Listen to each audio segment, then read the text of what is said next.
Okay. Microphone check 1 2 1 2. Shout out to everybody here. Uh oh. Uh oh. why? Why I got this girl here? Shout out to Blunt Girly. The channel Blunt Girly. I'm seeing her putting up a caption of Rihanna getting fat. Why is she putting her on blast like this? This is crazy work. This is crazy work. Oh man. Microphone check 1 2 1 2. Make sure everything's popping. Um I should still have all of my videos. I shouldn't have anything crazy new. Um I shouldn't have anything crazy new. Let me look at some of my sound bites real quick. Y'all are talking about the male loneliness epidemic, but there's something far worse. What about the I hate using this word, but what about the female horniness epidemic? That is scary. Okay, looks like everything's working well. Looks like everything is working well. What sorcery is this? I haven't had to use that soundbite in a while. Oh man, shout out. But anyways, Abba's dumbass got in. Hold on. Let me see if I can bring up a picture of this nonsense. Because I think this whole thing is funny. Abba got caught up again.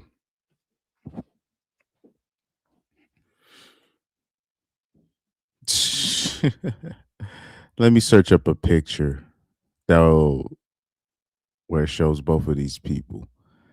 Kiki Araceli. Right? I hope I'm saying her name right. Araceli.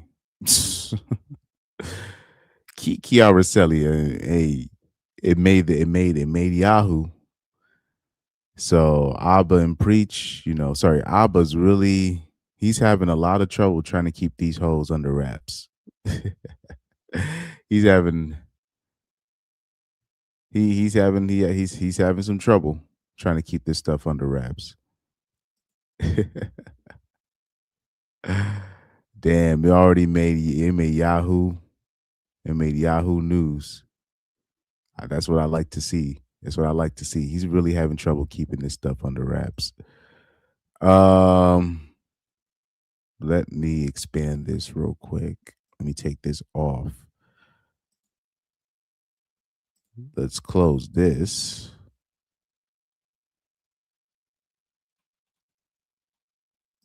Let me bring up the YouTube video. Let me exit out of this.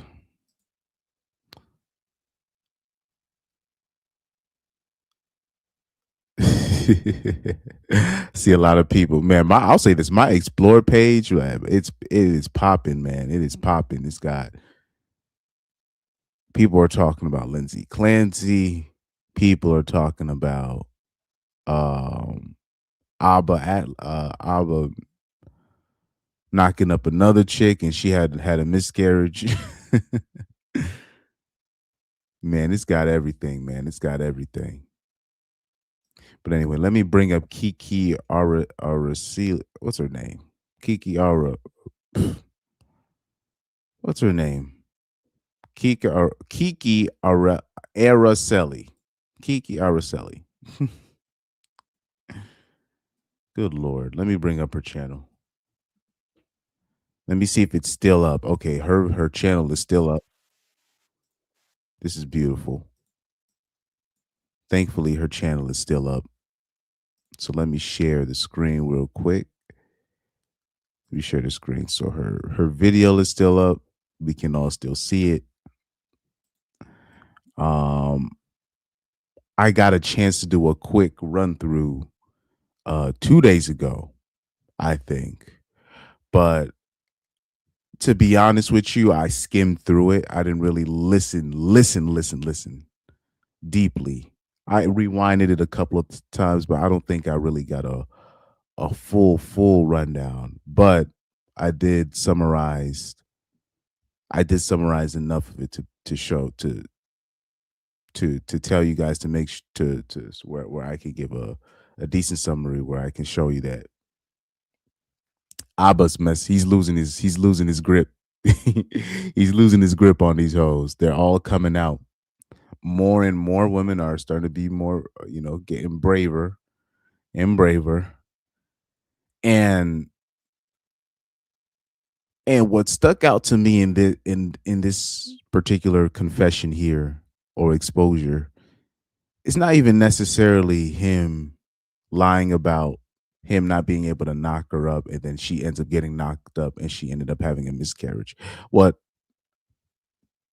interested me in this video is how she feels like she allegedly got the miscarriage. She believes that the stress of Abba not being consistent and Abba doxing her and her kid that she already had, because she was a single mom already, and when she was already a single mom when Abba knocked her up. So it was very interesting. So she was really putting Abba out there and saying that his tactics, and basically leaning towards him potentially doxing her location and all these things to his fans. All of this uh pre and post miscarriage, this caused her a lot of stress. So this is why she felt like she had to tell her story. So I found that to be quite interesting. Shout out to Reaper. I knew he was gonna like this one. He said Abba getting caught again. Yep. He says, has Abba fallen in popularity yet? I haven't checked their channel in months. Let me show you how evil this game is. I'm gonna show you what Abba's been doing, because I've been paying attention. I just haven't been calling them out. I've been paying attention. So I'm gonna look up their channel and I'm gonna show you what's been happening. So ever since those girls started coming out, I want you to notice something. I want you to notice how many videos they have had since May. It's a lot. Look at this. 1 day ago, 5 days ago, 6 days ago, 8 days ago, 11 days ago, 12 days ago, 2 weeks ago. All these videos that they've been doing since May, they've been flooding the algorithm full of videos. And that's something I noticed. Like, specifically when it was when more women started coming out and with confessions about how Abba be doing things. What Abba and Preach started doing, they just started flooding their timeline with content. That's what they were doing. They did everything in their power to overload the algorithm with just their stuff, because they already have a million plus subscribers. The best thing that they can do is just drop content after content after content in hopes that the normies will just they'll just forget about it, right? And that's what they've been doing for the past, I'll say, for the past 2 to 3 months. If you look at how many videos they have they've had since the first chick came out. I forgot what her name is. Ever since the first chick came out, they just been loading video after video after video after video after video almost every other day, just overloading the timeline, overloading the TL with content. So when I saw them doing that, I was like, oh, they're trying to beat this. I like, oh, they think they slick, but I said, I said, hey, kudos to him, kudos to him, because at the end of the day, Abba didn't commit a crime, but I saw what he was doing. Anybody with that understands how, the social media game works, how this YouTube stuff works. We all know what they were doing. They're just overloading the normies with content so they'll forget.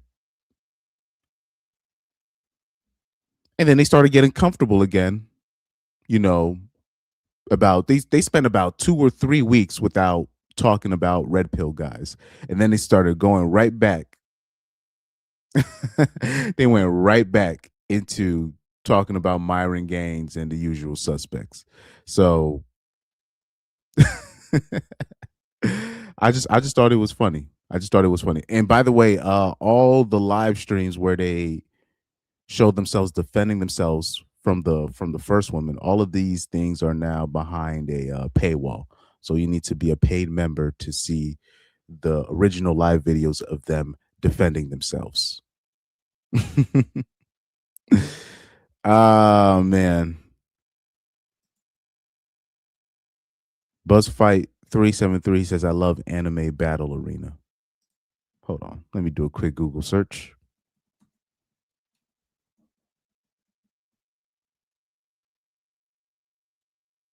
Oh, he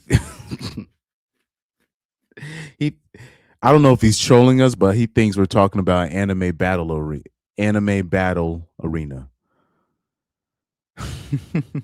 He's probably trolling. He's probably trolling. So that I guess ABBA is also short for Anime Battle Arena. That's a whole separate thing. But no, ABBA is a just in case if he's not trolling. ABBA is a social media personality. He's a YouTuber slash comedian allegedly, because I heard that his comedy is pretty mid, which doesn't surprise me at all. That's how it usually is. You'll see somebody, usually the comedians that be doing well on Instagram and little clips and here and there on YouTube, but their comedy is pretty. It's I'm not gonna say it's trash, but it's very average. When you remember what Kevin Samuels was talking about, average at best, that would be a compliment to a lot of these online comics, their stand up routine. For you to call yourself a comedian, the strongest part of me judging a comedian is your stand up. It's that in terms of the criteria when we want to talk about ranking you where you rank or your respect, your stand up needs to be strong. That's why when I have my top 10 is where it's at. There's a reason why Bernie Mac will always be in my top 5. His stand up was strong. His stage presence was strong. There was no Kings of Comedy tour. There was only one king. It was him. No disrespect to the others. And shout out for Cat Williams for putting that out there as well. Um, but yeah, the TL, I don't know how he's gonna try. I don't know how he's gonna hide this one. I don't know how he's gonna hide this one.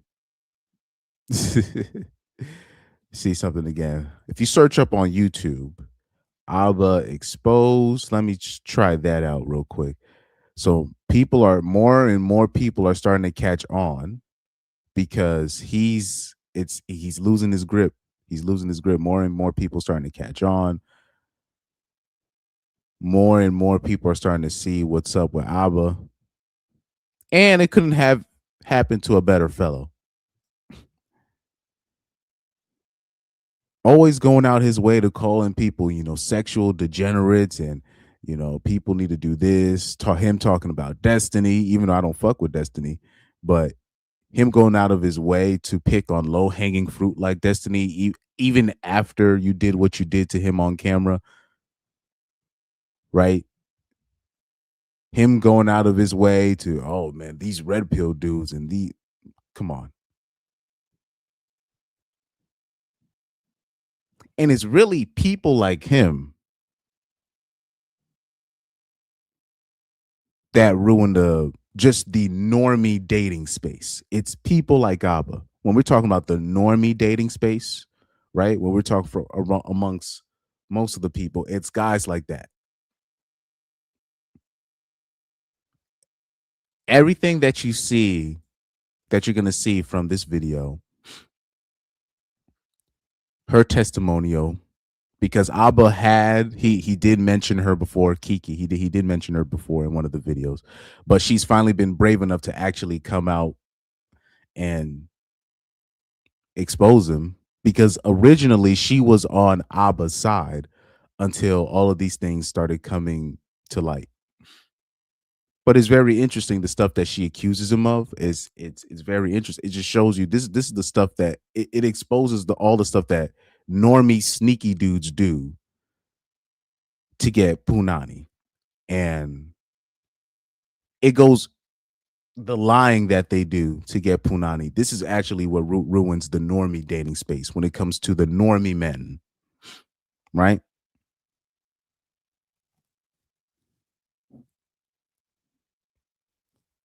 People want to call those guys, I guess, the sneaky effers, the sneaky fuckers, right? The fake feminists, right? The fake liberal guy, but he's really worse than any other dude that you can have as a friend.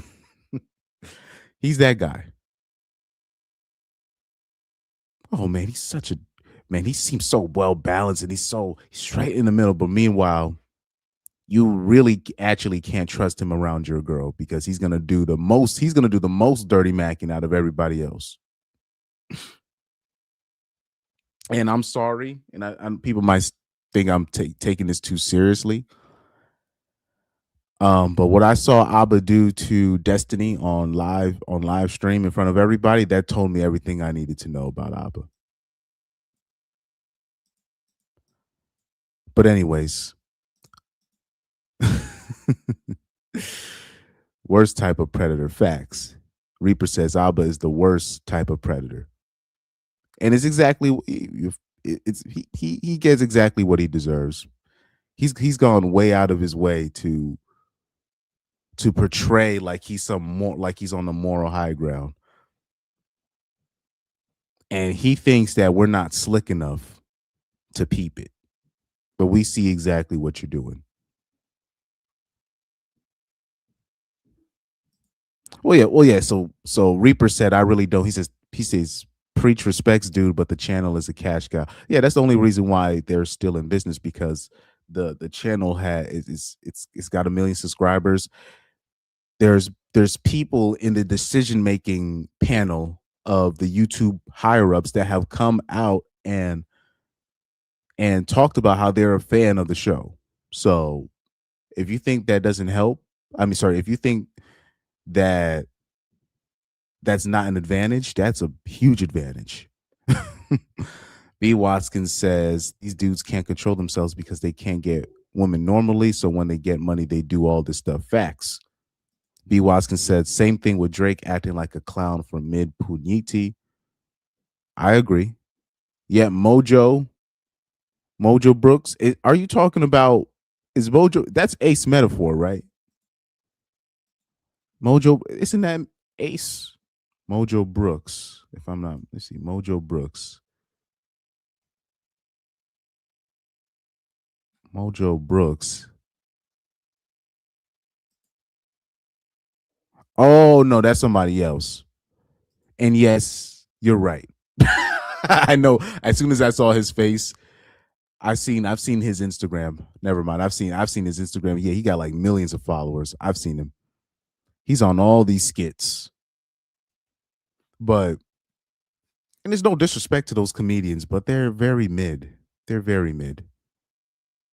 By the way, Mojo Brooks, he's talking about this guy right here. Let me bring up his Instagram. It's a lot of these comedians. They're very average. Their stand up is, I mean, you could have gotten a better stand up from there's Caucasian dudes with like no Instagram. I've seen there's this white kid that I saw when like 5 or 6 years ago doing stand up, and his jokes were pretty mid. But he was just getting started. He was a kid. You know what I mean? A lot of these online comics, their stand up isn't even better than than that kid stand up that I saw years ago. Their routine is not even. and their routine is not even that good, and you would think it'd be a little bit better, especially with all these skits, those so-called funny skits that they be doing. I expected more. Yeah, Mojo Brooks. No disrespect to Mojo Brooks, but he's very mid. His stand up is very mid. Right? No disrespect to him. No disrespect. No disrespect to him, man.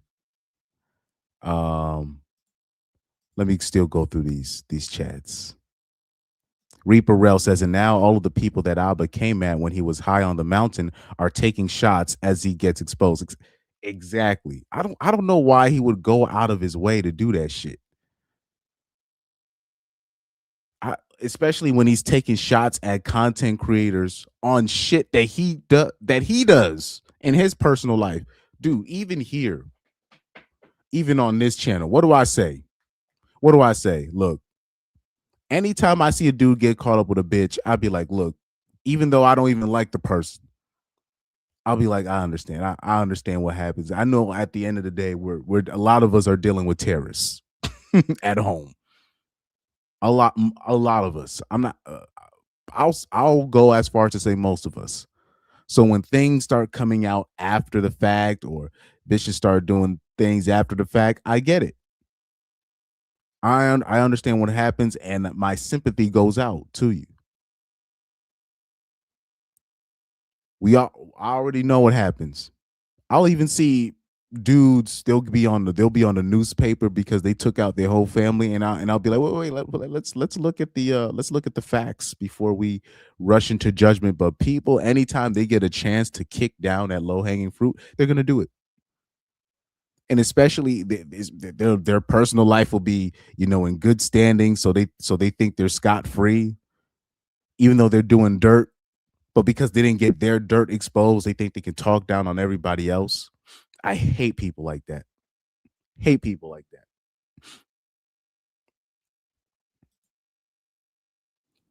Reaper says, I'm not a fan of Fresh and Fit, but Abba didn't bring the same energy or disapproving of their lifestyle when he was on the show, but he had all the smoke when he did the video afterwards. That is true. So if you guys don't know, Abba went on the Fresh and Fit podcast for his show.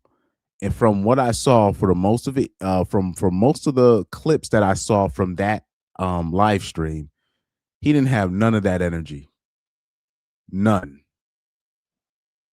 So, and on top of that, just the fact that he wanted to do the show with the girls shows that's, come on. Anyways, like if I were to go on a Fresh and Fit show, I'm not doing it with the girls. And then I would use that show and ask, I would ask Myron a couple of questions about his Connecticut roots and what happened during that time. That's what I would ask. But that's just me. But yeah, Abba had none of that energy. B. Watson says she's only coming out because there's money to be made, of course. But you have guys like Abba, or even really normies in general. This is what do normies do? Well, it's the third or fourth or fifth chick come out. Maybe there's something going on. No. And I try to tell people, just because the number goes up, that just means there's more bitches lying and looking for an opportunity. That doesn't mean there's anything there.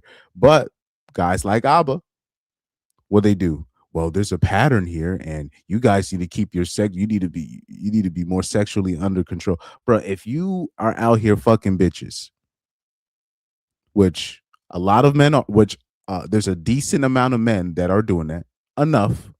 I'm one of them. If you out here that if you've had a history of sleeping with multiple women, this can happen to you. So chill out. So chill out, because an accusation is all it takes. But people are just so insensitive to that. Anytime I see a bitch come out, I just automatically, I just think that she's lying.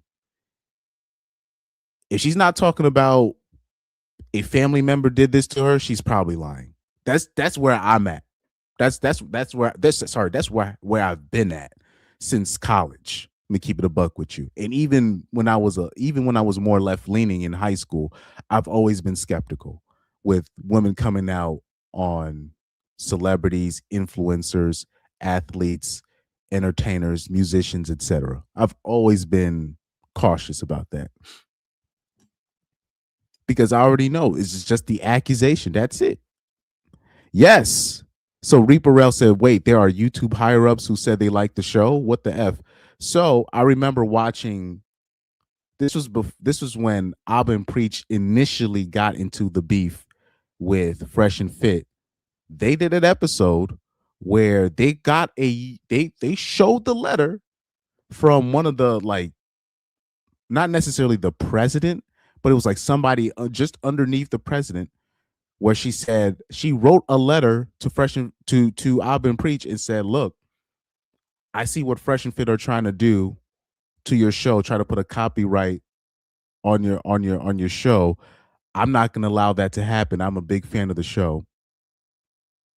And that stuck out to me above everything else in the exposure video that they had on Fresh and Fit. I was like, I remember at the time I was like, what the fuck?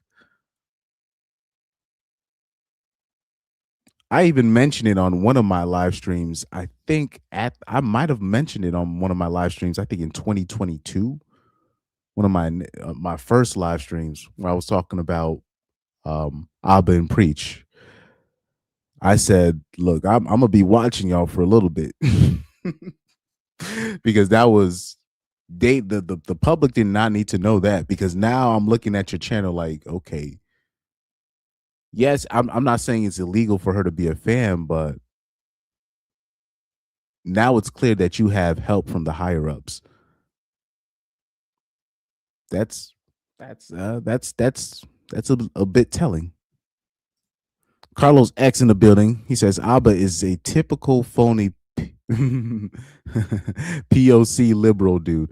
All this virtue signaling and hating is to benefit them sexually and to distract from his own discretion. Skeletons went to college with a lot of snakes like this. Oh, even when you talk about, no disrespect to, when you see the most avid pro blacks, right? This is just to give you some game. When you see the most pro black of dudes, right? And they go so hard on, man, the black woman is God and the black woman is queen of the universe. A lot of the times they won't admit this. They will not admit this. What I found is a lot of the times, a lot of those guys have very sketchy history with black women themselves. So the guys that really go out their way to be like, oh man, black woman is God, and then you find out that they were touching on black girls when they were younger. Look, that's what I've seen I'll say from my, my anecdotal experience. That's what I've seen. They'll or you find out they were doing something when they were younger that they were not supposed to be doing with a black woman. So they dedicate their life to try to, make amends to that. So like us guys, we're fine. We just have, regular experiences with women. So if we see something wrong, we're just gonna say, "Hey, this woman is doing something wrong," and then these guys, no, what do you mean? And then you do the research on them. They actually have done the bad things to women that women uh, complain about, whether it be ghosting them or being abusive towards them or doing, groping said women without their consent and all these things. That's what you end up finding. So I've always been very wary of Abba. And shout out to Reaper. It was only Reaper and me. Most people on YouTube, they're always trying to get on Abba's good side because, first of all, their fan base is, they're a bit they have a very pretentious fan base, and these people will stalk you. And he has the approval of the higher ups. you know B. Watson says Steve Harvey is the performative male who always wanted to be like Bernie Mac, who was the guy who was just him and people loved him. Yeah, and he would lie on Bernie Mac's name as well. I mean, you know, it's facts where you have other comedians going out their way and say, yeah, Steve Harvey did this to Bernie. And Bernie, I don't think Bernie has ever said anything crazy about Steve Harvey when he was alive to the public. But everybody's doing all the talking for Bernie Mac. Pre, pre-death and post-death. It's very telling, right? B. Watkins says, I ain't defending Abba, but let's be honest, you can never have met a woman, and if one comes to accuse you, 100 magically know you and said you did stuff to them. But that's the thing that Abba should have learned that. Abba should have learned that. So he's one of the rare people that I will drag him under the bus. There's a lot of liberal men, and I'm going to show you a story before I even go into the video of a very popular liberal teenage. I don't know if he's a teenager, but he's very young. He's a very, very popular liberal streamer, and he just got accused of grape. And he's the dude that said you need to believe all women. He stood on that. You need to believe all women, and now he's getting accused. So it's very interesting. It's very interesting with these things. I want you to notice something very interesting too. I want you to know. I want you to know. I want you to notice how cold this game is. All the people. I'm gonna bring up Corey Holcomb as an example. He has never had a woman come out on him, right? He's one of the rare entertainers where not one woman has come out on him. The only people that have actually actively tried to ruin his career are men. Men have tried to put allegations on him that what they think he has done to women. It's only been men that's done that to him. It's so weird. I've always find that funny, and it's not just him too. I've seen people try to go out their way to drag Bill Burr's career because he fucked up and he married somebody. It's hilarious, man. It's hilarious. The people that brought us the knowledge, and men are actively trying to take them down. It's the funniest thing. Meanwhile, I have seen no woman come out and say Corey did this to me. All they say is I'm talking about sexually. I'm talking about sexually. And you would think somebody would say, "Oh, he did this to me sexually." I'm saying sexually. Anything else,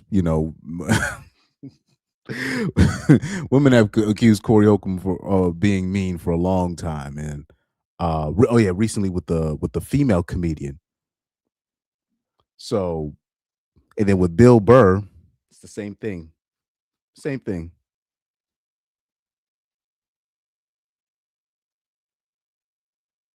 Doug Stanhope, nobody's ever come out. No woman, I don't think any woman has come out on Doug Stanhope. All the dudes that you think that would say, "Oh, he did this to me sexually. He did this to me." Nope. But you got to take into account their honesty when it comes to dealing with the opposite sex. They're just complete, blunt honesty, unfiltered. But what most dudes do, they lie. They just be lying.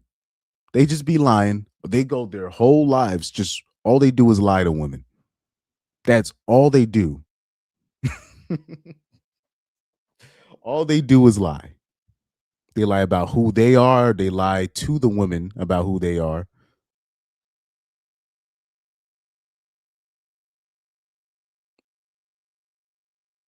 They're rarely, if ever, honest in general.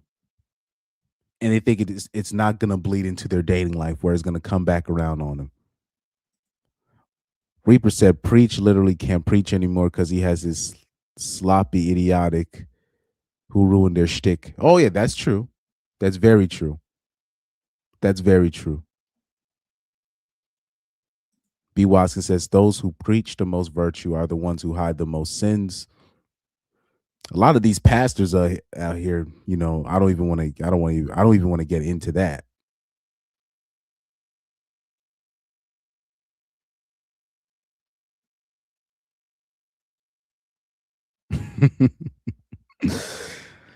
Oh man. Reaper Rail says, wait, there's a comedian chick to Cara Williams who has leveled some shady shit on Corey, but tried to do it without saying his name.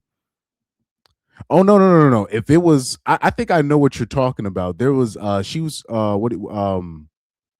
because she has mentioned Corey's name outright in terms of um she's threatened Corey passive aggressively and leveled his name. You're talking about that story where she said that there was a comedian that smashed. No, if that was Corey, she would have said his name. Trust me. Trust me, she would have said his name. Nah, that was somebody. It's probably some. I'll say this. It's probably somebody that Corey knows and is actually a lot more famous than Corey.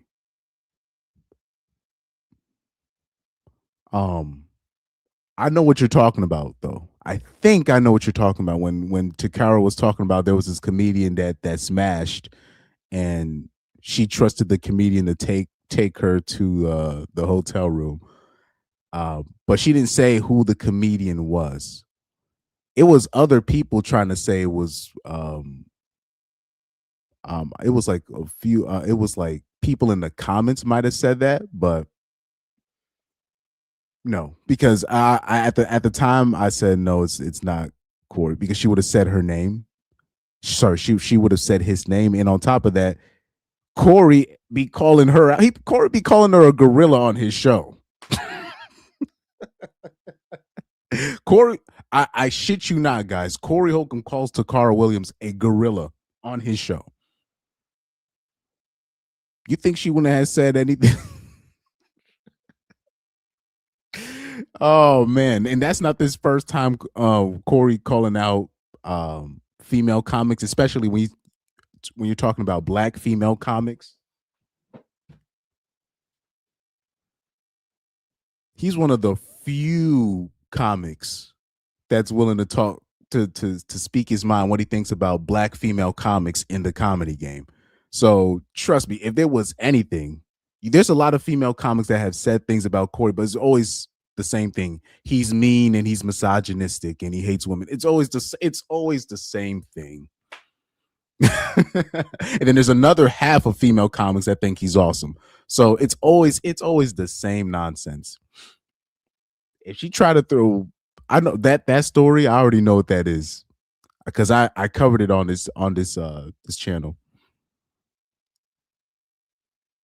And the irony is, if Takara had actually listened to Corey's advice, he said that the comedy game is full of a lot of male predators, and you really can't trust them when you're by yourself with them. So it's very interesting. If she actually listened, she would have been fine that night. The irony. But anyways, XVYJZ says, well, bro. I just told my blue pill friend that Abba has yet another accuser. And I asked his thoughts. He was silent for literally 1 minute straight and then said, I don't have anything to say.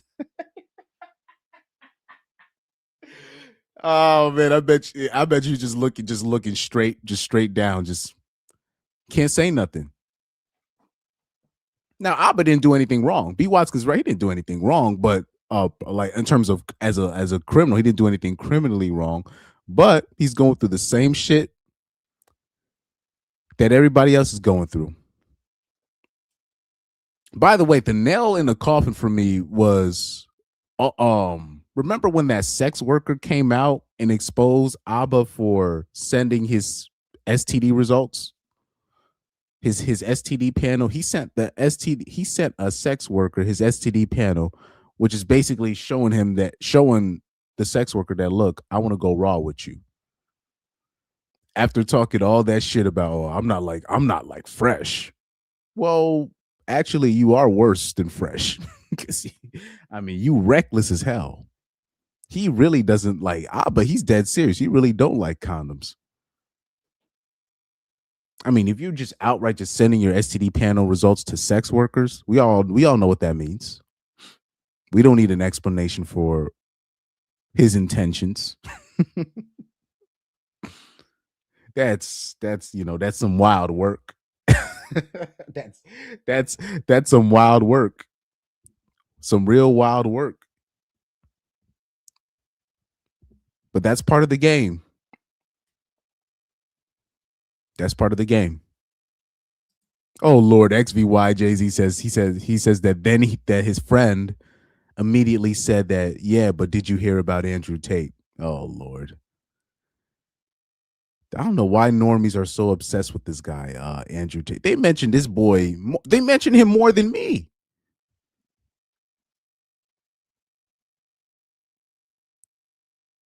They mentioned Andrew Tate's name more than me.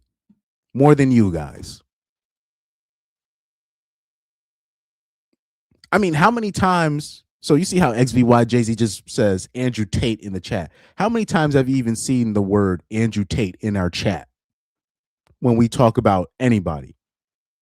And then you compare it to how women talk about Andrew Tate. It's it's just oh my God. These people are the worst. These people are obsessed with this nigga, man. Carlos X says, I also think Ab and Preach are inflated by YouTube. They reinforce destructive woke/liberal ideas, and they want Ab and Preach to look like they get about the same numbers as rival RP channels, theater purposes. Yeah. I even showed you even the RP channels that I don't like. There's some that really the numbers that they get is legit for some of these, for a lot of these RP channels. Even the whatever podcast, which I hate. I wish that honestly, I really hope that channel doesn't exist anymore. Really, I'm gonna just keep it a buck with you. But when you look at their numbers, I'm like, I don't even know how they're getting the viewer retention for like 8-hour streams, 9-hour streams, 10-hour streams. I just think men need to not be spending all their time watching junk like that. But the numbers that they get is undeniable, right? Stefan says, Chris, I DM'd you the perfect example of unfunny female comics. Oh Lord. And by the way, oh yeah, Adam A. Duty said raw with the worker, nasty. Yeah, that shows you that's not his first time doing that. He be going if a S worker allows it, he's willing to pay the extra money and do whatever to go raw, even if it's with a sex worker. And here he is talking about fresh. And this is a common occurrence with this guy. So when I saw that text message from the S worker, because the S worker sent the evidence to Libby at the time, and I saw that, and I was like, wow, that's hella reckless, bro, hella reckless. Reaper Rel says Abba is the biggest hypocrite in these spaces. Cobra Pro says, workers don't ask me for my panel. They know I'm clean. I'm an incel. Oh, man.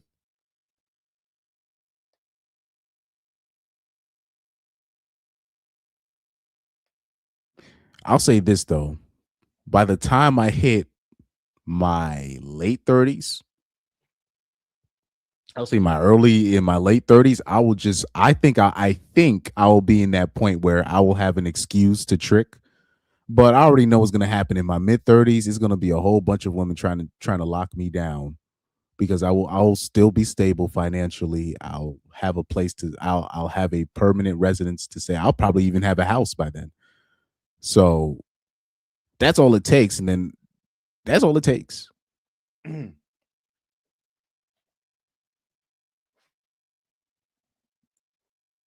Women are not they're not stupid. They research the dudes that they be trying to get with. I remember my brother put me on game.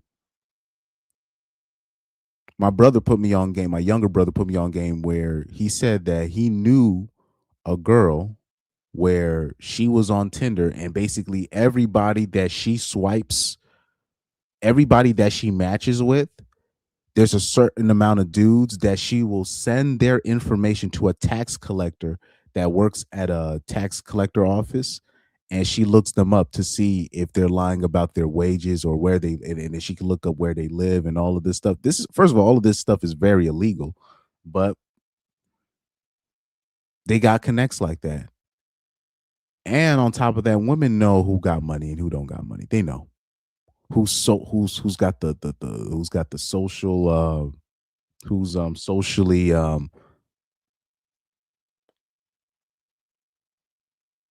what's the term? Who has the best social status? They know who has what. They know they know who's connected to who. They know who to snuggle up with and kiss their ass. They know. I'm living proof.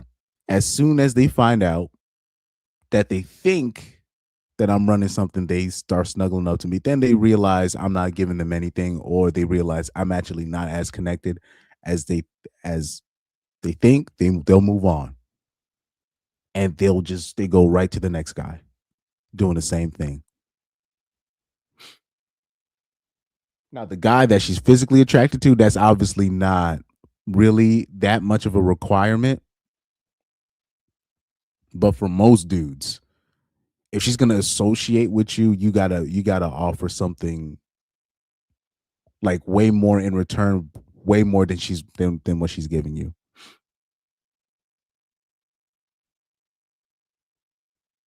Cope approach says 35 is beta bucks valley. That is facts. Because I thought 35 will be my prime age of tricking, where I can have an excuse to trick, but it's really nope. 35, you actually got to watch out where you're gonna because you're gonna have a whole bunch of chicks 32, 31, 33 trying to settle.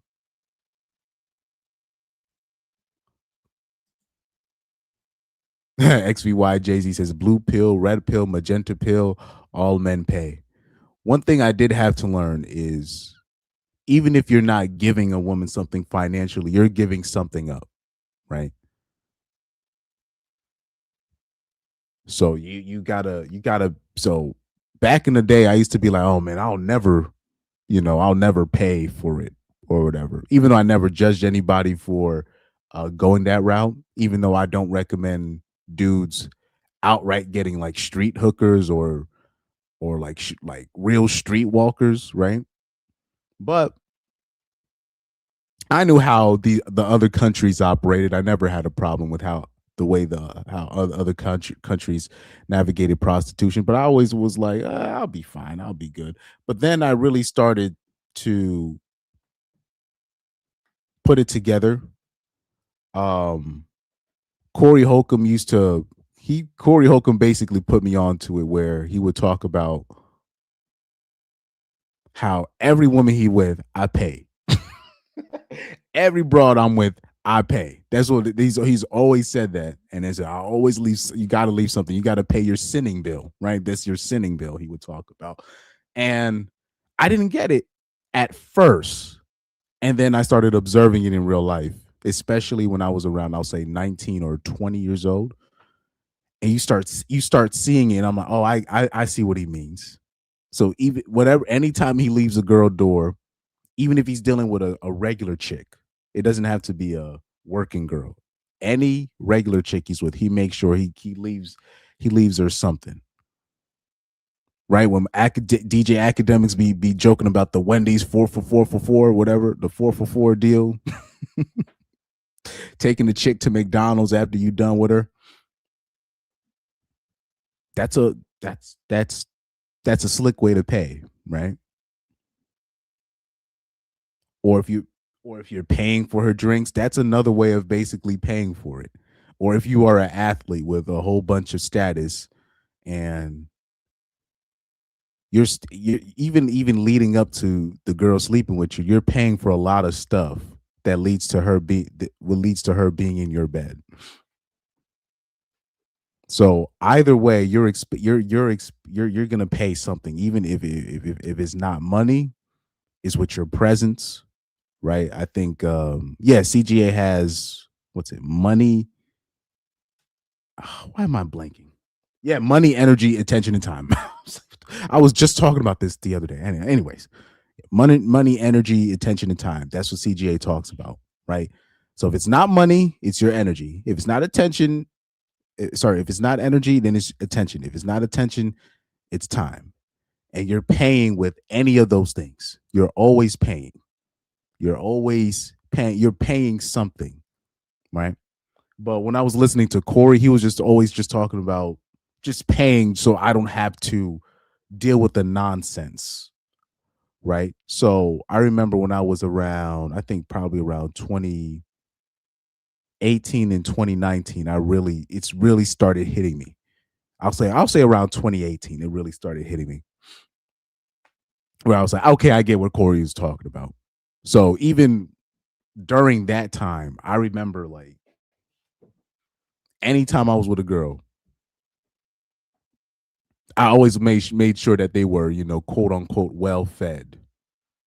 I always offered, hey, do you want to go to McDonald's? Do you want to you want to go to Wendy's?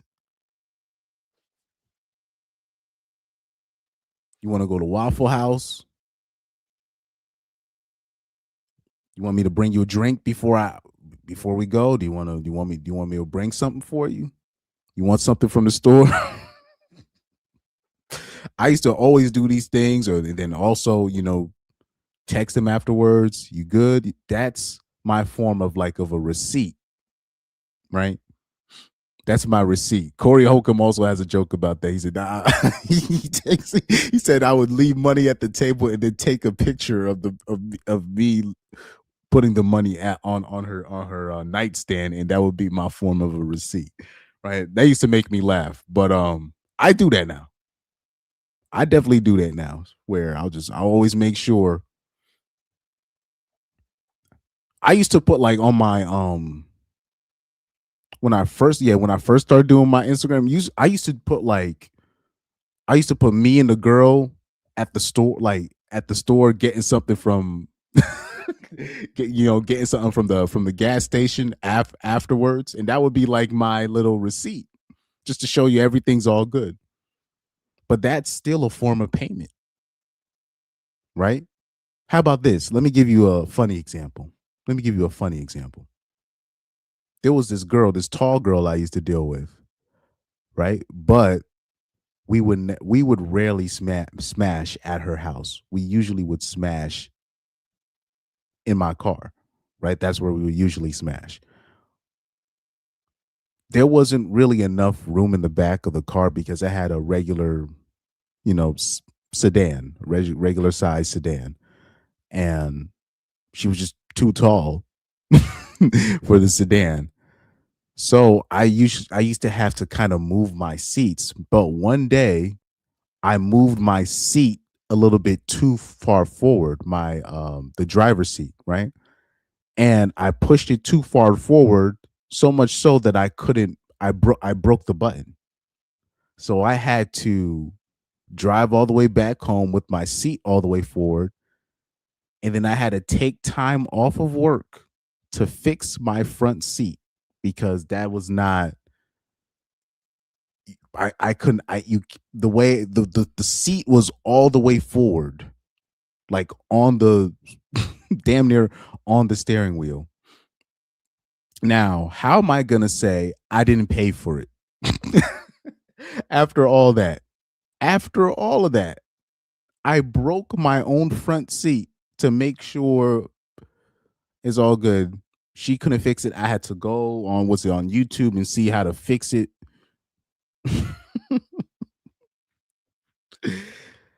Because I'm like, I don't know how. I was like, I don't know how to fix this. I had to go on YouTube and really like look and study and how to.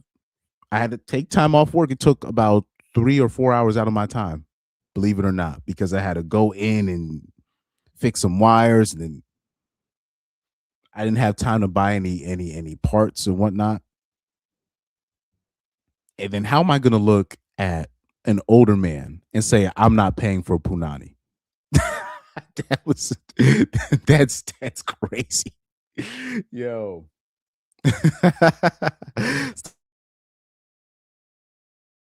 Tall women in the car is a no go. Yeah, you live and you learn. You live and you learn. So that was, and well, ever since then, when it comes to specifically women that are on a bit on the taller side, I'm not going to discriminate if you're tall, but no car sex. Because I remember after that moment, I was like, "Look, are we gonna chill at your house?" Even though it wasn't her house, it was her parents' house. But oh yeah, because it was her mom. Yeah, it was her parents' house, quote unquote, meaning the mom won it from her dad from divorce, but the mom is never at the house. So I told her afterwards, I said, look, if we're gonna do this, we got to be at the house because this is not gonna work.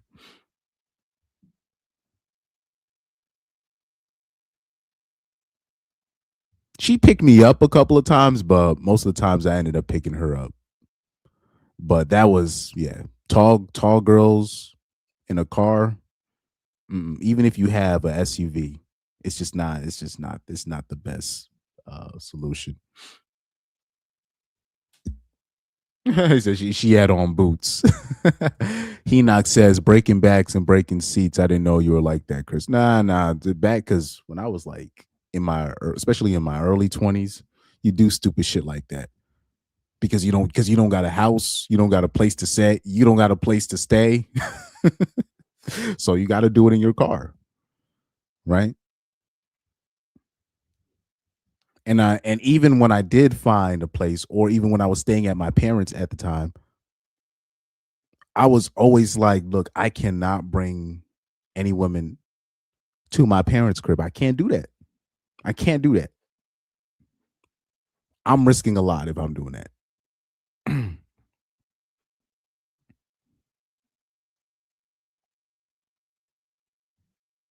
So I was very cautious on bringing chicks to places that I stayed at. I was very cautious about that. I still am. None of the bitches know where I live. None. Because I don't invite women to my place.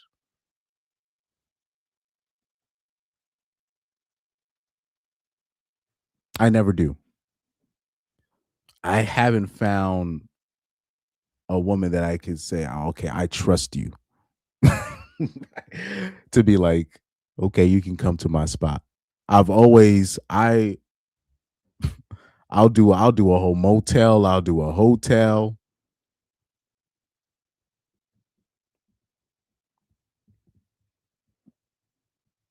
When I was younger, I would be in New York City and I'll get a little get a little pod square, pay for the night. That's what I would do. I was doing everything and anything and everything to keep the women away from my place of residence. So it's either car, their place, which is risky, right? That's risky, or some hotel or a motel. Now, most of the girls, they actually didn't mind. Like if I was hanging with them and then I said, "Oh, look, I'm staying in New York City over the weekend. You would have come over," right? A lot of the times they actually didn't mind. The only time somebody really was mad about the hotel situation was that, remember the 40-year-old broad I was talking about that I gave a shot? And when I mentioned hotel anything, she was like, What do you think I'm like your little whore or something?" And I was like, you know what? Never mind. Never mind. Mind you, she has a son and all of that at the time. And I'm thinking, okay, this is perfect. Nobody knows who you are. You could just come in and just chill. Nobody's gonna be following you, whatever. Your son can take care of himself. That's the perfect situation. I thought I used to sleep with single moms, but they were like younger. they were in their 20s, but they were single moms, and they were like, oh, cool, I'll just leave. They'll be like, okay, I just gotta leave my son with a babysitter. Okay, I'll chill with you for the weekend. But with her, man, she was offended. She was legit offended.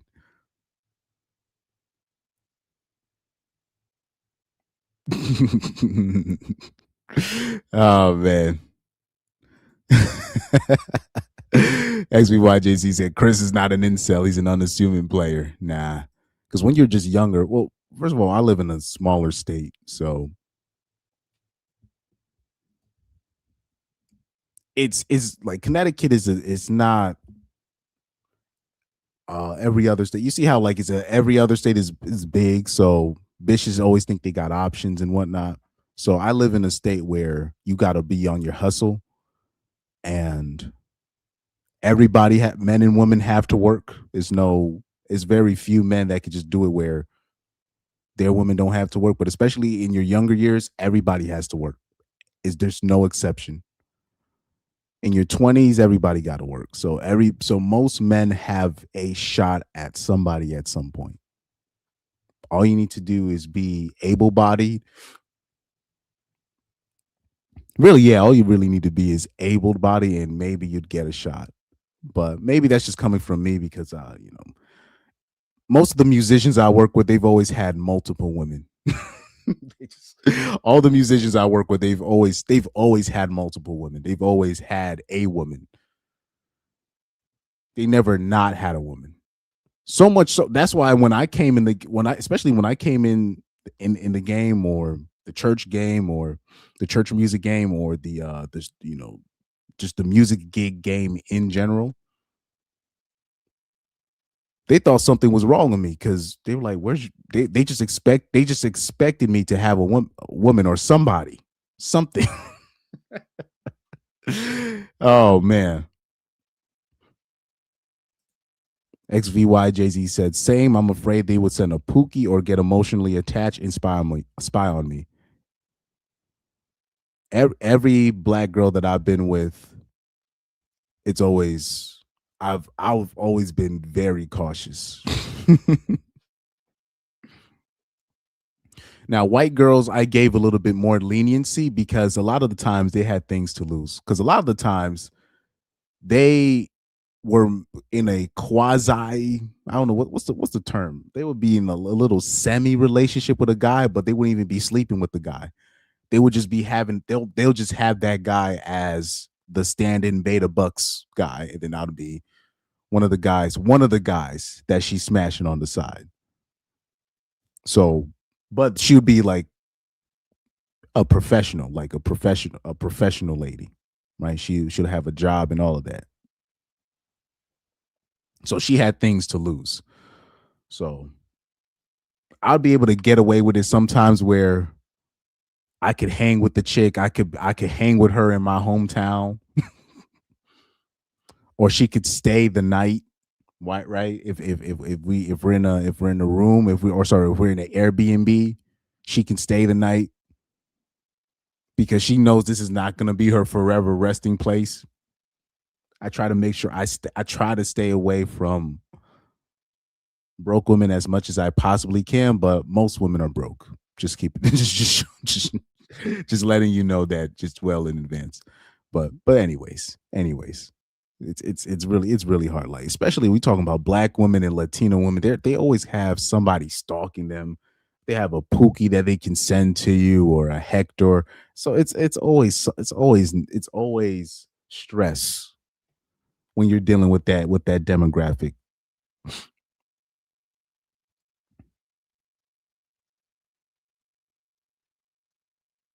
Well, XVYJZ says Chris might have groupies low key now that I think of him being a musician. The only reason why I don't have that much groupies is because what I do, because it doesn't take much for you to get groupies. Just to let you know, the bar is very low. All you have to do is during your 30-minute breaks, all you have to do is converse with the crowd. That's all you need to do. All you need to do is stay in the crowd and talk to a couple of people. That's all it takes. Because somebody's gonna ask, "Hey, are you? We're hiring we're hiring for this party. We need musicians for this party. We need this for this, whatever. It doesn't take much, right? But what I do, because I just don't like dealing with people in general in these, situations where alcohol is involved. I just don't like dealing with people in general in these type of situations. So what I do is I hide. I'll just stay behind my keyboard the whole time during the 30-minute break, or I will sneak outside and avoid all eye contact with everybody except for the musicians that I was just playing with.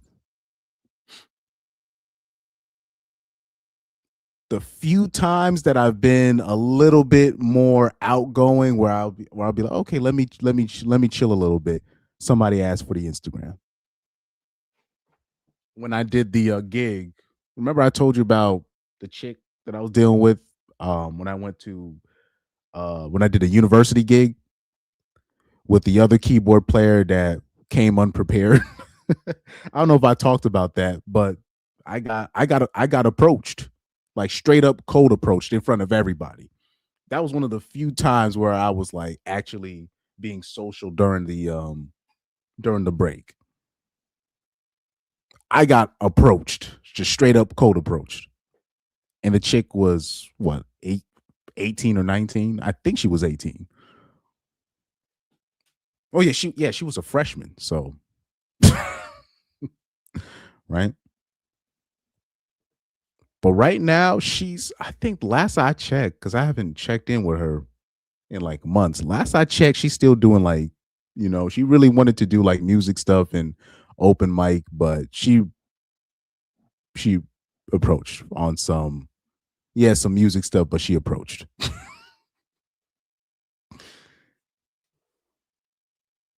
It doesn't take much. It really doesn't take much. It just takes. I remember, it was what's his name, the comedian Jimmy Carr. He just women, they like competence. At the end of the day, they like competence. If you're a person that's up there and you know what you're doing, and it looks like you're leading, they're gonna find you interesting. So if you have a craft, even if you're even, I remember Jimmy Carr said, if you're a plumber, but if you're a good plumber, this is why plumbers be be getting hose on the low, and electricians and the people that be working around your house, right? They be fucking all these people's wives because they have it's they're competent at what they're doing. They have a skill. So if you have a skill, just lean into that skill. You'll get somebody. You'll get somebody, right? But it does not take much. I just every halftime, I like to call it every halftime. Even at I'll say this, even the church that I'm at, I'm obviously a lot more friendly, but all I do is say good morning, how's it going. I try to be as friendly as possible, like at the church that I'm at. And it helps that I'm struggling. It helps that I'm struggling. So I'm not getting hosed at my church, right? But 9 times out of 10, I'm always doing good when it comes to my music. So it doesn't take much. It really doesn't take much. And unfortunately, at these gigs, it'd be people's wives coming up to you and stuff. So it's just that could lead to a lot of messy things. I've seen way too much messy things happen in that route. I've seen. I remember one time. Um, it was like two white girls. They were like what, 27, 28 years old, but one was hammered drunk, going OD crazy. And I was trying to escape to my spot, and she was like, "Oh my god, you're doing so well." Like the like her friend had to literally pull her away from me. And I was just like, yeah, yeah, yeah. And I'm just trying to escape because this looks bad because she's just hammered drunk. Trying everything in my power to just leave that situation. XVY Jay-Z says, smart man, I bet that attracts more women. They think you are mysterious. Unfortunately, yeah. So, because I look at it as my place of work, right? What helps is like for my church stuff, I'm not doing anything fancy. I'm at like right now I'm working like at a black congregational type church. So my skills are not up there to what where I'm supposed to be. So how I'm known right now is actually how I want it to be. A nice guy just doing the best that he can. That's exactly where I want to be. But I'll say this, the bar, like I said, the bar is very low. The bar is very low. The bar is very, very, very, very, very, very, very, very, very low nowadays. Even when it comes to like when I'll do like some pickup soccer from here and there, and some of these dudes they'll be playing with their girls, and their girls will be flirting with me in the middle of the match with their boyfriend right on the same team, doing the most. Just what the fuck? I don't even know what's going on no more. Zero respect. Yeah. You see it a lot. I'm talking about white women of all ages, older white women, 30-year-old white women, 20-year-old white women. The bar is very low. But anyways, let's go into the video. Let's go into oh no, not into the video. I wanted to show the liberal dude that got accused. Let me search something. I'm blanking on his name right now. Man gets liberal YouTuber gets accused of SA. Yeah, Dean Withers. That's his name. Dean Withers. I was like, why am I blanking on this boy's name? So before I share the Abba story, now obviously Abba, he's not facing any SA charges. He's not facing any SA, but it's interesting. It all comes together. It still all comes together. That negative press that you get from doing any type of wrongdoing towards women, where they're trying to label you a predator, where they're still trying to make you a criminal, it's very damaging. So August 19th, 2026, progressive influencer Dean Withers is facing sexual misconduct allegations. Here's what we know.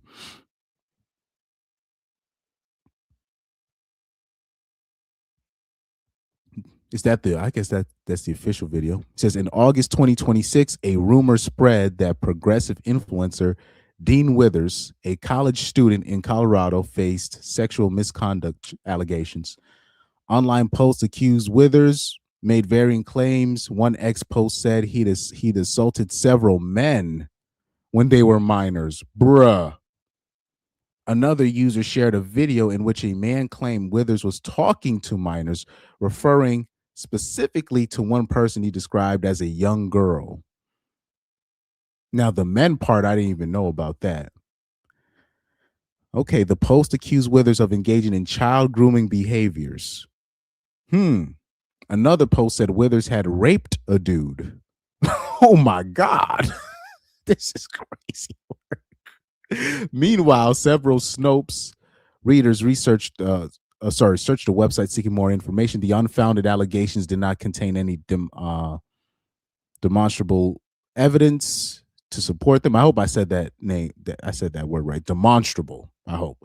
Evidence to support them. For this reason, we left the claim unrated. Withers responded publicly to one claim of SA, saying he had received death threats and a visit from local police. Yes, sir. We have reached out to Withers in the Grand Junction Police Department in Colorado, where Withers lives, and will update this report should we receive a response. On August 17th, Withers posted a video in which he denied he had talked to a young girl, saying a TikTok user had fabricated direct messages. In his video, he included a clip in which a young female voice said her photos had been used to impersonate a young girl and accused Withers. Oh, Lord. This isn't good. A Trump supporter stole the identity of an innocent 13-year-old girl to falsely accuse me of rape with supporting evidence of poorly botched fake DMs in an attempt to illegitimately deplatform me.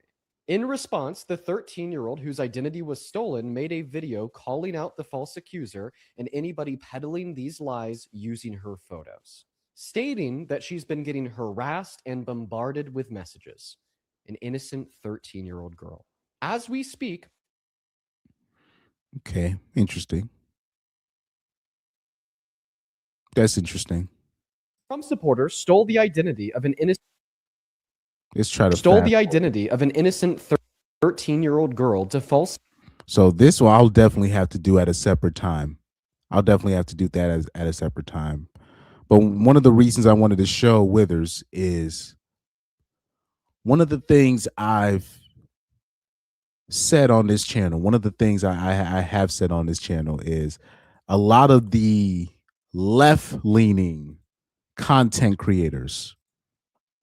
The reason why they're left-leaning and doing content creation is because when they were younger, they did some dastardly things. So remember when I was talking about how the pro-blacks, how they be going out their way and be saying, you know, black women is God and all this stuff. That's because they're trying to cover for their sins of touching little black girls when they were kids, or when they were younger. With the liberals, I've seen this firsthand. I'm telling you, I've seen this firsthand. There's a couple of liberal influencers I'll say that there's one influencer that I knew when he was a kid. I knew him when he was a kid, and he was very racist, very reckless with his mouth. He wasn't a bully, but he was very reckless, very reckless. And then he went to college, and then afterwards, all of a sudden, he's like one of the bigger liberal, left-leaning, journalists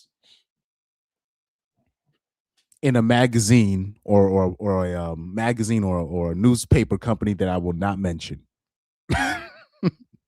Very reckless. I'm talking about very reckless. There was also another athlete that I knew that ended up being big time. But when he was younger, I remember he racially abused somebody on my team, an Asian dude. I'm not gonna get into the specifics, because if I get to the specifics, my relatives that watch the channel sometimes, they're gonna know exactly who I'm talking about, and they're gonna spam it in the chat. So I don't even want to say that situation.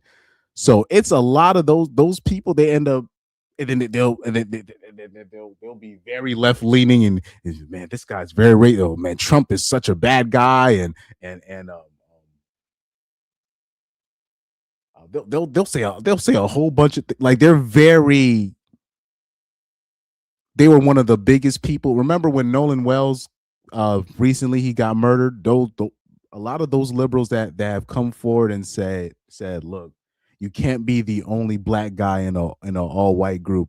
The reason why they're saying it is because they were in a situation where they had a black friend that they probably racially abused when they were the only black dude in an all white group. So a lot of this stuff is projection. A lot of this stuff is, they think that by going this route, by going completely left, is going to absolve them for what they did when they were kids. And Dean Withers is a prime example of that. Prime example. Why do you think I don't OD go hard on the liberals? The left, particularly the left-leaning individuals, because I know I know what they're doing. they think they can wash their sins away. They think they can wash their sins away. Most of the times when I'm criticizing the conservatives, is really mostly for their naivety and them being too slow and them not really catching up to today's times. But when it comes to the liberals, I know exactly what their canon story is. A lot of them, they were the bullies that they try to project on everybody else. They'll talk about white people are this, white people are super racist. They're doing this, they're doing that. Meanwhile, when you look in their past, when they were in high school, they were doing dastardly things. I'm talking saying dastardly things. A lot of these kids that I know, they're like business owners now. The stuff that I heard them say in high school, I used to be like, wow. I used to be shocked. You know all this shit. You know all this shit where you have these girls coming out, right? They'll go out with a dude, and then things don't work out, and then they expose them for being racist in their text messages or in their Discord group chat when they were together, and then they end up and because they'll expose the dude, the guy will lose their D1 scholarship, or they'll lose their draft position. Do you know how many dudes that I know that end up going pro, or they ended up going to a D1 or a high ranking D2, a well-connected D2, or they ended up going to Europe and signing with the club. Do you know how many dudes I knew like that? I'm talking about in Connecticut. They were extreme. I'm talking about extremely out of pocket. Where I'm talking about even them being racist wasn't even them being racist wasn't even their biggest problem. It's a lot of dudes out there that they're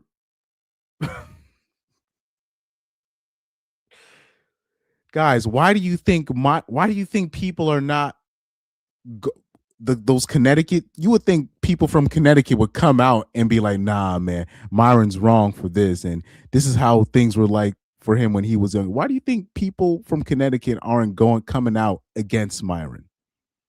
Because they know what happened to Myron when he was a kid. They were probably being super racist to him. But now they're different now. They're different now. I remember one dude. I remember seeing him in the gym, and I knew him in high school. I was a freshman. He was a senior, and he would take his time being racist, being a bully, being this, but nobody would really do anything to him because he was huge. So he would say slick shit to me from time to time, but he never would OD try me because at the time I was he knew the seniors that I was playing with on my soccer team. So he didn't really try it. He would say slick shit and then he'll just be laughing and I'm just joking, right? But he was anyway, he would intentionally target like black people or minorities that were smaller than him. And he would say the most racist out of pocket shit to him. Right now, I ended up seeing him later on in life, right? And because at the end of the day, it wasn't just him saying racist stuff. He was just reckless because he was on them steroids and he was huge, right? He was the big bad dude on campus, right? And I saw him later on. He went to the military and he ended up finding a wife, right? He ended up being engaged and he's a completely different person. And I remember he saw me at the gym and he looked at me like I saw a ghost. And I was like, hey, what's good, bro? Like I wasn't on my mama, I'm talking about on my family. I didn't harbor no bad feelings about him because he's a different person now. A completely different person. Right?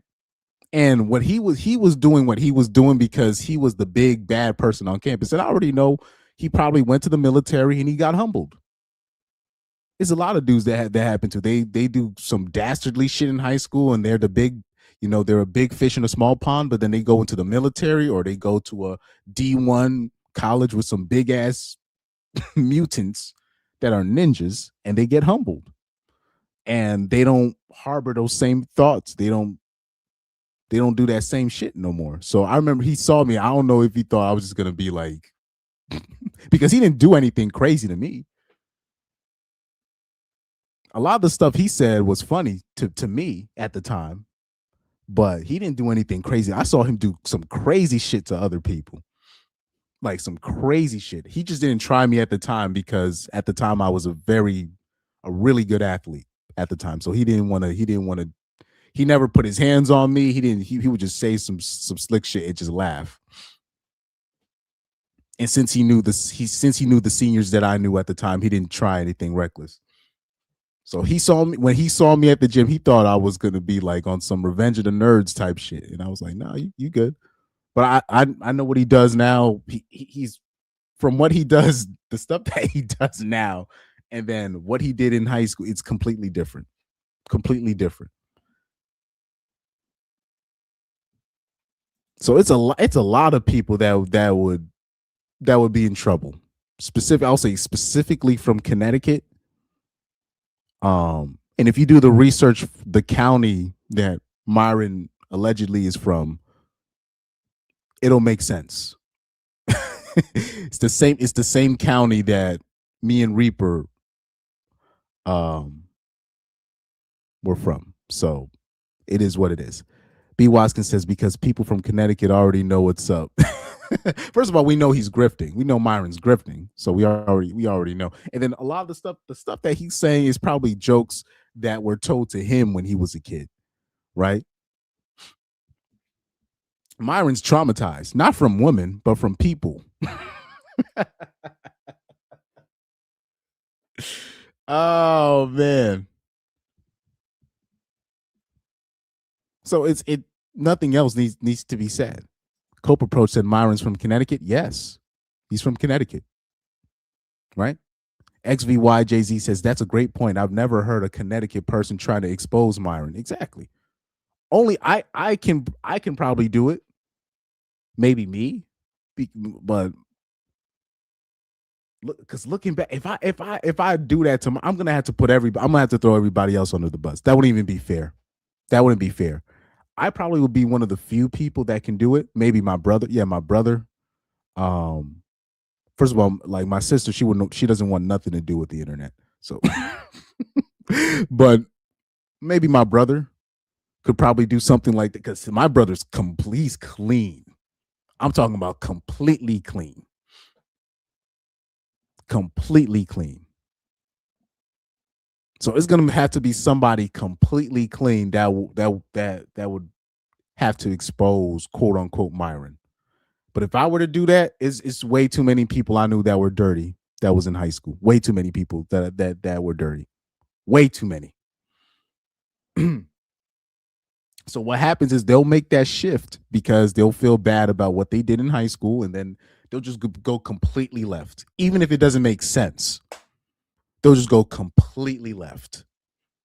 So a lot of the times that's a cover up because any rational person with a rational mind that did everything right growing up, even if they are left leaning, they're gonna understand where a red pill guy is coming from. They'll understand, or where certain factions of people are coming from. They'll understand. They won't back it. They won't be behind it, but they'll understand. They'll be like, I get what you're coming from. I just can't agree with it. But those people that are just outright, Dean Withers, mind you, he was the type believe all women type dude. Those type of dudes is because they have something to hide. They have skeletons in their closet, right? XVY Jay-Z says, I would never guess Connecticut was racist being up north and all. Oh, no. There's certain counties you must avoid. Like, I'm not going to say you must avoid. I'm just saying it's going to happen to you. It's going to, especially if you're if you are a person of color. I'm not even going to say just black. If you are a person of color and you live in a certain county in Connecticut, and especially if you're in a school, it doesn't happen nowadays like it used to in the 2000s and the early 2010s, but it still happens. But if you're in a spot where it's mostly Caucasian people, they're gonna get bold, and they're going to try certain shit on you, and under the guise of, oh, these are jokes, and it's gonna be women, it's gonna be men. It's gonna be teachers, it's gonna be all of that. All right, it is what it is. He says, I've been to New Hampshire, I've been to Boston, but never Connecticut. So yeah, Connecticut, same thing. Depends on what city you're in. It's a most towns in Connecticut. There's not a whole bunch of black people in there. Most towns in Connecticut, if you're driving, if you're driving in Connecticut, you're going through most towns. Most of the towns that you go through, you're not even going to see black people at all. You're only going to see black people in certain cities. So, for example, like you'll see black people in right New Haven, right? But that's because one town over from New Haven is where you see a whole bunch of black people. I don't want to say what the town's name is, but there's one town over from New Haven where a whole bunch of black people are, and so a lot of those people bleed into New Haven. So that's why you'll see a whole bunch of black people in New Haven, right? Um, right. Famously, what they say, Bridgeport, Connecticut, right? You're gonna see a whole bunch of black people there. Torrington, right? No disrespect to these uh where's Central Connecticut State University? Let me look up where Central CCSU is.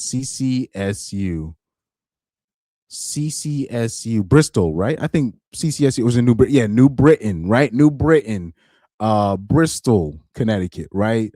Uh let's go out east. If I'm missing any towns out east, um I'm blanking. I'm blanking. But yeah. So you're gonna see a lot of black people in towns, sorry, in cities that are like near central Connecticut and south, south and then the southern part of Connecticut, mostly southwest. That's where you're gonna see a whole bunch of more black people. But even then, there's certain counties you go in, you're not even gonna see a black person in sight. So Connecticut's no joke. Cope approach says I've met chicks from New Haven, Hartford. Oh yeah, I forgot Hartford. Yeah, I don't know why I'm. Yeah, Hartford. You're gonna see a whole bunch of black people in Hartford. So you're only gonna see in certain cities, like concentrated cities, where you're gonna see a whole bunch of black people. But most towns, you're just only gonna see some black people here and there, if if ever, right? But yeah, Bristol. Yep, Bristol. Yeah, Bristol. Hartford. Yeah, Hartford got a whole bunch of niggas up there, bro. No doubt about that. No doubt about that.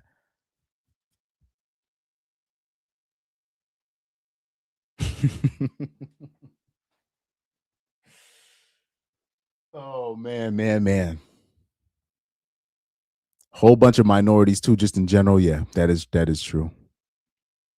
He said I've met chicks from New Haven, Hartford, and Bridgeport in college. Yeah. Because those cities, it's not like the city isn't that those cities, they're not that big, but there's a whole bunch of people in those cities. It's so much like when you talk, especially when you're talking about Hartford, New Haven, Bridgeport. There's so many people in in those cities. So many people live there. So it's like so many minorities packed on top of each other. Is not even like it's not even funny. New Haven is an interesting city because it's one of the few cities where you'll see poor black people and rich white people. They can kind of coexist without much drama. Most of the dramas basically stay within their groups, right? So it's kind of New Haven is has always been a weird city to me. It's the only place where poor white people and poor black people and rich white people can just be like they go to the same clubs, they go to the same movie theaters. There's another there's another town like this in Connecticut where you got the poor black people and the rich white people. They go to the same movie theaters, the same libraries, and everything. So it's one of those spots.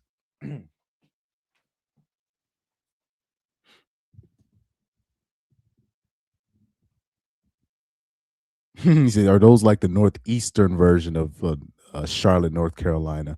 Uh,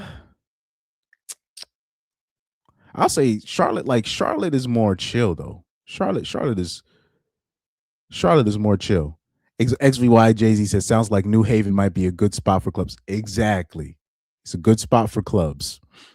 Yes. So even the sketchy clubs, I'd be seeing the white. I'd be seeing the white dudes from Yale, the white women and white dudes from Yale, right? They'll be up in those clubs too. It's crazy work. Crazy work. Crazy work. I've seen it up. I've seen it up close and personal. It'd be like, I remember I went to a damn R&B night in New Haven one time. I don't know if it was. Nah, I'm saying too much, but I saw a whole bunch of people over there. Yeah, like yeah, exactly. The white women over there, they're not they're used to niggas, man. They're used to niggas. So it's a whole bunch of people coexisting. It's not perfect. It's definitely not perfect, but I'll say it's one of the few places in the United States where you'll see stuff like that. It's another town. I don't want to say the town, but a very famous TikToker comes from this city. I don't want to say the TikToker's name or the city's name, but they're very famous. Very famous. They come from this town. In that town, it doesn't matter what background you're at. Everybody's going to the same DMV, the same movie theaters, the same downtown. Everybody's you're obviously all the rich people are basically paying for everything, but you're still sharing the same facilities for the most part. I don't want to say the town's name, but there's a anyways. Cope approach says Philly has some of the richest suburbs though, so the suburban women out here are top tier. I went to Philly for like a little bar gig. Uh when did I think I went, yeah, last year. I went to Philly last year. And then the year before I went to Pittsburgh. That's when I did the live stream from Pittsburgh. I haven't been yet. I've only that Philly. Philly is sketchy as hell sometimes though. I'm oh yeah, on the way to the bar gig, on the way to my bar gig, there was a bridge where everybody was parking their cars, and I saw some two white kids coming from their car. They were playing with a gun. The gun went off, and it made a huge. They ended up they ended up running away, and I was like, Jesus Christ! I went into the bar, and my bandmates were waiting for me. They were like, "Yo, what was that? I heard a loud ass pop outside," and I was like, "Oh, that came from under the bridge because it was a really large like tunnel slash bridge where people were parking their cars. That's where I parked my car. So that any noise that you make in there is gonna be loud as hell. I'm talking about. I said it was a loud ass pop that everybody could hear. They were like, "What?" So I went in there. They thought it was that a firework? I heard something really loud, but it sounded like a gunshot. I was like, yeah. He says, "Were y'all performing in North Philly?" I don't know where we were performing, but where we were performing, it was where a lot of um I saw a lot of plants. I saw a lot of like I don't know if those are called power plants. I saw a lot of like where we were at is where it seems like where all the power plants are and shit. I don't know if I'm saying the right term for it or factory. something something like that. It was a lot of power plants. It seemed to be in a more working class part of Philly, but it was in Philadelphia, the city Philadelphia. um I was in there. Yeah, my band, they stayed at a Airbnb for the night, and apparently it was a disaster for them. So the stay. But anyway, shout out to Shadow Dog Law, man. Shout out to Shadow Dog Law for the 4.99 super chat. Where we at? Donations. Donations. Donations. Donations. Donations. Donations. Gifts. Gifts. Gifts. More gifts. More gifts. He said, "What up, Chris? It's been a while. You're shadow banned. You're becoming infamous. Good work." Yeah, I know. I know.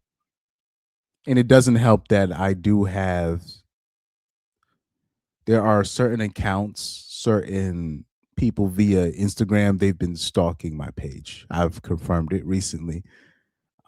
Even my music page, they've been stalking it. Right. So it's you know, and you know, if you have people mass reporting your page, if you're critiquing certain people that you're not supposed to be critiquing, Andrew Wilson, certain people you critique, you can get shadow banned, right? Because there's certain people that are connected. Even, you know, people in the so-called RP space, there's certain people that are connected. There's certain people that they say that they're shadow banned, but they're not. They can actually get people shadow banned, right? So yeah, it is official. I know. I know. I know of people that they'll text me. They'll say, "Look, we got your notifications on for your live stream. It don't pop off." Or I'll try to search your name up on YouTube, even though I watch you a lot, your videos will not pop up. So I already know. I already know. Just the fact that I got demonetized once already. And I already got a strike on my channel from a video 10 months prior. And then they put the strike on that video. You know, it is what it is. Cope Approach says Philly has, but oh yeah, but thank you, man. Shadow Dog Law, man. It's been a minute since I saw you, man. Shout out to you. Cope Approach says Philly has a lot of sketchy hoods. There is some overlap, but most nice clubs are downtown or in specific nice parts. I remember I went to Philly for a field trip when I was a kid, and it was nice. That was a nice field trip. That was a nice field trip. Unfortunately, I was preoccupied with a lot of things, right? Yeah, because I was in middle school, you know. That was like one of the few times in my life where I had like girls doing crazy shit to me.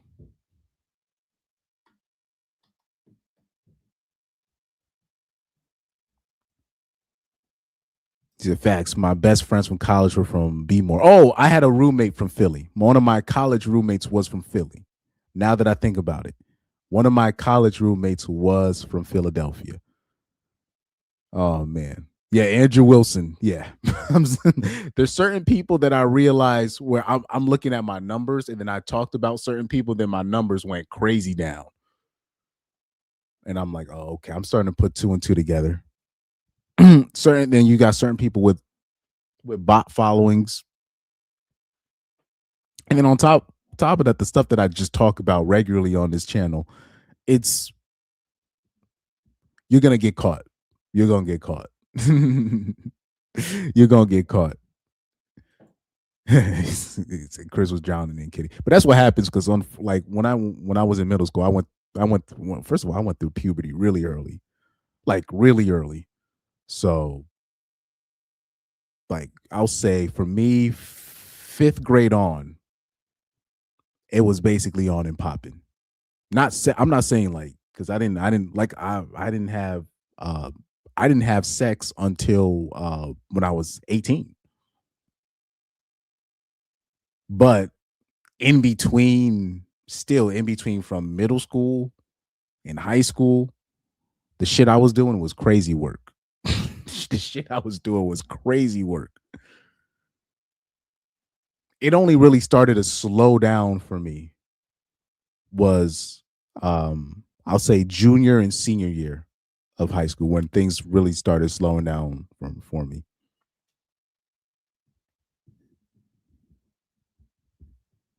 But I always had at least one or two women, at least one or two women trying, them trying to ask me, them trying to ask me out at the time, right? He said I was the king of making out. But there's other things that women will do, you know, to, you know, make up for it.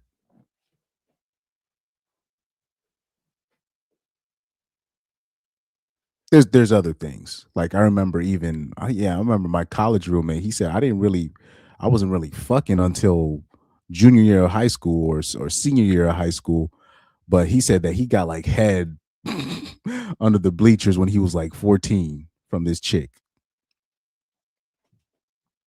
But he was a baller. That's actually, let me not say his name because I've actually mentioned this dude on my channel before. He's about to get married, but he had an extensive history because he was a baller. He was a ball star, and one of the he was a hood ball star for real, a hood ball star in one of the cities that I just mentioned. Oh man, that's my guy though. That's my guy. But there's other things outside of making out and sex that can happen during that period of time, so I'm gonna just leave it at that. But anyways, let's go into ABBA. Here we have this chick, Kiki. Do you love me? That's her name. Her name is literally Kiki. He said Pookie gay man. He's well, he's a I'll say this, he is a Tyrone, but he's not irresponsible. He's not irresponsible. He's a good dude. He's a good dude. He's not irresponsible. But he's one of the rare dudes where women are coming up to him and giving him their number, right? It's very few dudes that got it like that. Very, very few dudes. And then the captain of my soccer team. And anyway, at the time, very few people I knew that was rolling like that. It's celebrities that can't even get the shit that I saw some of those guys get. But anyways, but remember the captain I told you about the captain of my team where he had it where his girl set him up with a threesome with the prettiest girl on the women's soccer team. Usually it's only like football player jocks in D1 teams that can get it, they can get shit like that. But anyways, back to ABBA. Back to ABBA. Back to ABBA. I'm snitching on myself heavy on this stream. Here we got Kiki, Do You Love Me? No, her name is Kiki Araceli, and she is going to detail her experience, her negative or her eventual negative experience dating Abba Atlas. His name is Abba Atlas. I don't know if Atlas is his last name, but I guess that's his full name, Abba Atlas. But anyways, let's go into Kiki, Do You Love Me? Hey, she's getting some traction though. She's getting some traction in the algorithm.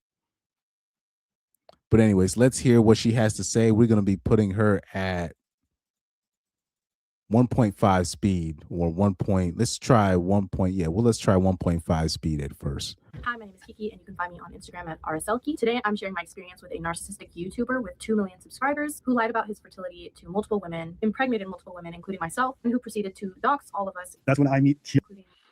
That's interesting. So his MO, Abba's MO is very clear.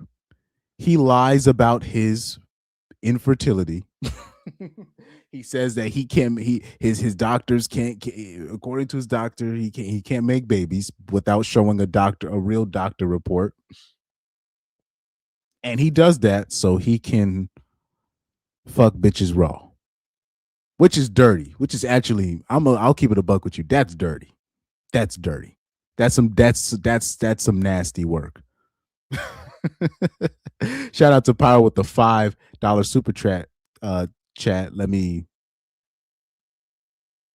Why can I never find my Umar Johnson soundbite on time? Donations. Donations. Donations. Donations. Donations. Donations. Gifts. Gifts. Gifts. More gifts. More gifts. We got money, nigga! We got money, nigga! Shout out to Power with the $5 super chat. He says, Chris, remember the time you told me about a story on Instagram that you got your girlfriend pregnant and you left and never looked back? That's funny. I'll say this: if I knock up a chick in today's climate, I'll tell you here first. I'll tell you here first. And you guys, you don't even have to follow my lead on this. You can be mad at me. I'm talking about on some for real shit. If I end up knocking up some chick in today's climate, I'm probably just going to just pay the child support and just say, look, I fucked up. I knocked up some chick and I just got to pay child support. I'm just going to pay the child support and not visit, because I already know that that woman is going to make my life a living hell. I already know. I'm going to be an open deadbeat, and I'm going to chronicle myself. I will make a separate channel and I'm going to call it Living the Life as an Open Deadbeat Father. That's what I will do. Because I already know the chick, there's no way you kept that kid in good conscience. Because I'm going to ask, like, why did you keep mine? Or I'll be like, how do you know it's mine? And then once I confirm the DNA is me, I'm just gonna be like, look, is there something we could do? I'm gonna be like Ray. I'm literally gonna be like Ray Charles from Ray. I'm gonna be like, no, don't worry about it. I'll take care of it. I'm keeping this baby, Ray. You're not gonna skirt out of this responsibility. That's what I'm gonna do. That's what I'm gonna do. Because I don't have the money to really file for full custody, and I'm not going to ask permission to see my own kids. I'm not doing that. That's got to be the most emasculating thing ever. Where I got to check up on you, where I got to see my own kids. I'm not doing that. So if you ever see me in that position, I'm just gonna take that L and just pay the child support, whatever you put me on to court. Especially if you take me to court on that, I'm just gonna be like, okay, what's the damage? I'm gonna be like those white dudes at Home Depot when they you ever see those older white dudes when they make a purchase and they start talking to the cashier? They be like, okay, what's the damage? That's what I'm gonna do. Just pay that bill and do nothing else. I'm not doing anything else.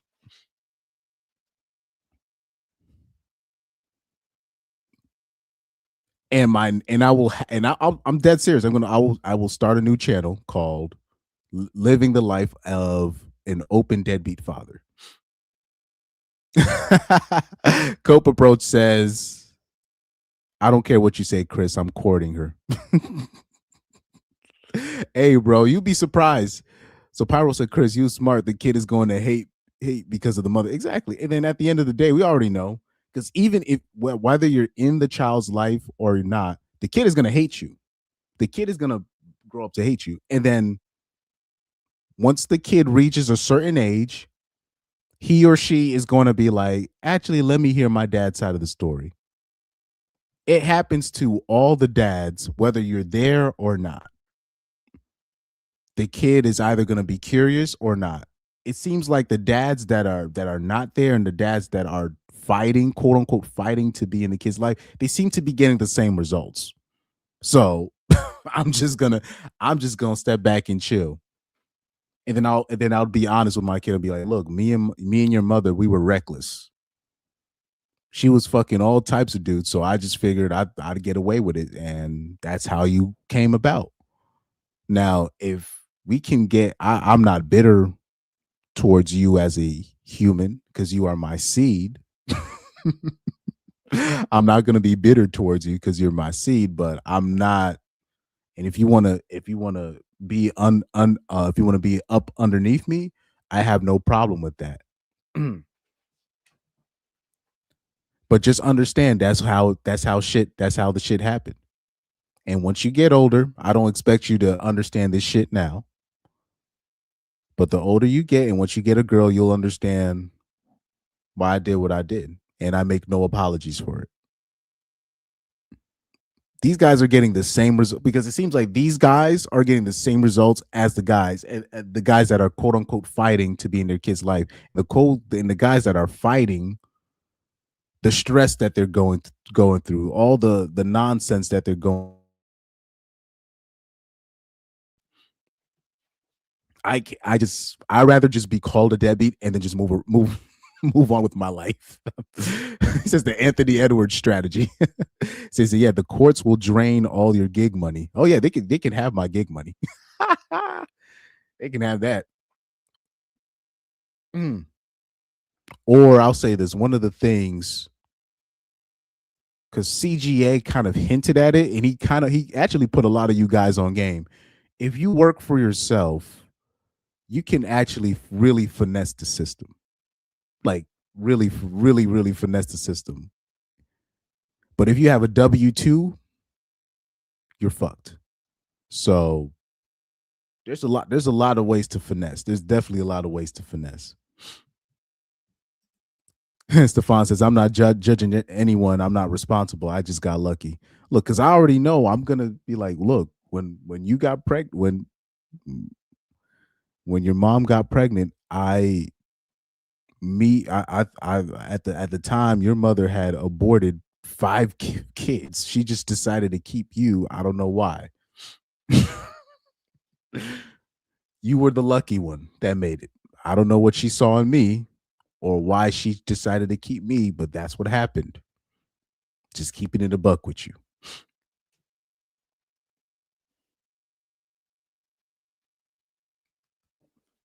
Now, if the woman that I'm with, if she's cooperative, hell, I'll say this: if she just gives, like, say, if the woman does this, look, I'm gonna care.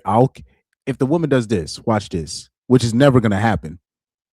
If the woman does this, look, I'm gonna keep this baby as healthy as possible, and then once I get pregnant, I'm gonna sign away all my rights, and you'll be completely responsible for the kid. I'm not gonna be in the kid's life. That would be like a Christmas present for me.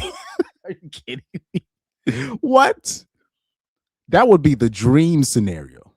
That would be. I'm talking about. I get a free surrogate.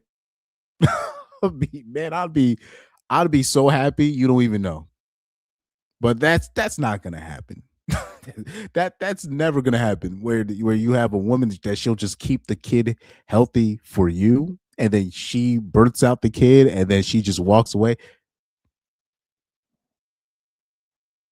What?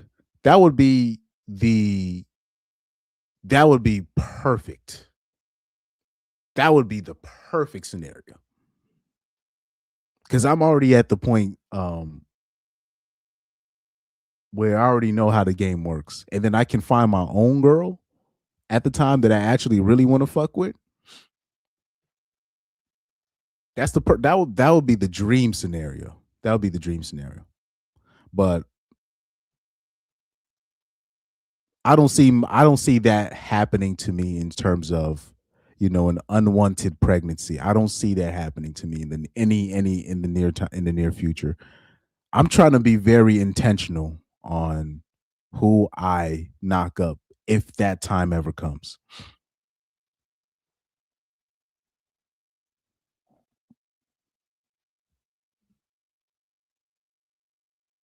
He said that's a dream. Look, y'all not finna kill me early. Mm-mm. But if I have the kid and you just give me the kid and then the parents want nothing to mom don't want nothing to do that, hey, I'm cool with that. Hey, sayonara. Hey, don't let the door. I don't because I'm really not trying to deal with your interference anyways. Like the dream scenario for me is like, it's like, say if I meet like a WNBA chick and then something happens between us and then she says I can't really do this. I'm gonna birth the kid. I'm gonna do what I can, but you're gonna have full custody. I'll accept that. That's shit. I'm cool with that.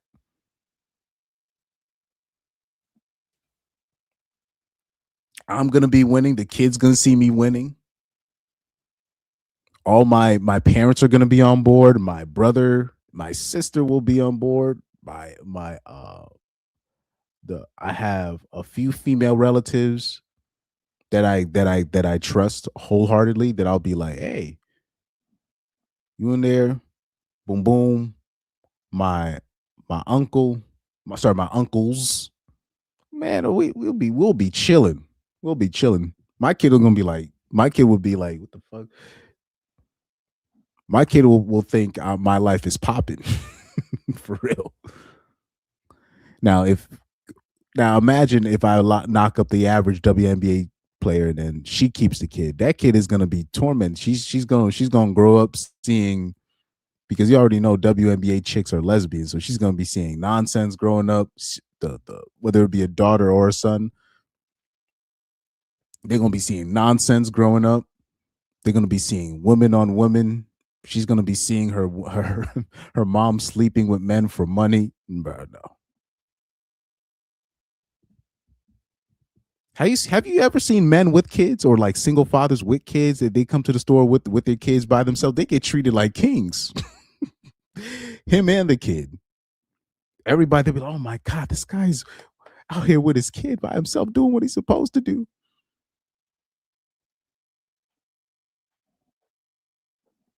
That's really another part of the experience why people will where the stats show where like kids under a single father, they just do well, but they get treated better just in general. That's another, that's a low key a black pill that I just put out there. But anyways, Pyro said, look at the birth rate. Men of all races are avoiding getting women pregnant in these times. Yeah, they're trying. They're definitely trying. My 5-year-old daughter. Everything that is shared here is all alleged, but in order for everything to be easily digestible, I will be including clear timelines and receipts for certain claims. And I request those who watch this video to please do not cyberstalk or harass any of the people mentioned in this video. This is purely to share my experience and to basically give a public warning to any future individuals that may come across this person. And before we get into things, I want to be clear that this is made with complete vulnerability on my end. And with that being said, there will be triggering videos and photos which involve miscarriage. So if you're uninterested in that subject, or you don't want to see the reality of that subject, or you feel like it might be triggering for you, please leave the video or skip ahead over the parts where I show those really graphic things. There will also be a warning prior to showing those photos, so I just wanted to let it. Would 50 Cent be mad if I downloaded that soundbite? This is 50cent.com. I think I would definitely get a copyright strike for doing that. But anytime he had like an exclusive, he had an interview that needed to be let out. If he had like an exclusive soundbite, he would put that in the background. This is 50cent.com. DJ Who Kid would put that in the background. That was actually very smart in hindsight, because those videos would avoid, any copyright, any fair use violations. Everyone know. And to be very clear, I'm putting my own thoughts, feelings, emotions, vulnerabilities in this video, and opinions about my experience, which is my constitutional right to do. But anyways, enough of this introduction. Let's get right into it. Okay, so first things first, how did we meet? What was his demeanor like? Before I met this individual, I wasn't really familiar with his past. For example, the past issues with other creators such as Fresh and Fit, Destiny, and other, crazy lore that I've come across. Ooh, let me see the names that she put up. What the names she put up? That I've come across. Well, I wasn't really familiar with his past. For example, the past issues with other creators such as Fresh and Fit, Destiny, Stevie Knight. Yeah, Abba did Stevie Knight dirty. He did Stevie Knight dirty, basically trying to make it seem like he's like some self-hating, coon type of black person, which they try to label most black conservatives as. So you got to be very careful. O'Shea, she put O'Shea, Duke Jackson, Andrew Schultz, etc. Interesting. Oh yeah, they went in. They went in on Andrew Schultz and I think Akash. But yeah, they went in on Andrew Schultz. Fit, Destiny, and other, crazy lore. Yeah, Lauren Delana. What else? I saw some other names that I saw. What names? What other names did he put on there? I'm sorry. Or, you know, Lauren Delana romance after Destiny fall. Oh Lord. crazy lore that I've come across after the fact. What I thought of this individual was that he was very mature. I thought that he was a very stand-up kind of guy. I thought So these were those simp text messages that he was given to her. Look at this. This is Abba in the black text message box right here. He says, I feel like we have a lot in common. I want a friendship with you too. So I want to share lots between activities, goals, etc. Also, I thought you were fine in all of your pics and videos. She replies back, I like that you're honest and upfront, rare gem. So he was doing that sneaky fucker, simp game.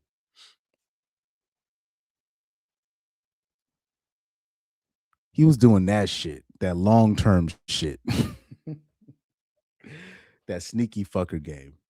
But anyways, there's a lot of dudes that employ this tech. Guys like that are really ruining. There's guys like that ruin the normie dating space. thought that he was very kind. I thought he was very honest. His demeanor just comes off as someone who cares about other people. He talks a lot about wanting to be present. He talks about wanting to show up for. This nigga was really giving her text messages talking about these are the goals that I want in our relationship and all this nonsense. You see that lying shit. That lying shit where you're trying to make it seem like, oh, I could see us, taking it serious after we fuck. That lying shit, it's only so long where you're gonna get away with that shit. Friends and family and those that he considers loved ones. Before we started talking, I had made a Instagram account and I found that he has a page on Instagram. He has, I believe, 4 different Instagram accounts. There's one for his main channel and then there's one for himself, and then the other ones, I don't know what he does on those. The one that I followed is probably the main one that most people know about. I came across a video of him dancing with a woman and she was very curvy, very beautiful. So I decided to comment on it and say something witty. There's this ongoing joke in their community where I guess dancing or doing stuff with women is gay. Any man that can boogie is on my floor. So I left a comment on that video saying the finger landing on the belly button is anything but gay. He liked it. Well, he hearted the comment. And then on my own page, I had posted a small compilation of photos where one of the clips was of one of their live streams. I think that caught his eye because that was one of the first things that he mentioned when he slid into my DMs. From there, it's all history. After he slid into the DMs, he gave me his phone number. He was very flirty, very goofy, very silly, Hold on. So yes, he slid in the DMs first. That's how it started. But did that say kick? Hold on for a second. Man. Hold on for a second. Into the DMs, he gave me his phone Oh no, never mind. That just says Kiki. Never mind. number. He was very flirty, very goofy, very silly, I would say very charismatic. Our conversations went really nicely, I would say. They were very fun for me. Throughout our conversations, we would share anything and everything about the things that we want to do, our plans for the future, relationship stuff. To ask you a side question since he was asking about me. How? First of all, Abba's too old to be doing this shit. He's too old to be doing that shit. You see them long ass text messages, talking about their feelings and their goals and what they want in life and all this. That's that shit you do in like middle school and whatnot. I'm sorry. That's that. I learned when I was in middle school not to do that, because when you're having these long and drawn out messages with a girl that you because I was doing that with like 2 or 3 girls in middle school. It was 2 or 3 specific girls I was doing that with in middle school. One of them was actually my friend for real, but people took that as, she took that as, oh, you want to do something with me. And then one of them was a girl that I actually liked. So I already learned by middle school when you're texting out all these long out, all drawn out messages. What do you think about life? And what do you think about this? And I just love talking to you, man. We share so much in common and blah blah blah. Bruh, don't do that. That's in my opinion, when it comes to texting girls, I'm very against doing that, because even if she doesn't like you, or if she's not attracted to you physically, or if you're even if she doesn't like you now, she's always going to put this in the back of in her mind that there's a connection there. So if she wants to look back and reach back for, okay, what men are interested in me, she's gonna look back, she's gonna reach back and come back to that situation where you were telling her everything, right? So I already knew that. So he's too old to be doing that shit. You need to he should have been straight up and say, look, I like your profile. You hearted my comment. You're pretty. Hey, let me fly you out, and then I'll pay to sleep with you for tonight. You got to be he has to be like, he's at the point where you got to be honest. You can't be on some, oh, I don't want to just meet up with you. I want to be friends, bruh. You too old for that shit, bro. He's in his late 30s. Or isn't Abba, I don't isn't he 40? Isn't Abba at last 40? Let me search something up real quick. Cuz he's too old for all these long drawn out text messages. Okay, he's 36, allegedly.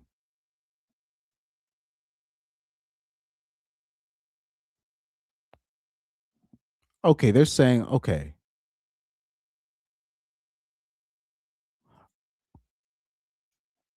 Hmm. Also, Preach is 44, and then Abba is 36. Still. I think you're in your mid 30s. You can't be lying to hoes at that age. I'm sorry. You can't be lying to hoes at this age. Not at 36. You got to be straightforward. How well do you find your mental state when you're on a very specific schedule versus when you're not? And how do you feel about it? Let's say, like, you do prefer one or the other, but you're not in that headspace. So let's say if you prefer a more routine-based thing and you're not having that, how do you handle that? Tell me. What kind of expectations that we have for potential partners. He was sending that video to her? What kind of simp shit is this? Hold on for a second. This was the video messages that he was sending her. Hold on. Wait a minute. This is crazy work. Hold on. Fun for me. Throughout our conversations, we would share anything and everything about the things that we want to do, our plans for the future, relationship stuff. To ask you a side question. So this was a video message. Sorry, one of the many video messages that he would send her before they hooked up. Questions that he was asking about me. How well do you find your mental state when you're on a very specific schedule versus when you're not? And how do you feel about it? Let's say, like, you do prefer one or the other, but you're not in that headspace. So let's say if you prefer a more routine-based thing and you're not having that, how do you handle that? Tell me. What kind of expectations that we have for potential partners and things of the sort. A few days after we started. That's some simp shit if I ever saw. But he knew what he does. So it's very obvious what he does. He finds girls, right? He leverages his YouTube status, his success. He tries to make a connection with them via social media. Gets them to share their number and stuff. He opens up to them, they open up to him, and he basically sweet talks them into flying out to see him. And then after, then he'll somehow negotiate a way for him to fuck his fans raw. And then after promising them a friendship and a deeper connection and all that nonsense, and then after he smashes, he's out. He's gone. That's Abba's game. I'll say that is sleazy. That is sleazy.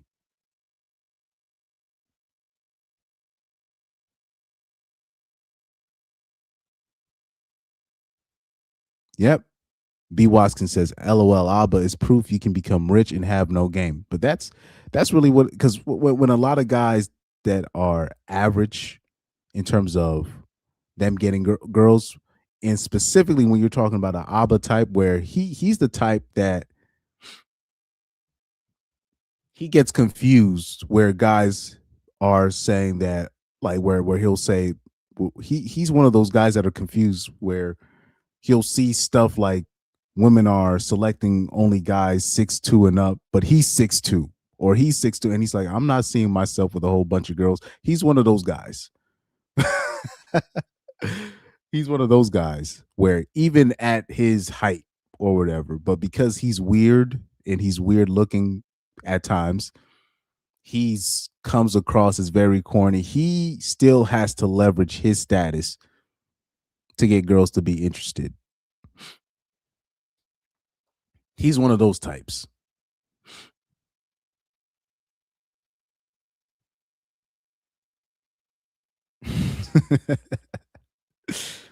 Pyro says, "Don't give them false hope so they can fall back on it later. People told me not to do that." Yeah, that's he be giving he be giving them hoes hope.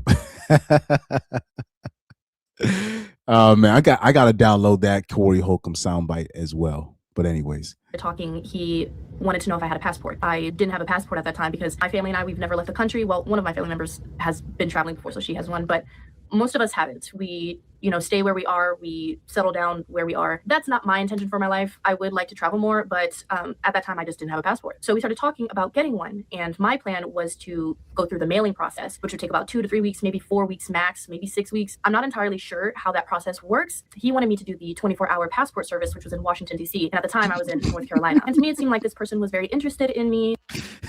This bitch didn't get the hit. The 24-hour passport service, so you can be in and out. He was very consistent. He talked, he communicated just very consistently. I was like, okay, this person is interested in me. I had my suspicions, but at the same time, I was like, I need to be more trusting of people. Dude, you should. I read the text messages already, but this dude is a fucking. He is a lot more like Fresh than he wants to admit. This dude has no game. At least Fresh knows he needs his money. But you need your status. You need it, bro. This is like, you're not getting bitches with these kind of texts. Just very consistent. I was like, okay, this person is interested. I'm looking at these texts. First of all, he's texting her way more than she's texting him. That's something else that I'm noticing. Triple text messaging her, double texting her, triple texting her, quadruple texting her. Oh my goodness. Oh my God. I had my suspicions, but at the same time, I was like, I need to be more trusting of people. I need to be more open and willing, because prior to this situation, I've had horrible dating experiences. As you know, I'm a single mother. I've been physically assaulted. I've been abused. There's so much that I've experienced. Yeah, we know you're a single mom. You've been abused. You've been betrayed. All this shit. Always the same shit, bro. But I have to learn to start trusting people more. Yeah, it's easy to trust somebody with 1 million subscribers. I need to give him I'm gonna give this guy a shot. Yeah, you're gonna give the guy a shot with 1 million subscribers on YouTube, hundreds of thousands of followers. It's via all social media platforms. Man, stop. You know what? Perhaps I'll give him a shot. I'll give Abba a shot. So arrogant, bro. But anyways, in my life that has pushed me to the point where I'm not entirely sure if I even want to pursue romantic relationships anymore, but I want to give it a shot. I wanted to try. With the passport situation, it was my job to drive 5 hours to Washington, D.C., pay for the passport, and drive 5 hours back. And so in that day, I drove a total of 10 plus hours. I had to drive back home at nighttime, and my vision is really bad. It was terrifying for me. It was raining. It was storming. He knew how scared I was and how, like, just how terrified I was of doing this. But at the time, she really thought there was going to be a legit shot at pursuing a romantic relationship. But you see, notice when a woman wants something, like when she wants something, She has her goals set on something. Look at all the stress she was willing to put herself through to get a 24-hour passport. You know what I'm saying? Like, look at all the stress that she put herself through because she thought she had a shot at a romantic relationship with a guy that has 1 million subscribers on YouTube.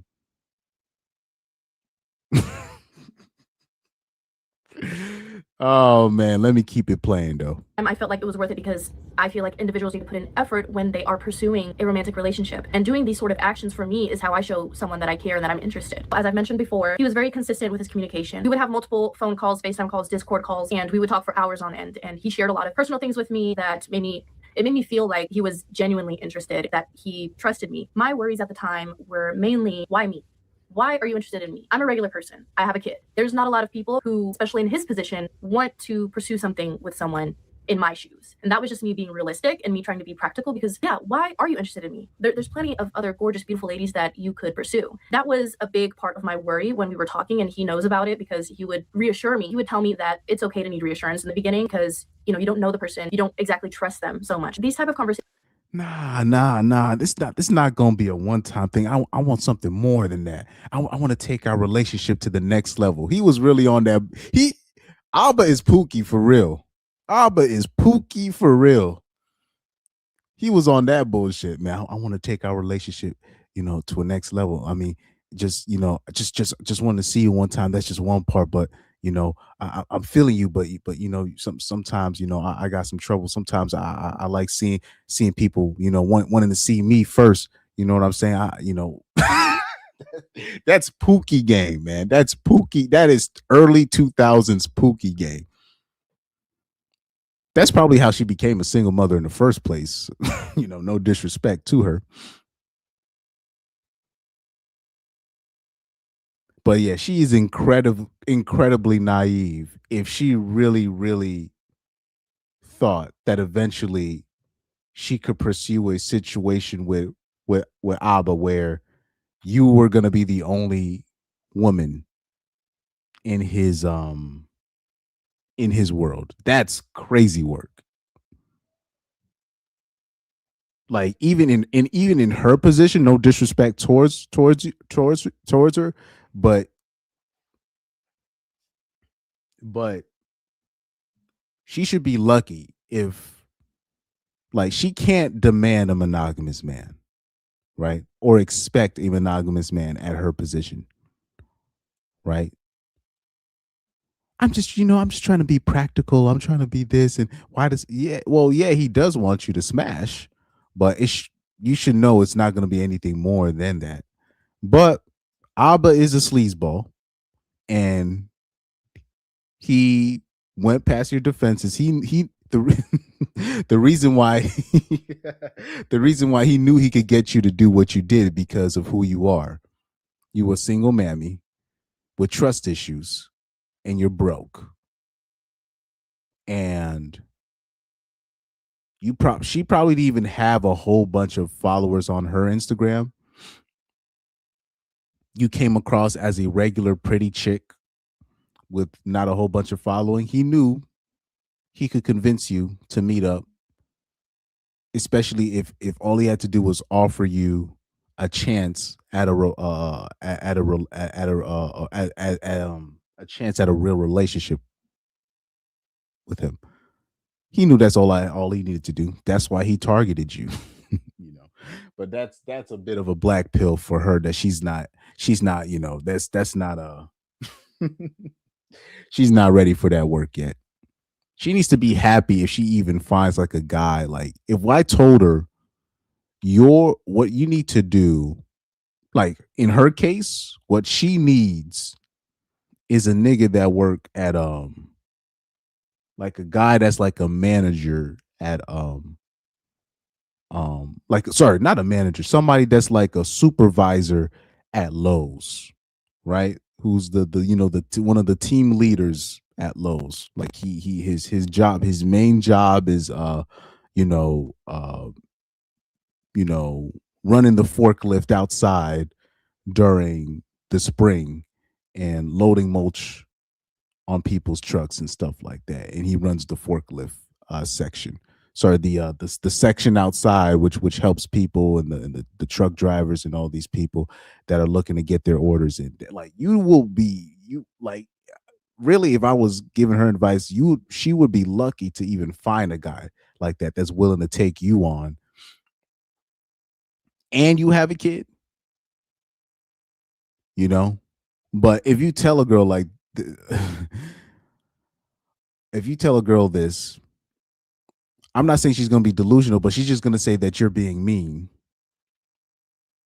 So you can't run, that reality game on her. If you run reality game on her, she'll take you at your word and be like, okay, I won't take him on because at least he's being honest. But Abba ran that game on you because that's what works on you. It's predatory as hell. I'll give you that. It is predatory, but who's gonna give her the truth? The old abuse card. Yeah, every bitch, they always talk about they've been abused. XBY Jay-Z says, right, 24-hour password, drive 5 hours, LOL. She thought she had the beta simp that Abba portrays himself. She wasn't expecting him to be an undercover red pill. Yeah, it's not even that Abba is undercover red pill. He's straight up a pookie. He's a pookie. He's the pookie that a lot of red pillars be they be that a lot of the red pillars be envying at times. A lot of the times. He's a straight up Abba is an undercover pookie. That's exactly what he is. That shit with all them text messages that he's sending, whispering the sweet nothings in the girls' ears. That's the stuff that girls be complaining about, right? But yeah, you are right. In her mind, she thought, okay, this guy is really, he's a stand-up dude. He practices what he preaches, and he seems like a really good guy. Because she knows if a Myron Gaines or one of these people slid in her DM, she'll know, oh no, he's just trying to use me and discard me. She knows if one of these people, a Rampage Jackson, right? One of those guys, a DDG, Deshae Frost. They're just trying to pay for my presence and then just discard me after, right? A Ty Lil. Now, let me not say Ty Lil. That's actually a bad comparison. But the guys that I say, yeah, that's perfect. They'll know exactly what it is with those guys. But with Abba, exactly. That's what I'm trying to say right here. XBY Jay-Z says she thought they aligned because they both hate the manosphere. Exactly. That's how a lot of these ladies are getting got nowadays. Did I ever show you that video via Instagram where it was a video of a chick in her, I think, late 20s or mid 20s, where she was saying she said that she loved dating millennial dudes and Gen X dudes because red pill culture skipped over them. They missed the red pill culture, so these guys are the best guys to get with, and these guys, she enjoys her time with those guys. And I was laughing my ass off. I was like, those are the guys that are running the red pill channels. What are you talking? It's millennial dudes in Gen X. Those are the most famous dudes. All the dudes that you hate. Andrew Tate, Myron, all these people. These are millennials. These are older millennials. These are a lot of the best RP content creators are Gen X. Right? I'm not saying they're running game on you, but they're smart enough to know that if I'm on a date with this woman, I'm not going to bring up anything red pill related. They're just going to trick on you, give you some money, and then you're going to give it up, and then they're going to move about their day, and you will be fairly compensated for it. Red pill culture didn't quote unquote skip over the millennials and Gen X. That's just not true. But Women are like a lot of those women. They're very. I don't know what the word is. I think maybe solipsistic. I don't know what's that word. Solipsistic. Let me see. Solipsism. Yeah, they're just being very like just very self-centered. They really think they're the main character. So everything has to evolve around them. So they can never see it where if somebody comes into their orbit is saying everything that they want to hear, they're gonna think that they deserve that. Is they're not even gonna think about, oh, I'm being played. It never even crosses their mind. In their mind, they deserve that. Like, or if they get a match on Tinder, or if they have a certain type of guy, even if he's wearing meta glasses, even if he has a camera, a camera crew rolling with him, if that guy fits the physical descriptions, she's gonna look past all of those red flags and be like, I deserve this. Shout out to AJ in the chat. We got AJ Ranty reaction in the chat. Yes, solipsistic. Thank you. Yeah, women are very solipsistic, especially you're talking about Gen Z women, millennial women. I'll say millennial women, especially younger millennial women. Very, very selfish, very self-centered.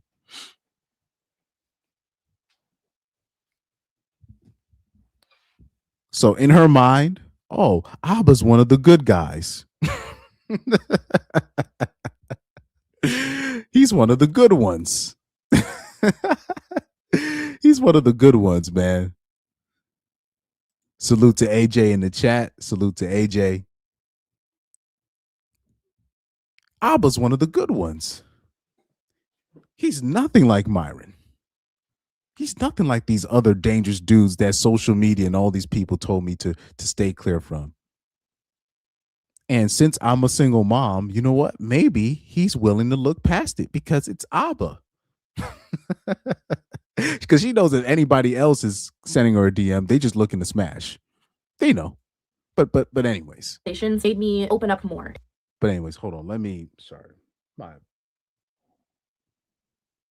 take this out. I'm gonna reconnect my mic real quick.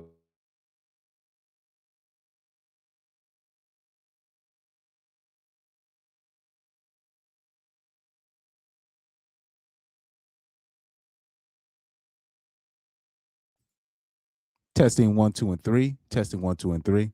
Sorry, I had to do the same thing like I did in my last stream. I had to take the USB out. But anyways, like you did, this is where you're, when you're dealing with a very, just a very narcissistic woman. I remember Corey Holcomb had said something similar. It was a stripper he was trying to give advice to. He was saying, look, at the point you're at in your life, what you really need is a dude that works at Staples, right? A manager at Staples. He either said that or he said like a UPS driver or something. And then she was like, "Nah, I don't want to date no UPS driver. I don't want to date no manager." Ma'am, you're a stripper.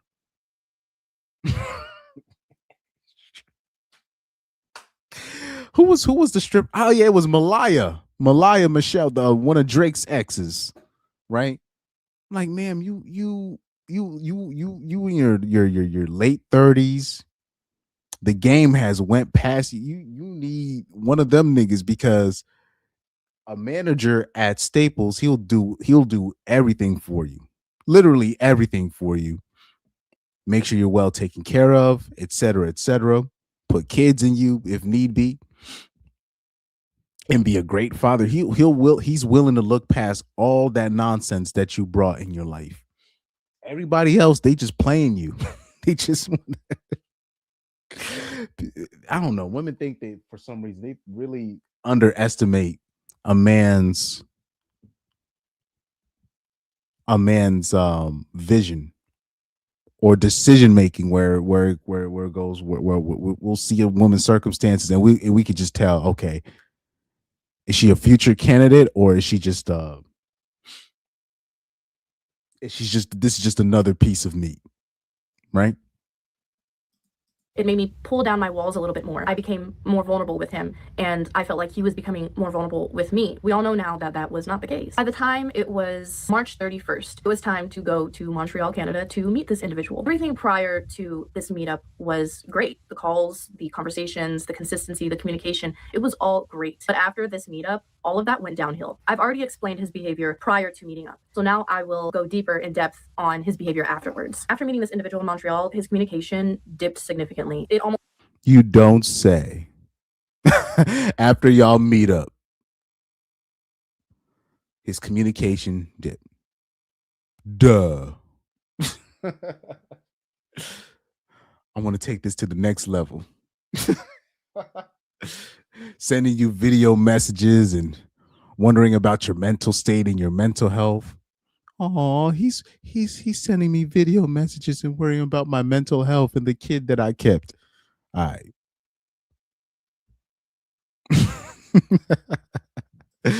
XVYJZ says women are so used to running game on average men, they aren't prepared when we play the same game on them and get schooled. And then they'll hold on to that and act like that person is the most evil person on earth. Meanwhile, they done crazy work to the men around her.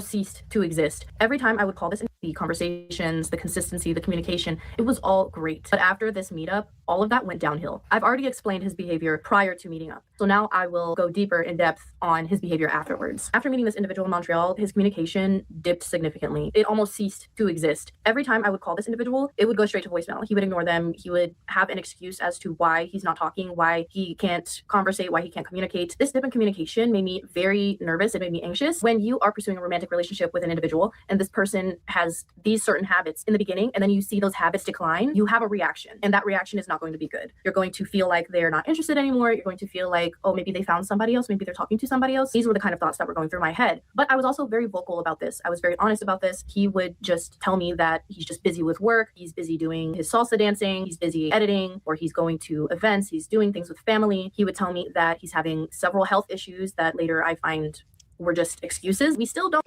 He's still running that. Oh yeah, my health, and I haven't been getting enough sleep. He a real life Pookie. Real life, man. That shit's funny, bro. don't know the entire truth to that, honestly, because when we're speaking about these alleged health issues, we already know that there's contradictions with his story of him having an issue with his fertility. This issue with his fertility may possibly be true. We don't know because he's never showed proof of that. He's never shared actual documentation to prove him telling the truth. Unlike all three of us women who have a whole Dropbox, a whole plethora of receipts, and still yet people are treating us like we are liars, scorned women, whatever. This individual, he has claimed a lot of health issues and uses it for his own benefit. It may be true that he has health problems, but he's an individual who uses it for his own benefit to get his way or to push a narrative that may or may not be true or maybe half true. We don't entirely know. During our meetup, we had consensual intercourse. I know there's individuals online who are claiming that me or the other women are claiming that he had stealthed them. That is not true. None of us have claimed that he stealthed us. It was an anonymous individual who came forward. She is not public. So I don't think I have any business putting her face out there. Unless she wants to come out, that will be her choice. Back to what I was saying. During our trip, we had consensual intercourse. I did ask about condoms. He said he doesn't like them. They don't feel right, or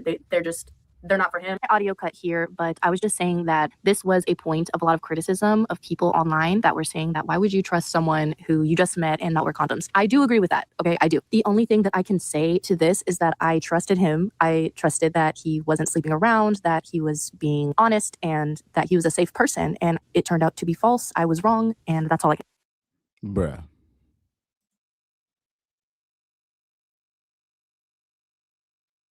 And then women like this wonder why dudes will just be like, damn, you'll have an Andrew Wilson will say all women are retarded, right? Which is not true, but you wonder why people think this. But it's really just what's that word again? Your solipsism, right? And it's just really there's just so self-centered. What in your right mind would you think you're going to be the only woman in Abba's orbit with his following, with his work, with his work schedule. Why? Why would you? Why? What, bruh? Really? But this is also where I come in and I say, bro, I told you after 2026, post 2026, it's going to be mandatory to be with women. They're going to need to, every woman that you fucking with, they need to be signing NDAs. NDAs. Though the days of leveraging your celebrity status, the days of leveraging your fame, and you think you're not going to pay any money, or you think you're not going to sign an NDA because it feels too transactional and it's, it's taking the fun out of it. Those days are over. Those days of leveraging your platform to get women to fall in line, those days are over. If you don't do it how you supposed to do it, meaning you tell her up front, look, I want to smash. This is the money I'm willing to give you. You got Apple Pay, you got Cash App, you got Zelle, you got Venmo. If you're not doing it like that and you're not having them sign NDAs, you are really risking it. Those days of just, oh, the bitch is gonna fuck with me just off the fame, and then I can just discard her afterwards. Those days are over. Bitches don't want that no more. They know they can leverage. They know they can leverage you for way more than you're putting out. They know they can leverage way more. They know it. So if she wants a relationship with you, or you're trying to put it out there that you want a relationship, and you're kind of offering it up as a little, oh, hey, I do kind of want a relationship.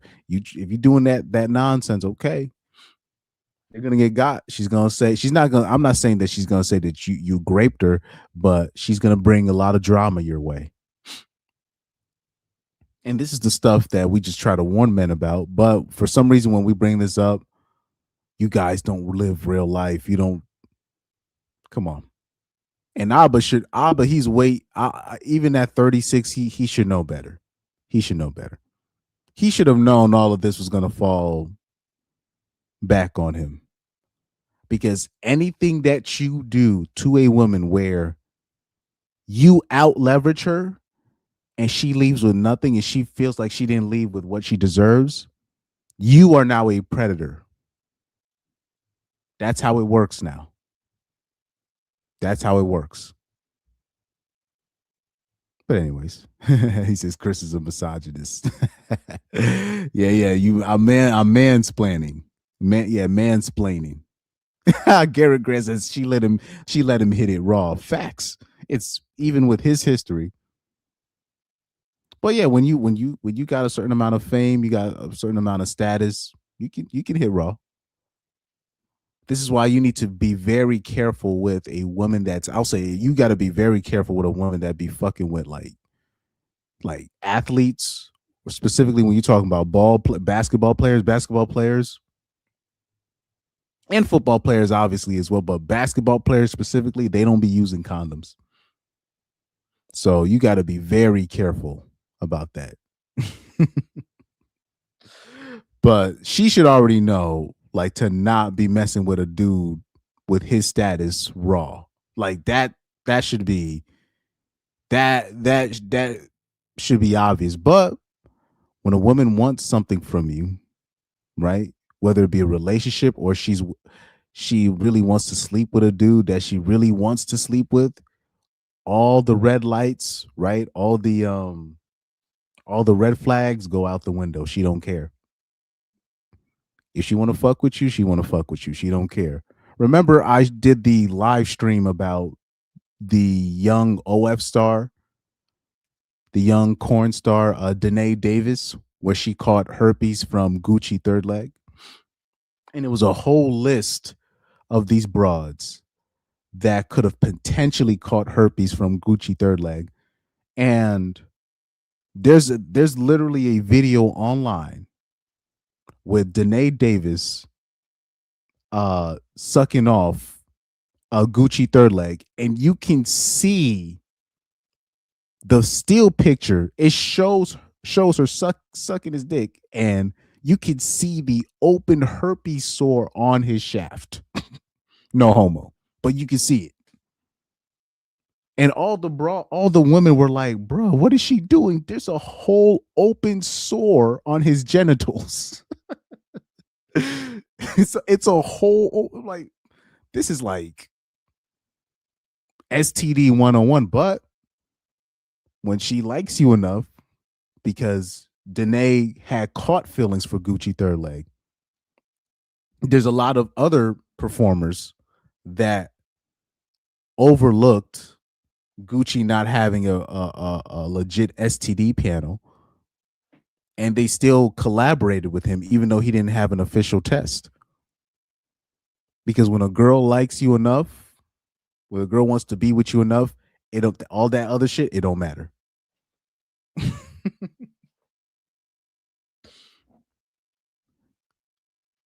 That's a whole nother story. But I remember I revealed that black pill to the public when I did that Danae Davis stream, because that was all the girls were like, "Are you kidding?" So and everybody else was like, "So all these girls perform with Gucci even though he didn't have a test?" And then it was interesting. All the performers that he targeted to collaborate with, most of them were black girls, most of them were Latina girls. There were some white girls, but a lot of the white OF girls, they have boyfriends. Or a lot of the white OF a lot of the white OF girls, they have managers. So Gucci couldn't go to them because at the end of the day, the manager's going to be like, "Okay, before we even do anything, we need to test you right here and right now. We have the stuff to see if you're dirty or not." He would have gotten caught up then. That's why he targeted the women that he did, and he was willing to manipulate his way into collaborating with these girls, even though he had herpes. But Danae Davis, that was just stupid on her part.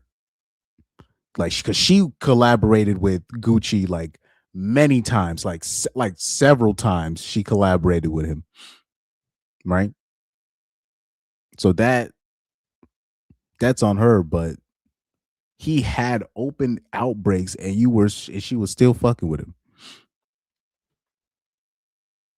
And I refuse to believe that she was dumb. She was just hoping to God that it wasn't what she thought it was. Right? But that, I'm pretty sure Danae Davis was the same type of chick in high school.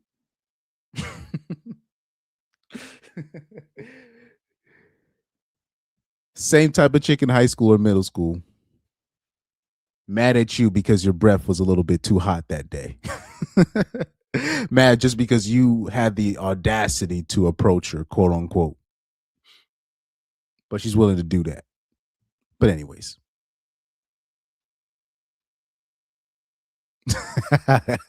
Cobra Bro said Chris won't open the panel up because I know I would expose him for being a misogynist thug. Reaper Rel said many of these content creators just regurgitate the shit they hear. They don't actually live this shit.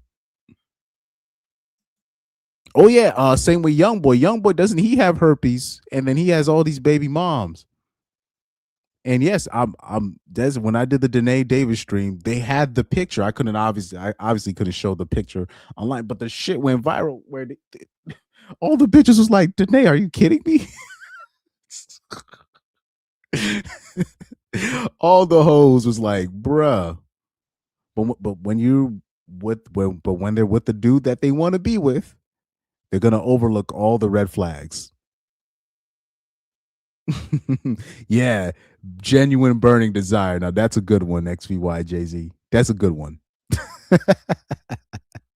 That is a good one. But you know, that's a whole other story for another day. When they want to be with who they want to be with, Nothing is stopping the woman. Nothing. I've already spoken in the past about my issues with condom use. It's not something I'm proud of or whatever it is, but that's just the truth. It ain't pretty, but maybe not. After the consensual intercourse, he suggested that I take the Ella pill, which is basically like another Plan B pill. He took me to the pharmacy down the street from his place. He paid for it, and I immediately took it. But as we all know, the Plan B pill does not work if you've already ovulated. So after my trip, after I left, a couple weeks later, I find out that I'm pregnant. I think I told him a couple days after I found out, because at that time he was telling me how much he's having, difficulty sleeping, he's having health issues, and I was like, this is probably not the time. This is probably not a good time to tell you this information because you might have an aneurysm. I eventually tell him, I show him the pregnancy test. I send him pictures of it because I feel like if you meet someone one time, right, and they tell you they're pregnant, you're going to want to have proof. You want to be for sure. I sent him pictures of the test and I told him, here, I'm sending this to you because you probably need to see it. He told me immediately he didn't need to see it and that he believed me. Remember that whenever this fertility lie comes up again, okay? After I told him about the pregnancy, his words and his actions never really aligned. His words said one thing, but his actions said another. He would claim that he would support me, that he would be involved, that he would co-parent, but his actions to me after, as I've said before, after the meetup, he would ignore my calls. He would give me so many excuses as to why he cannot communicate with me. He would text every now and then, but it wasn't consistent the same way as it was prior to meeting. He seemed to have a lot going on at the time. I had so many worries and concerns. I felt like it was maybe my fault that I was pushing him away, making him feel a little bit overwhelmed. You'll see it in a lot of the messages. You may have already seen some of them. I would apologize for a lot of things. I would try to reassure him constantly. I would tell him very nice things about himself to make him feel better. These were just my attempts to try to save something that was never really there to begin with. Damn. He says XVY Jay-Z says NBA young boy's a passport bro now. He's living in South Korea. That was going to be a low-key spot. I was going to go for Lings. Now he's going to infect them all. That's not the spot that I was aiming for in Asia, but still, that's definitely an L for us. That's definitely an L for us. So I'm going to X out the whole South Korea. I'm going to X out whole South Korea because now, oh, Lord, oh, man. But that wasn't going to be that's not my spot. That's not the spot that I was aiming for. All the countries that I'm aiming for in terms of not only vacation but a potentially staying spot, I'm never going to reveal on this channel. Never going to reveal. But yeah, South Korea now I'm definitely exiting out South Korea. I'm gonna take everything with a grain of salt. I don't have any proof of these phone calls. He let me know that this wasn't really a choice that he would make. He would rather me get an abortion, just like the previous two women that he was with. Despite him telling me that he would rather me get an abortion, he did make it clear that it is the woman's choice. And I also told him that I would respect any decision that he made. I'm already a single mother. I decided that if this wasn't something that he was comfortable with, that he just wasn't ready for, I'm fine with him just walking away. And I let him know. I said, you have multiple choices that you could take. But in one of his videos that he posted about me, he lied and said that I told him to disappear. After talking for a few weeks, we meet up. She ends up getting pregnant, wants to keep it. I'm supportive, despite her offering for me to disappear and not be involved. Please show me where I said that. But I never told him to disappear. And if that is true, so-called king of receipts, please show that where I said you can disappear. I don't care. I'll do this by myself. I would like to see it. If that exists, I would like to see it. And then around this time when I found out that I was pregnant and a little bit before that happened, there was a lot of online stalking and harassment going on. More so after I found out that I was pregnant. They were going crazy in my DMs. They were saying a lot of nasty things about being a single mother, about needing child support. So this is interesting. Isn't these supposed to be?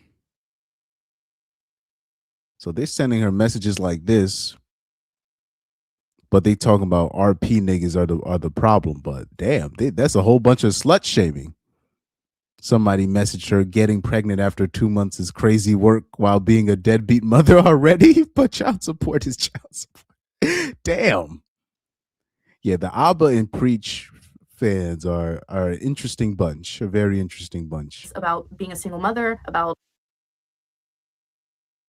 Yeah, they straight up slut shaming her. They sounding like me now. That's some interesting stuff, man. Needing child support and whatnot. A lot of this was exposed at the time that I was miscarrying and going through so much, and it was just crazy. That's why I clarified a lot in those original videos that I'm a single working mother. For the last 6 years, I've been doing it by myself. There's no child support involved. I'm aware that...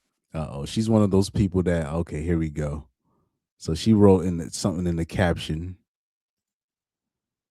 She says, men will call the single mother a deadbeat, knowing damn well that the father failed in his responsibilities. None of these men are honorable, not worthy of love and care. Nah, we see exactly what you are. no disrespect. You was fucking with a player ass dude that whispered sweet nothings in your ear, similar to Abba. Hence why you got pregnant. This is not no, oh damn, oops, I didn't realize I was ovulating.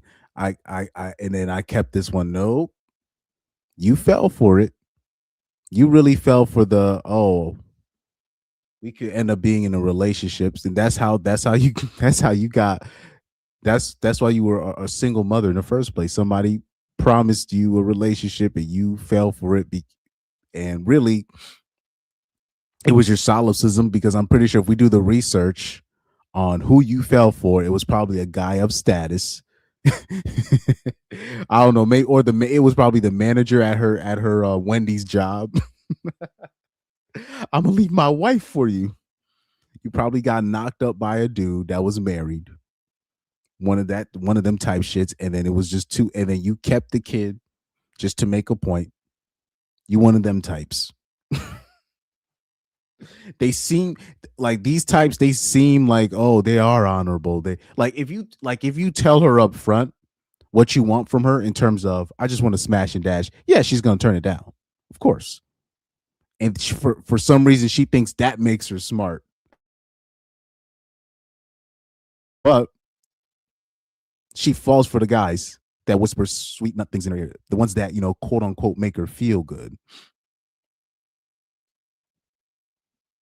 So that's the type of chick she is. So it's very obvious what her MO is. But at the same time, Abba needs to take this L. He needs to take this L. I don't care. Because on channels like this, we talk about these these phenotypes, these prototypes. But anyways, 6 years, I've been doing it by myself. There's no child support involved. I'm aware that she said there's no child support involved. That means she either messed with some freaking criminal, or the dude is married, or both. Two things can be true. these people in these red pill communities, they're kind of disengaged from reality. I think there's a lot of mental illness online. These people that claim to be in these communities, they're not really in touch with reality. There's also a teeny tiny suspicion that the individual that I was dating was possibly behind exposing me. The times where I found out that people were posting my other... You weren't dating. You thought you were dating him. Remember those numbers that show that 30% of Gen Z men are in a relationship, and then 60 something percent of Gen Z women are in a relationship? You do the math. social media is trying to dox me. He was sending it to me. He tried to accuse my cousin of sharing this information that we're seeing each other and whatnot. My social media is very small. The original account that I was on only had family and friends on there. There's other people that I suspect, but Abba is definitely on there because you didn't like that I was posting you. I don't know. Oh Lord, so she thinks that red pillars and Abba fans were on her neck. No, red pillars were probably cheering you on. These red pillars are actually cheering you on. These bras, these bitches will fall. These bitches will slip on the floor. They'll stub their toe on the banister, and they will blame the red pill. They blame the red pill for everything. Good Lord. I feel like it's a probability that he wanted to get his lick back a little bit because he did not like that. He told me he told me that he didn't really like that, which is fine. I can understand that. So I apologized to him. I did apologize to him. I told him, okay, I'm not going to do that again. That can make somebody uncomfortable. So I deleted them. I took it off. Those are the reasons why I kind of suspect that he may have been involved with exposing me. Come on, 16 followers. But yeah, all the harassing accounts or the harassment you got, that was from Abba and Preach fans and people that work, and potentially people that work with Abba, and potentially his family members or people connected to him. Those are the people that was harassing you. Don't try to bring the red pill into this shit. And that's how you got. Who was the earlier comment? Who said that in the chat earlier? Somebody said this in the chat. She thought that her and Abba aligned because, oh, we're both anti-manosphere. We're both anti-red pill. You got. Don't blame that shit on us, man. Who's going to share my information like that? Nobody. Now we'll be getting into the topic of miscarriage and pregnancy loss. So if you don't want to see any graphic images, videos, anything that might trigger you, or you're just not interested, please skip ahead. With all of the stress and anxiety of the stalking harassment, the inconsistencies with ABBA and everything, it started to affect me internally, and I started to miscarry sometime at the end of April, early May. These are text exchanges during the time that I was miscarrying and going to urgent care and the ER. My daughter was with me and he knew about it and he knew how much it was affecting both of us. These were the type of exchanges that made me think that he cared, but again, his actions showed something else. He was even comforting me when I told him that my daughter blamed herself for the miscarriage, but then he would do things like this. He would post these photos on Instagram, on YouTube, value, feeling brand new. And this is all during the time that I was miscarrying. I kept him updated on my health and the doctor's appointments, and he Yo. seemed to care. He seemed to Let me rewind this real quick. This is I'm not laughing at the situation. I'm laughing at what I'm about to pull up. Yo, Abba's a pookie, bro. For real, for real. Abba's a pookie. pregnancy loss. So if you don't want to see any graphic Sorry, I gotta rewind it because the clip that I'm about to show you, it's gonna be perfect. It's gonna be perfect. images, videos, anything that might trigger you, or you're just not interested, please skip ahead. With all of the stress and anxiety of the stalking harassment, the inconsistencies with ABBA and everything, it started to affect me internally, and I started to miscarry sometime at the end of April, early May. These are text exchanges during the time that I was miscarrying and going to urgent care and the ER. My daughter was with me and he knew about it and he knew how much it was affecting both of us. These were the type of exchanges that made me think that he cared, but again, his actions showed something else. He was even comforting me when I told him that my daughter blamed herself for the miscarriage, but then he would do things like this. He would post these photos on Instagram, on YouTube, value, feeling brand new. And this is all during the time that I was miscarrying. I kept him updated on my health and the doctor's appointments, and he seemed to care. He seemed to worry, but just the way that he described my situation in one of his videos, She just ended up having a miscarriage. it's clear Yo, Reaper, you already know what I'm about to pull up. Y'all remember this stand up from Corey Holcomb? Y'all remember this? There's one. That's exactly what Abba did. That's exactly what he did. Man, that dude, I already know Abba was sitting there dancing. He was out here, man. I bet you he came into the whatever them little salsa dance classes he be doing. I already know he was dancing when he found out that she was gonna have a miscarriage. Because you guys do know stress that can induce a miscarriage. So that's why he probably was sending people to harass her page, send little shits, do little passive aggressive things like that, because that shit can lead to a miscarriage. That dude was probably praying to God. He's like, I don't want. Oh man, this dude here, boy, he's something else, man. Living my best life. This dude got the news. He was like, oh man, I feel so sorry about, is there anything that I could do for you? I was like, oh man, I'm so sorry about that, baby. He hangs up the phone. Living my best life. I ain't going back with you. Living my best. This dude was singing. Doing all that shit. I bet you.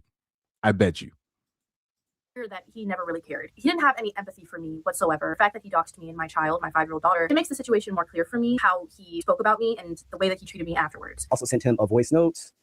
Interesting. I will say though, I am a little confused because it seemed like you and this third woman were on like relatively good terms. So what happened for her to want to talk to Lydia in this fashion? Is this mainly because she felt like she was done wrong by you? So right here, I want you to pay attention to this highlight. It says some jurisdictions call this rape by fraud. You see? So they're saying because he was having unprotected sex with multiple women at the same time and not letting them know about, and not letting all of the women know that he was seeing other women at the same time. Some jurisdictions do call this rape by fraud. So this is one of the things that Kiki is trying to put this out there in the wind against Abba. So Keep that in mind. Because it seems like, or she has the perception that you were still talking to Libby while you were still dealing with her. Like, why is she doing this, do you think? I'm not entirely sure because we never spoke about it. But from what I gather, it sounds like because I was talking to other women while we were not exclusive, that's what made her upset. Yeah, so basically what I said already. I don't mind if, well, my thing is, yeah, we are exclusive and I'm not seeing other people. I'm not talking to anyone else and I don't want to. Like I said to you before, I generally am. She kept all of Abba's voice notes. All of Abba's voice notes, all of his messages, video recorded, all of the exchanges that they had with each other. Women are always going to have receipts on you in case things go bad. So now she's able to pull back in the evidence cabinet in her iPhone voice notes of you of Abba saying that, look, we're exclusive. I'm not seeing anybody else right now, even though he's lying.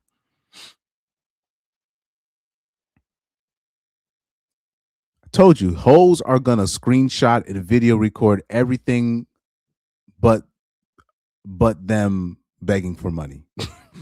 They're gonna screenshot everything but them begging for money. Everybody's kind of singular in that regards, so that's pretty normal to me.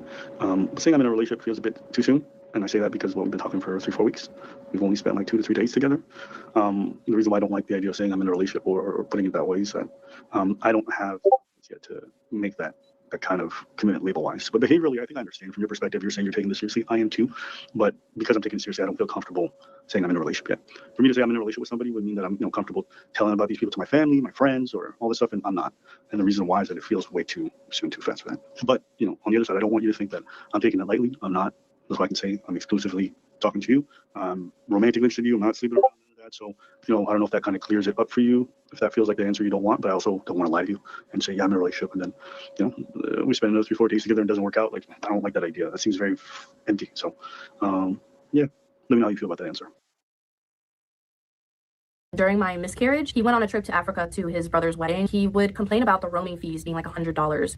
But he was constantly on social media. He was posting value. It was upsetting for me, but I felt like I couldn't complain to him or I couldn't say anything because he would always tell me that he's having these health issues. So as to not add onto the burden of that, I just decided to keep a lot of things to myself at that point. But I did mention it to him that consistency is lacking, communication is lacking. There's something going on, there's something wrong. There, in fact, was something wrong because before I get into these next voice messages and texts, one will be from him and one will be from me. I want to explain that if you look at this date, Friday, April 10th, this was the day that he was crashing out on his ex-girlfriend, Libby, for her having an Instagram account and calling her a cheater, which was one of the things that he mentioned in his live stream. But I want everyone to know that during this time, he was telling me that he was having health issues, that it's possibly my fault. And in the next voice messages, you will hear how frustrated I was. And I start listing out all of the things that he's doing in his life that may be affecting his health. But now I know that it was just him crashing out that day because he was upset that his ex-girlfriend had a baddie Instagram. Just, I literally ended the live and I didn't touch anything else. And I just slid into bed. I don't know what I'm gonna do, but I just need to rest, just like I'm losing my mind. This not sleeping thing is just not good for me at all. So I'm just trying to fix it. I don't want to make any impulsive decisions or decide anything right now. I don't know. So during this time, she didn't realize. So when Libby had came forward with her stuff, she was kind of shocked because she realized, her timeline of Abba seeing her, they were overlapping with Abba seeing Kiki. So she's putting 2 and 2 together and realizing that, I might have gotten played. I don't know if it's because of us. I don't know if I have other things going on, but I just don't have anything emotional, anything. Even today during the stream, I felt jumpy. I felt snappy. My mood was off. I just don't feel good at all. In this entire text exchange between Libby and Abba, he is just berating her, belittling her, telling her that she's a cheater, that she never loved him, demanding for her to send him back almost $10,000. And he's just being absolutely horrible, malicious, and disgusting in these text messages. And this is no different to how he'd treat her during their relationship. And I'll be going deeper in depth on this in another video, but I just wanted to be clear that this is how he is and how he was to her when they were together, which is why all of this spiraled in the way that it has. The reason why I'm showing these is to emphasize the fact that while he's telling everyone else that his ex girlfriend is a cheater, telling everyone else that we were not exclusive. He's actually lying straight to your faces. He crops things out of context. He lies to his viewers, and he's getting away with it. A lot of his viewers started attacking her and attacking us for coming out with all of this information. Personally, I think a lot of his words to her is just projection. He says that she's a pathological liar, that she's a cheater. This is your idea of love. In reality, it's him. He's the one that's pathologically lying. He's the one that is cheating. He's going behind women's backs, sleeping with other women and not telling them that he is sleeping around, tricking them into unprotected sex, saying that he has low sperm count or that he's infertile or that he just doesn't like condoms. He makes himself seem like a This is true. This could get him in trouble. I don't know if it could legally get him in trouble, but it could get him in trouble, especially if his MO is lying to bitches about his low sperm count so he can get raw sex from him. If enough bitches come forward, he can get in serious trouble for that. He can get, I'm not gonna say he's gonna outright get prosecuted, but he could get in trouble. He can get in trouble for that. And yes, in some jurisdictions, that is considered, believe it or not, the grape by fraud. That does fall under grape by fraud. I've been warning people. This is why I've been on this issue. Man, Chris, all you be talking about is grape. The reason why I do this is because they're expanding that definition. They're expanding it. So just make sure you don't fall under there. Or if you do, it is what it is. Just understand the potential consequences. This is why I hark on it. I hark on this because now you're even seeing dudes. Now they're coming forward. They're saying, "Oh yeah, my girl keeps saying that she got graped but she's still in contact with her rapist and she's doing this and she got graped and then oh yeah, my girl got graped too." And all these Gen Z boys are coming forward and say that oh yeah, my girl got graped but she still kept in contact with her rapist. That's because when we grew up, what we knew grape to be was, okay, you held her down, you penetrated her against your will, and against her will. That's what we grew up. That's what grape was to us. You got her drunk, or you waited till she was passed out or passed out drunk. You took advantage of her while she was passed out drunk. She couldn't do anything about. That's what we grew up thinking what grape was, right? Now, if you lie to a bitch, if you said that you was a lawyer and you really are a sandwich artist at Subway, that's considered grape by fraud. I don't know if it's specifically grape by fraud, but it does follow. It follows under one of the grape guidelines in some states. If you look at when they talk about the grape statistics on college campus, right? And then they'll show you what things follow under what qualifies as a grape. You're going to see all the things that qualify as a grape. And you're going to look at this list and you're going to be like, what the fuck? what the fuck are you talking about? If I don't tell two bitches about that I'm fucking both of them, that's considered grape? What? Yes. One day I might go over that guideline because there's a list that people really, I think young men need to see this just to refresh their memory. I think men need to see this just to when people start talking about, oh man, why's the birth rate low, or why are guys not asking girls out? You need to look at that. Once you look at that list of what they define as grape or a grape scenario, your mouth is gonna drop. You mean to tell me just me fucking multiple bitches is grape? Yeah. Yes. Yeah. That's where we're at right now. Okay. So be very careful. You got to be very careful. This is the stuff that we try to warn dudes about. Stand-up type of person to his viewers, that he is someone that people can look up to, when in reality, he's doing all the things that he talks down on in his personal life. He's criticized Destiny. He's criticized Fresh and Fit. He's criticized a lot of men who have mistreated women. And he's spoken about how pregnancy, hormones, after pills, all of this can affect a woman's body. He's spoken about how treating women with dignity and respect is extremely important. And yet he's doing all of this behind the scenes. Look at how he's... So it's interesting. She says that, and then look at Garrett Grant's comment right here. He says, Abba definitely can't complain about everyone else tricking or being a player ever again. He's tried though. That's what he's been doing, with his channel, overloading the algorithm with his with the videos so people can forget. But he's reckless. When you reckless, you're gonna get exposed eventually, especially when you're being sexually reckless, and then you're the one calling out everybody else for being sexually reckless. And look at what you're doing behind closed doors. Talking to her. Look at how he's treated me. Look at how he's lied about me. Look at how he's lied about Libby. This is the true Abba. That is in my humble opinion. I'd also like to emphasize how during this time he was crashing out on his ex-girlfriend who was telling me that he's having health issues, as I said before. And in the next clips after this text exchange, I will be showing you my reaction to him telling me that he's having a bad day, that he hasn't been sleeping. And in this reaction, I'm telling him how there's so many things before me that is affecting his health. He drinks so much alcohol during his streams. He doesn't sleep. He has an irregular sleep schedule. He only works out through salsa. And all of these things can drastically affect someone's health, especially the fasting, eating 1 meal a day, the lack of working out that he does. His health is shot. And this is why I say his health issues may or may not be true. So rather than say something stupid to you or to myself, I just want to sleep. Fucking 5 p.m. and Friday. Just pray that tomorrow's. Okay, I'm gonna mute this voice note because this is where he's just talking about his sleep and him not getting sleep. There's one issue. Two, and then this is gonna be her trying to give Abba advice about his sleep schedule and all this nonsense, right? So I'm gonna mute this for a little bit. Let me read this comment. Cope Approach says it's actually good that you talk about the great topic, Chris. You are a non-pookie with a neutral and mature perspective. He says more intelligent and non-biased Black men need to enter the online space in general. Well, yeah, non-biased Black men. That's gonna be hard. You got to basically get a person, because everybody always has an axe to grind. So and I have my biases, obviously, but I've always said this to, my brother. I said, God has blessed me for getting, picked on by everybody. You know what I mean? So, and I've been in a position where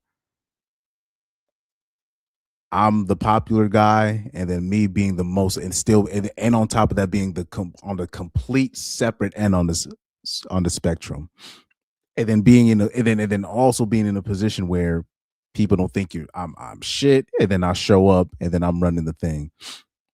So I have a complete I'm not gonna ever put a group of people over anybody else. And if you're trying to further your agenda just to make your people look good, I'm gonna call it out, because from what I've seen from people are just always gonna put themselves in a position where they can abuse their position of authority if they can help it. If they can help it. So there's certain people I'll praise, some people I'll chastise. And it's not for me furthering to further somebody's agenda, to further certain agendas. No. It's just I gotta call it like I see it. I don't have an agenda against white women. I don't have an agenda against Black women, Latinas, Asian women, dykes. No. For the most part, that the game of manipulation is all the same. It just comes in different forms, but it's still all manipulation. XVYJZ, and it does get me tight sometimes, not tight. It gets me annoyed. That's a better way to put it. It gets me annoyed when I'll see certain Black men. White women would never. And maybe because coming from me, because I grew up with mostly in a mostly PWI situation, right? So elementary and high school, I was in a PWI, right? And then every outside activity that I did, I was always probably one of the few Black people that were there. There was a point in time, there was an organization I joined in with the orchestra that I joined for the talented youth. I think I was it was me and one other Black person that was in that organization at one point. Like seriously. So I've always been in situations where I've been very few. So where it's mainly white women, Asian women, and it's still levels of manipulation. Still the same thing. It's just black women. They have the only difference between black women and white women is just black women have zero tact. And when I say zero tact, it's probably negative. They got negative, whatever. They had zero tact, right? But it's still all manipulation. But it's a lot of black people that I see in the space. They have very minimal experience with Caucasian women, and you can tell. You can tell they have very minimal. Um, but anyways, let me not get too much into the black manosphere, front. Asian women would never. Latinas would never. They be giving Latina women passes for this for the same shit that they'll harp on black women doing the same for the same thing that black women be doing. Being loud, being crass, being disrespectful, being physically abusive. It's just like what the fuck.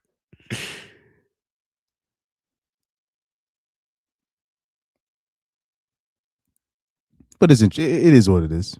It is what it is. I seen a comment. Hold on. He said whether the manosphere are great or YouTube. He said it's a blessing in disguise to be overlooked in today's time. Why do you think people hate Nick Fuentes so much? I know I kind of always bring him up as an example. They don't hate Nick Fuentes because he's racist and he doesn't. Bruh, there's no leverage. He said it himself. He's a virgin. So there's no woman that they can come into his past and be like, oh, what was Nick like? There's nothing that they can grab onto to derail his career. They don't give a fuck. Women be fucking racist dudes all the time. Don't ever let a woman lie to you, and they'll be like, "Oh man, this guy was such a weirdo. He was a racist, and that's why I didn't like." No, women be sleeping with racist dudes all the time. Trust me. I can tell you this. That's just fact. I can tell you from firsthand experience. Women be messing with racist dudes all the time. Black women be messing with racist dudes. Latina women be messing with racist dudes. Asian women, they will date an openly racist dude. I'm talking about a white dude that's like openly racist towards Asian people, black people, etc.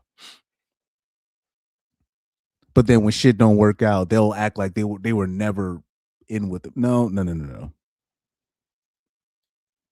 They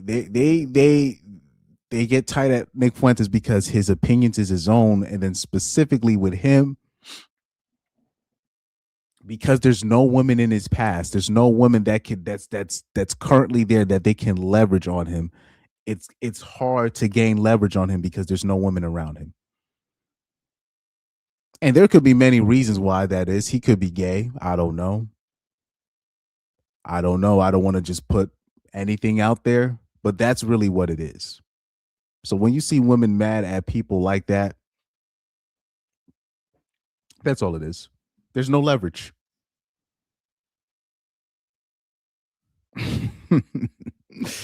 Oh man. Let me see a couple of these chats here. XVY Jay-Z says Abba is a high level manipulator. Oh yeah, definitely. Maria would never. Becky would never. I'm seeing like it'd be grown dudes, grown black men in the black manosphere. I'm talking about in their 40s.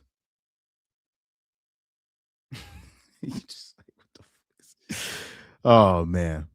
But anyways. B. Watson says, and in turn, strong Hispanic men like me, no Latina chick can do that to me.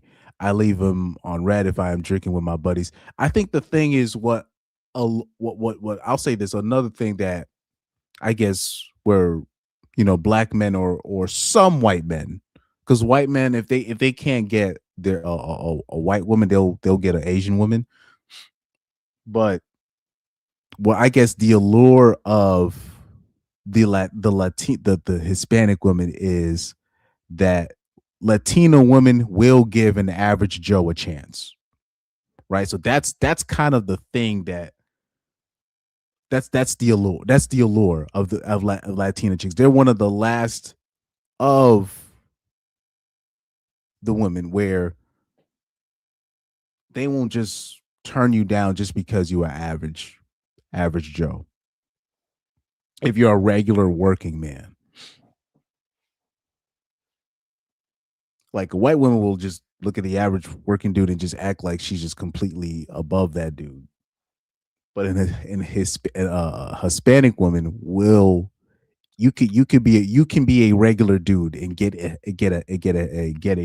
Hispanic chick. You can be a normal dude and be able to get a relationship from a Hispanic chick. Now, I'm not saying she's going to be the greatest. I'm not saying she's not going to be a torta, right? But you can't. There's a chance you can get a chance to have a relationship with a Spanish chick.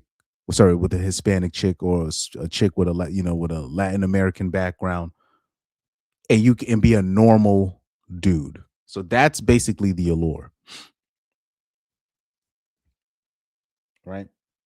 So I think that's really what is the allure of where black men are like, fine, I don't have to be a hood dude. You know what I mean? Where I don't have to be a hood dude. I don't have to be a pookie. I don't have to do this. So I guess that's really what the allure is. But no disrespect to the Latin community, but from what I've seen, all Hispanic women are crazy. So it's just a matter of what level of crazy that you're willing to accept when it comes to the Latina community. It is what it is. Oh man. B. Watkins says biggest example of Becky and Maria would never is that dude who keeps talking about Becky. I don't know the specific dude, but specifically the dudes who will say, man, white women don't do this, white women don't do that. No, white women, they know how to play the long game. They're not stupid. They're the top of the food chain. So they know exactly how to play this game. They know what their options are. They know they're the top of the food chain. They know it. And they leverage that accordingly, based on who you are. But anyway,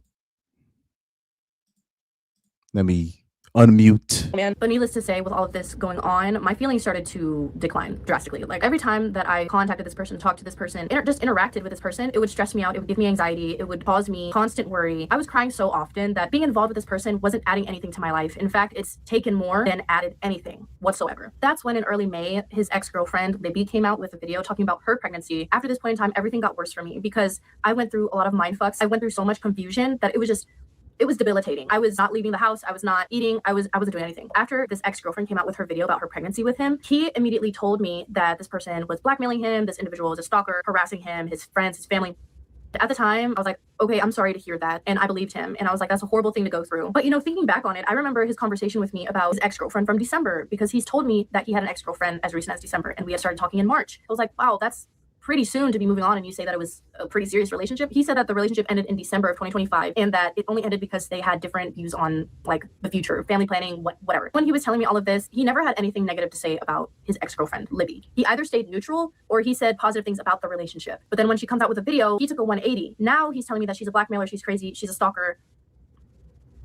But at that point, I was going through a miscarriage and I didn't have the emotional capacity to really care. Well, I didn't exactly pretend to care. I did care. But during this time, I was experiencing the miscarriage and I was dealing with a lot of stuff internally. So it would take a lot of energy for me to show a lot of care and enthusiasm with all of this coming out. All I could do for him was listen, say like, I'm sorry that happened to you. I told him things like, I'm sorry that happened to you. And I even recommended to him what he should do with all of this. Like I told him, if this is a serious situation where somebody is blackmailing you, stalking you, harassing you, maybe you should post timelines to prove their claims wrong. Maybe you should do this. Maybe you should do that. All he wanted to do was live stream showing her sex, sending fans to sexually harass her on her social medias, dox her workplace where she lived. On top of that, he attacked her childhood traumas and her, like, he used suicide and self-harm and mental health as a way to discredit her. Without going too far into it, he has a lot of contradictions about his ex-girlfriend, and those will be coming to light very soon. But anyway, since we're at the point where the ex-girlfriend came out and he gave me this different explanation on what type of ex-girlfriend she is, I was in a state of confusion. I was going through the miscarriage. I was going through all these health problems. I was going to the ER. I really didn't have a clue what was going on. I wasn't necessarily watching everything in detail. I had a lot of things that I had to take care of. But after seeing his live stream, there was a part of me that got the ick, because why are we talking about this? Why, like, all the things that he mentioned in his video, why are we talking about this? Like, my thoughts. Fair use, by the way. Fair use. Fair use.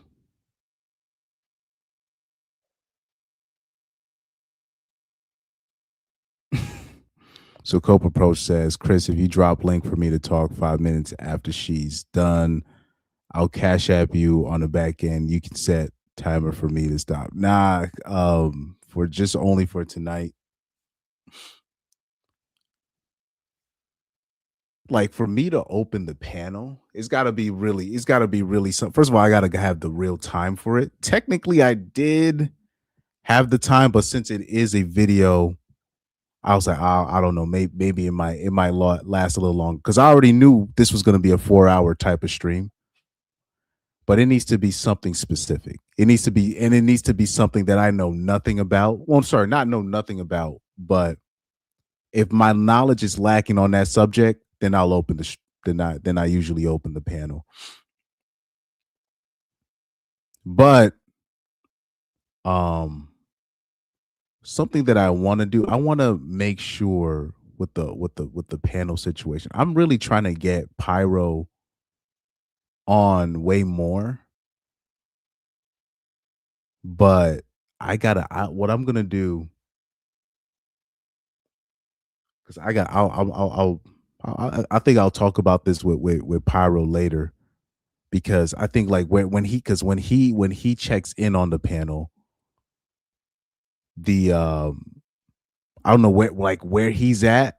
It's just like the volume goes crazy. I want him. I want him to be on I really want him to be on all of my panels, to be honest with you. And it's just weird that he can't be, only because of the video, because of when he calls and something happens on his phone. I don't know if I gotta give my bro, like, I got because I got a mic at home. I might just be like, hey, Pyro, next time you check in, use this mic. Right. I want that's already number one. And then number two is only, I'll say this, there's 2 or 3 people where I'm gonna be like, I want you to be on my panel. So that's Pyro, that's Reaper, and then that's AJ. And then Undead Chronic, he basically, if he just pops in, I'll just open the panel. I'm not even gonna. I'll be honest with you about that. I'll be completely honest with you about that. Now, for an open panel, it needs to be something where I'm lacking knowledge in something, and then I'll come have it completely open. Now, I think that was number 2 or number 3. Last thing.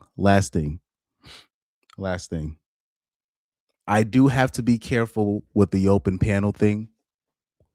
I've had stalkers. I don't tell everything on this channel. Sorry, I tell a lot on this channel, but I don't tell everything.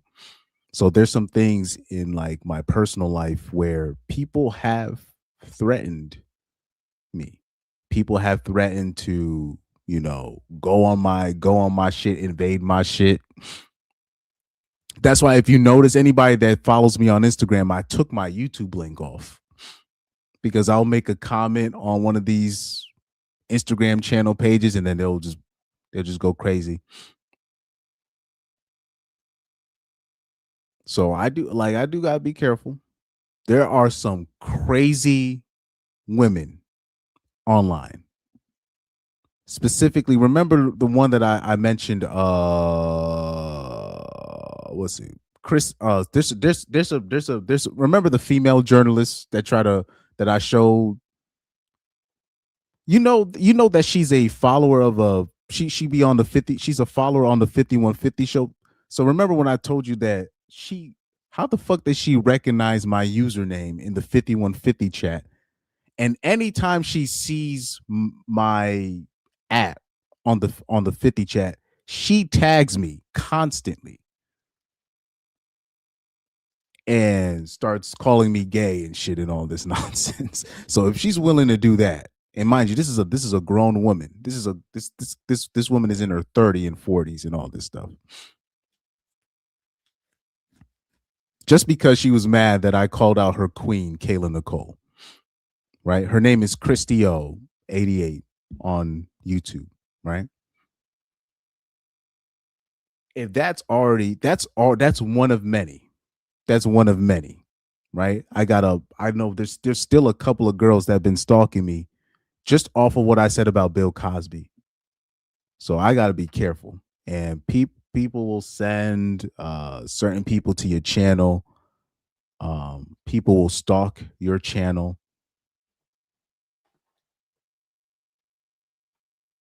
I've had a one woman. She begged to be on. Well, sorry, there's been other women that have begged to do like to be on a panel and stuff like that. But there was this one specific woman. She was literally like, "Man, please put me on the panel so we could talk about this and blah blah blah." But then when I did the research on her, she was not going to be debating or not necessarily debating. She was not going to be talking in good faith, because the way she got to me was like, "Oh, Chris, I know that you don't like debates and you're not a debate channel, but we can talk about this particular problem and what we could do to." And I'm like, "Oh, okay." And then I do the research on her, and I was like, never mind. No, don't no. Mm-mm. I already know what your background is. Oh, mind you, she wasn't black. She wasn't black. She wasn't black. So I already know. Just you gotta, black women, zero tact. They're just gonna tell you up front what it is. Latina women, they're crazy, but they understand that they're gonna get away with it because of their beauty, especially if they're beautiful. They know they're gonna get away with it. White women and some Asian women, American raised Asian women, same thing. White women, Asian American women, they're gonna play on your better nature. They're gonna do some research on you, and then they're gonna run game on. They're gonna try to run some game on you, and you need to be privy enough to pick up on it.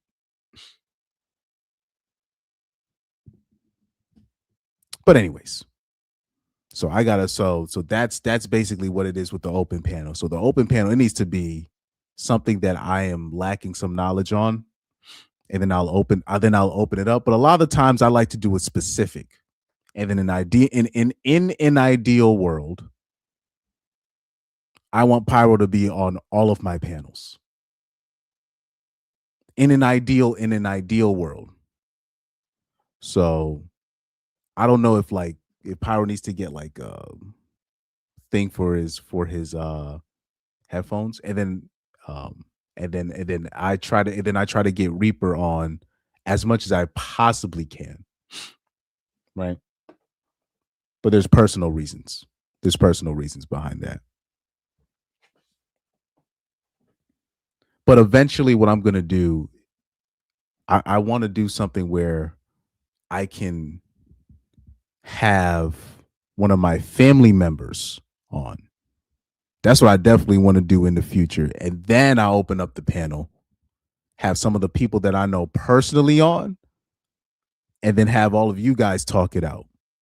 Just to show I'm not like making this stuff up when I'm bringing up certain personal examples. That's the next level I really want to get at. That's the next level right there.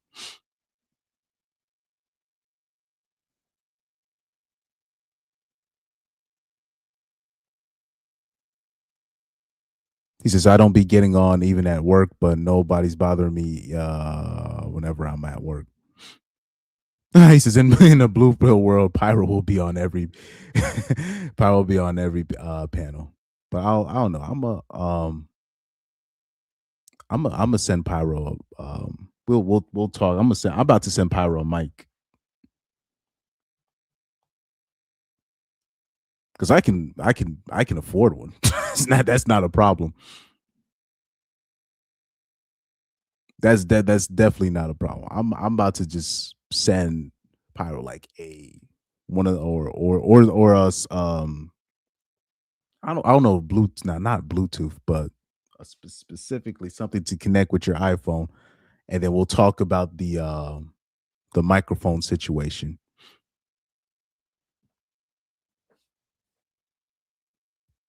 But anyways, oh yeah, I remember because I don't really watch. I haven't been watching Stefan's channel like I used to like last year no sorry like the year before and then last year.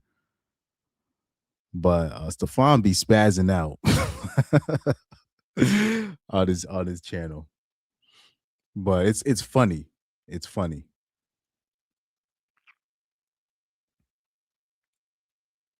But it needs to be like, you know what? If I do another sports one, and I'll say this, my next sports one, I'll open up the panel. Next sports one, I'll open up the panel. But what I do want to do, eventually do, I do want to add people that I know personally. And then I'll ask him, dude, are you brave enough to put yourself out there a little bit, and then have you guys come in as well? That's what I really want to do eventually.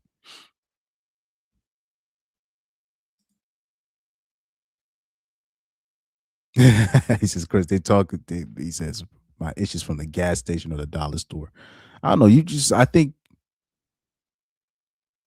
just make sure like when you do like your when you check in on the panels, that's not just for my channel, but just make sure when you check in on the panels, make sure you're not like in a open room. Make sure like you're like in a closed uh room.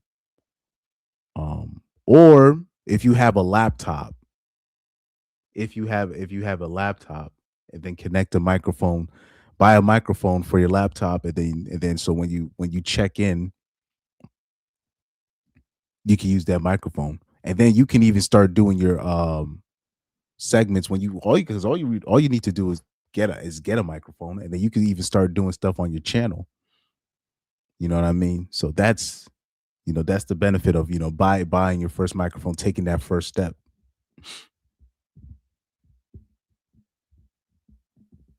But there's a lot, and then nowadays you can get basically anything on Amazon. You can literally search on Amazon, phone microphone or best headphone mic and stuff, and then you can get whatever you need from Amazon. But anyways, I just realized I was shopping for some cleats, and all of my tabs are still open from shopping for cleats. Good Lord. Anyways, let me press play on this. Let me do some exiting. About his live stream where I was in a big state of confusion because at the time I was like, okay, so this person is stalking and harassing you, but why do you still have her number? Why do you still have her pictures? Why do you still contact her? And you've been contacting her the entire time that we've been talking? What? The entire time that I was pregnant? The entire time that I was miscarrying? In the next video that I'm going to post, I will be talking about those contradictions, but he was crashing out on her for her Instagram account. And like just being that shit of a person to have a girl pregnant in that moment. And think about your fucking Instagram, because like no one's allowed to have any fucking fun except for him. A couple days before I told him about the pregnancy. So I was pregnant during the time that he was calling her a cheater, calling her slurs, sending her spam messages about this Instagram account that she made after they broke up. I wanted to be supportive of him going through this because I was still, I was still connected with him at this time. I was going through the miscarriage. There was still an attachment, I will say. There was still an attachment, and it took me a while to detach. But then I think I saw a video of the ex-girlfriend talking about another woman that reached out to her, and at the time I was so confused. I thought she was talking about me. I thought she was saying that I was talking to her, but no, it turns out there was a different woman that he was messing with since 2021. Pregnant in December 2022. And he had sent me an STD test prior, and also he had told me he had a kidney disease, and in his words, kids just aren't happening for him. Fine. And so I had healthy pickups and I had some health issues. So I went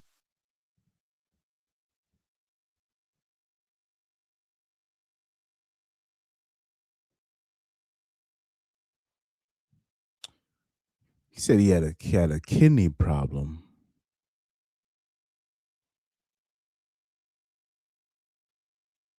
Has anybody asked Alba that has he ever contracted something that he can't get rid of? You know what? I'm gonna leave that alone. Let me not levy any crazy accusations on that, because but let me leave that alone. The doctor, that's what they told me. There's years between these periods. Well, she told me this. She told me that you had also told her you were on some medication that will make you infertile, but that's like not the case. That's like really bad. Listen, I don't want to publish my own medical information and what the doc told me. 2.5 years ago, I went to the doctor, and essentially, I won't get to the long gist of the conversation because it's none of your fucking business.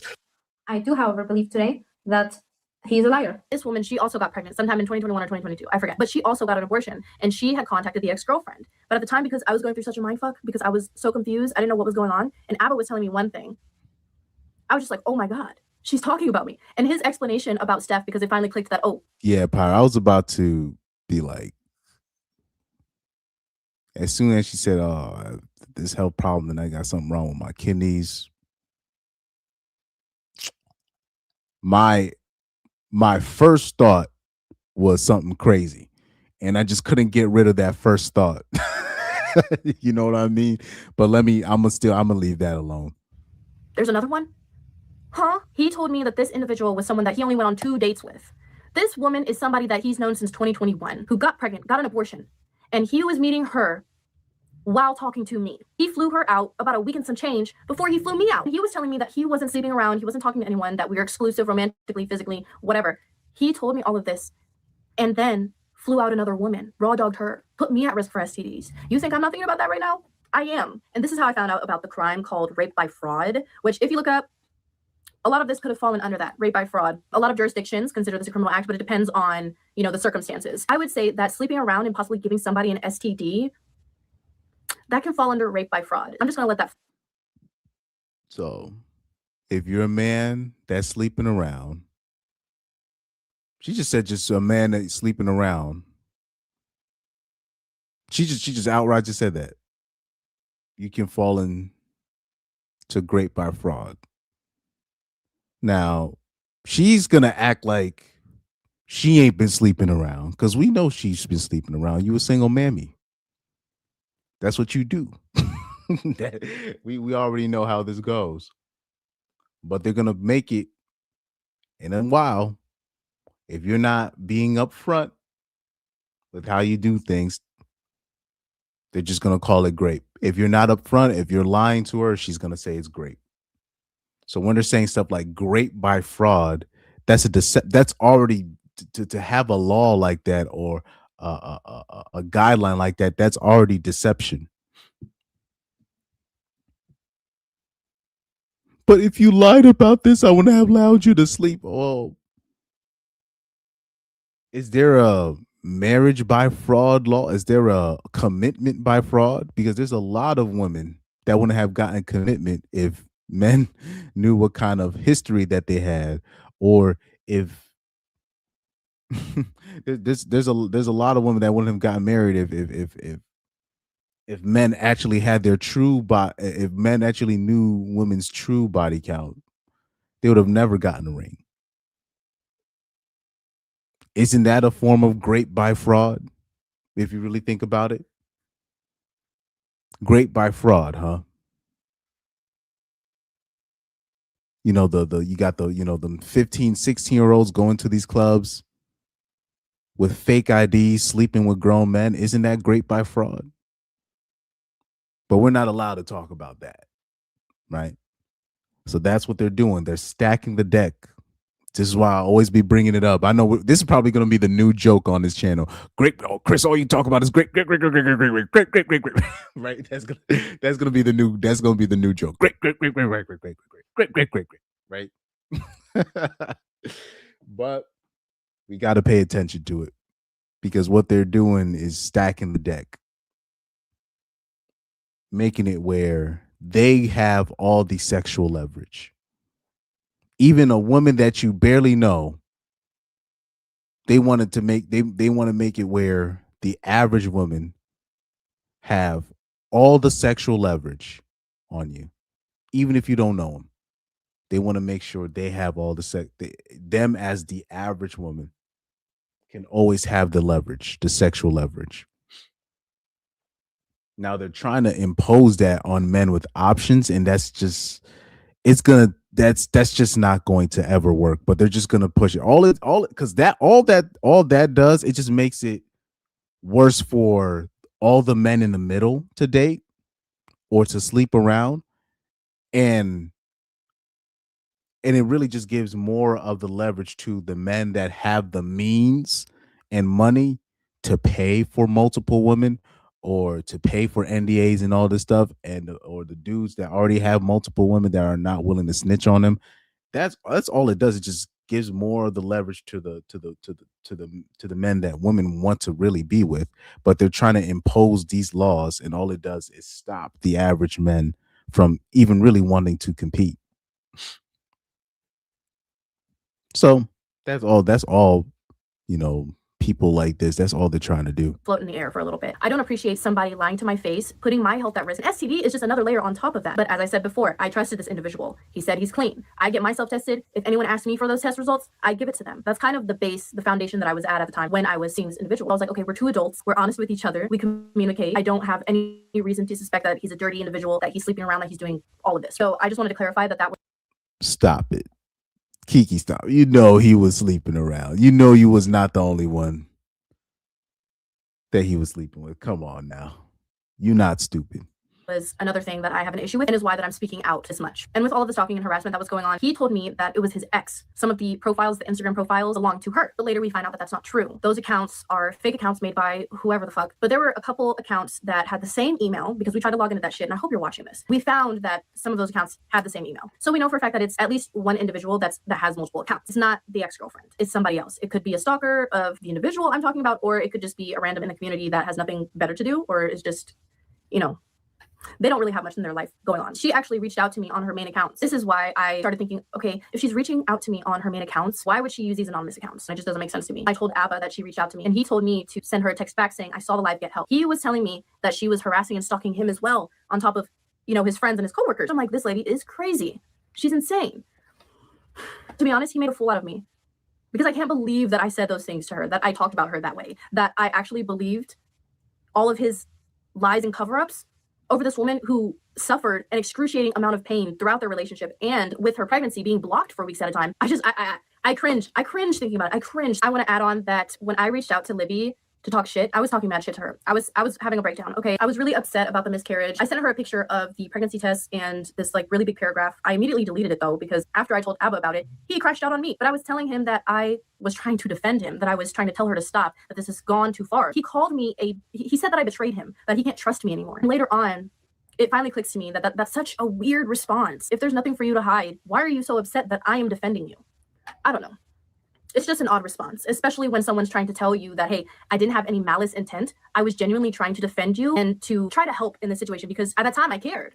I felt like I should do something. Maybe she should know that this is also affecting other innocent lives. I find out later that he lied to me about her stalking me, harassing me. He lied about her making multiple accounts, sending stuff to multiple friends, family, whatever. He lied about all of that. We know that for sure now. I think I mentioned our dynamic a little bit before, but to repeat what I said, our dynamic was basically me apologizing to him, me trying to reassure him, me trying to comfort him, make him feel good, better about himself. Sometimes it was me trying to beg for communication. At a certain point, it was just, I would say it was going in an unhealthy direction, because I personally think he's just an unhealthy individual. He's not healthy in his life. He doesn't have healthy habits. He doesn't have healthy behavior, and he doesn't have healthy relationships. Eventually, I block him and I post something on Reddit. I can put it right here. This post, I was still sort of unsure about Libby and them, but I was also still defending Abba in this post. I was basically saying, here's a little rundown. All of this stuff needs to be settled offline. There's no reason to be putting all of this information online. People need to think about how this is affecting real people in real life. You can get the gist of it from that. Eventually, I was willing to connect with the ex-girlfriend and the second woman, but they didn't really trust me either, because of all of this weird stalking harassment going on, because they were getting messages about me and about Abba as well. And it was just, it's all a mindfuck. They didn't trust me. They thought that I was a fake. They thought that I was a weirdo. And so that's why I posted that unorganized ass video from the get-go, the one where I showed the miscarriage video, where I was showing text. It was all over the place. I needed to post that so that they could take me seriously, that they could see that I'm real, and for others to take me seriously as well. Because when you come out with a claim online, you need to show something to back it up with. You know what I mean? That's why I posted the receipts on YouTube. But at the time, I hadn't talked to them yet. The phone call happened after I posted the videos onto YouTube. Even still in the phone call, I didn't know everything. I didn't know all the information that I know now. So with that being said, he sent me one of the last emails because I blocked him. So he sent me an email. He told me that he saw that I blocked him, I guess, or he saw the Reddit post, or he saw the video, or he saw the phone call. I don't fucking know what he was talking about. But he told me that he saw and that he thinks the harassment is only going to get worse from now. So I'm like, what do you mean by that? Oh man, you fucked up. Kiki, do you love me? How did that Drake song go? Kiki, do you love me? Said you never was gonna leave beside me. I don't even remember the fucking song. Cause I want you, cause I need you.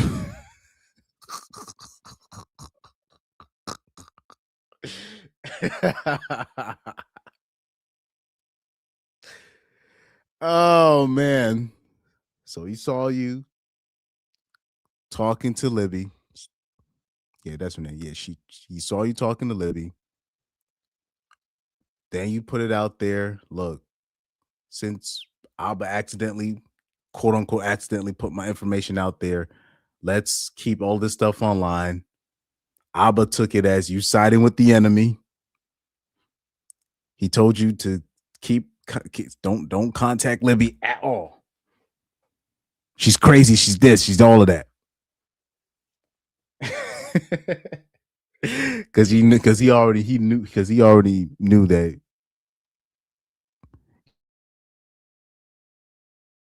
in both of you at the same time at one point. So he's not going to be able to account for that. So now he has established that you're trying to basically distance yourself from the situation. So now he's sending passive aggressive threats.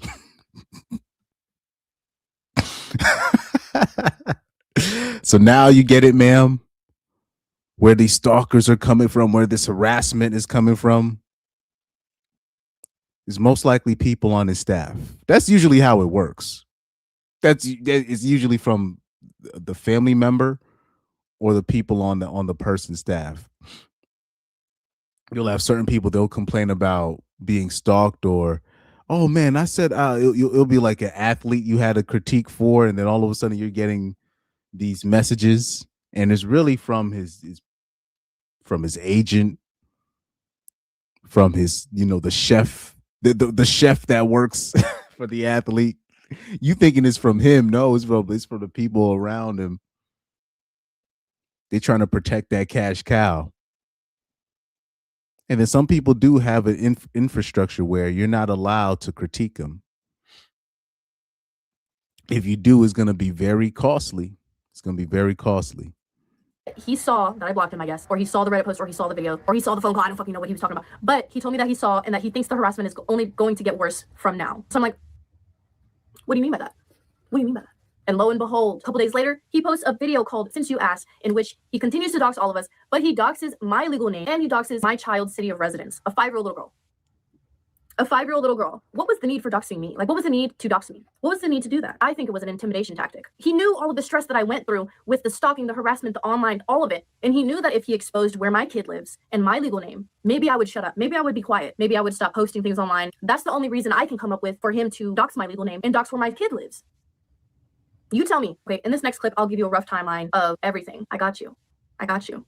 Here's a simplified timeline of everything that. And I'll say this: Abba seems to be the only. I don't know how he got away with, doing like literal the doxing that he did on all 3 of those chicks. I don't know how he got away with doing all of that without facing some kind of backlash.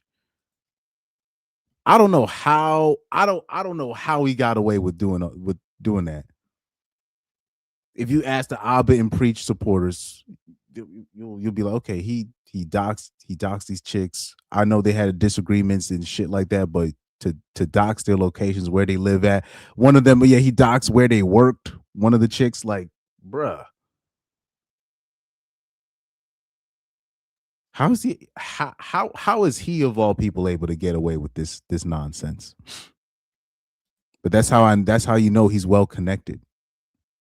Like, how about this? Let me give you an example. David, you remember the artist David, the the dude with the that was messing with the 13-year-old chick. Man, I remember when them TikTok people already figured out what happened. I was so shocked that he didn't get arrested. I was like, how is he not getting arrested? I didn't see niggas get locked up for nothing.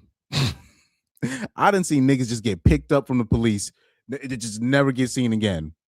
I'm talking about over nothing. Historically, niggas been locked up for just looking at a certain chick wrong, and then they get locked up. Accusation gets thrown their way, they get locked up. It don't matter the status of the dude too. So I'm looking at David and all the stuff surrounding him, and I'm like, how is he not taken into custody yet? And then I put two and two together. I'm like, this guy must be plugged. I mean, like super plugged with them people, like meaning his parents must be lawyers or something, or he really sold his soul he didn't sold his soul to the devil. He sold his soul to like a superior devil being where he just cannot be touched. There's no way. So that's like with the doxing, the stuff that I see I've been getting away with over the past couple months. I'm shocked. But yeah, Abba's plugged with them people, man. He's definitely plugged. Went down, okay? Me and Abba started talking March 13th. Him and Libby broke up in January, but they were still talking up until mid-March. He sent her a D-pic. He sent her the same explicit video that he sent to me and Steph. Then around March 14th to the 20th is when he had flown out Steph, the second woman, to Montreal, and then a week and some change, March 31st, he flew me out. That's the rough gist of the timeline. I also want to point out really quick how in January of this year, as early as January 4th, Abba was flirting with Stephanie while Libby was pregnant. And this man really has the audacity to claim that she was cheating on him over an Instagram account. Boy, not him actually cheating on his pregnant girlfriend, blocking her, and then immediately moving. Well, yeah, these are all the broads. They all thought they were in a relationship with Abba, but Abba was just in Pookie mode. They're always saying, you know, they always want to say that, yeah, this was a relationship. This was not a relationship.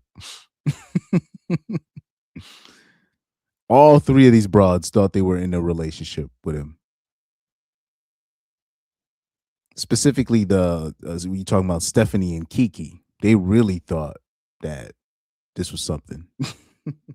On to the next bitch. What the fuck? By April 10th, he still had his ex-girlfriend's phone number. They had ended things initially in January because of the pregnancy abortion. He blocked her for a couple weeks. She got the abortion. She had no other choice. So they reconnected, and she's thinking at the time that she did so many things wrong on her end, and she was so sorry for how she did things with the breakup, whatever, just apologizing. Same kind of dynamic that I had with him, apologizing for things that I shouldn't really be apologizing for. This man is emotional, I'm telling you guys. They were on level terms. Let's just say it was leveled. April 10th goes by, and he finds her Instagram account that she was using to kind of like build a platform. It was for archery and gym content. You can see right here, she's a very curvy woman. She's got the breasts and she's got the hips and she's got the booties. You can't blame her for the body that she has. She's worked hard for that, and I don't blame her for showing it off. His claim for her was that she was cheating because she had this Instagram account and she was hearting the comments and she would react with like emojis. You're a whore. You're a whore. Just admit it. You're a whore. You whore yourself out online. You whore yourself out in front of your family and your friends. You're a whore. In the same breath, he's also telling me that he's not sleeping with anyone else. He's not talking to anyone else romantically. He's not doing any of that. He's not whoring around. But he was, and he was projecting it all onto her, and then he tried to make everyone else online think that about her. There's so much that I want to get into, but I need to stick to what I want to talk about for this video. Regarding the STD issue, I also want to bring up the fact that he pursued a sex worker. So we know that he pursued a sex worker and that he wanted to have unprotected. Yeah, Azria, what's her name? Azria, the Amazon. They just showed the name. That's the sex worker where she revealed that Abba sent her his own STD panel.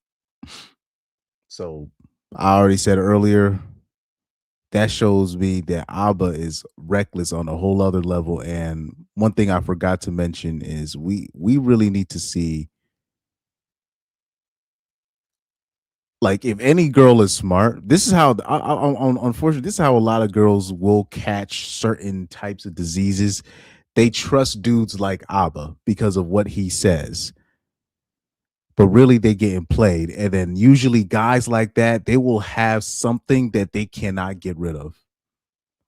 And that's the only way they can really get, you know, normal women, quote unquote, to have sex with them. Meanwhile, there'll be a lot of dudes like that. They'll be having HIV, straight up just HIV. And they will just live in denial, take the medicine. They'll take the medicine, but they'll just live in denial and act like nothing's wrong with them. Or a lot of them, they'll be in denial and they won't take the medicine. And then all of a sudden, you'll see on. I don't want to mention the pastor's name, Bishop Eddie Long, but and then they'll say, "Oh, he had a form of aggressive stomach cancer." Nigga, stop. they just think we stupid, but they'll just live in denial like that, just complete denial, and everybody see what's happening to them. And I'll just say, I hope Abba isn't on that type of timing, because he's reckless as hell, trying to mess with sex workers raw. That's just very reckless. Intimacy with that individual as well. That's just another layer to add on to the worry of STDs, because this guy, he will pay for it and he doesn't want protection. That is a really big issue. You cannot trust this individual with anything, with your life, with your health, with your punani. You can't. Okay, you can't. You just can't. So just to reiterate, before all of this happened, I thought he was a very stand-up guy. I thought he was mature. I thought he was responsible. No, you just thought, he's anti-red pill. He's anti-manosphere. He's not like any of these other toxic guys that CNN told me was toxic. I thought a lot of things. But after all of this, I truly believe that he's a predator. He's not safe. He's not safe for anyone, any woman. Okay, if you are involved with that man, I want you to know that you're not safe with him. And then a little message for his viewers or people in the communities, whatever. You guys are parasocial. What do they say? You need to touch grass. You need to go outside and you need to touch some grass, because this little online reality that y'all have to defend this type of man, like I said in my last videos, it's sick. Just remember, you were part of that community not too long ago as well. So you not too long ago, you was one of them. I've been preach can do no wrong. These guys are perfect guys. So keep that in mind. There's something wrong with y'all. I've spoken to real people who can think on their own, and people who are even fans of their channel. They can see it for what it is.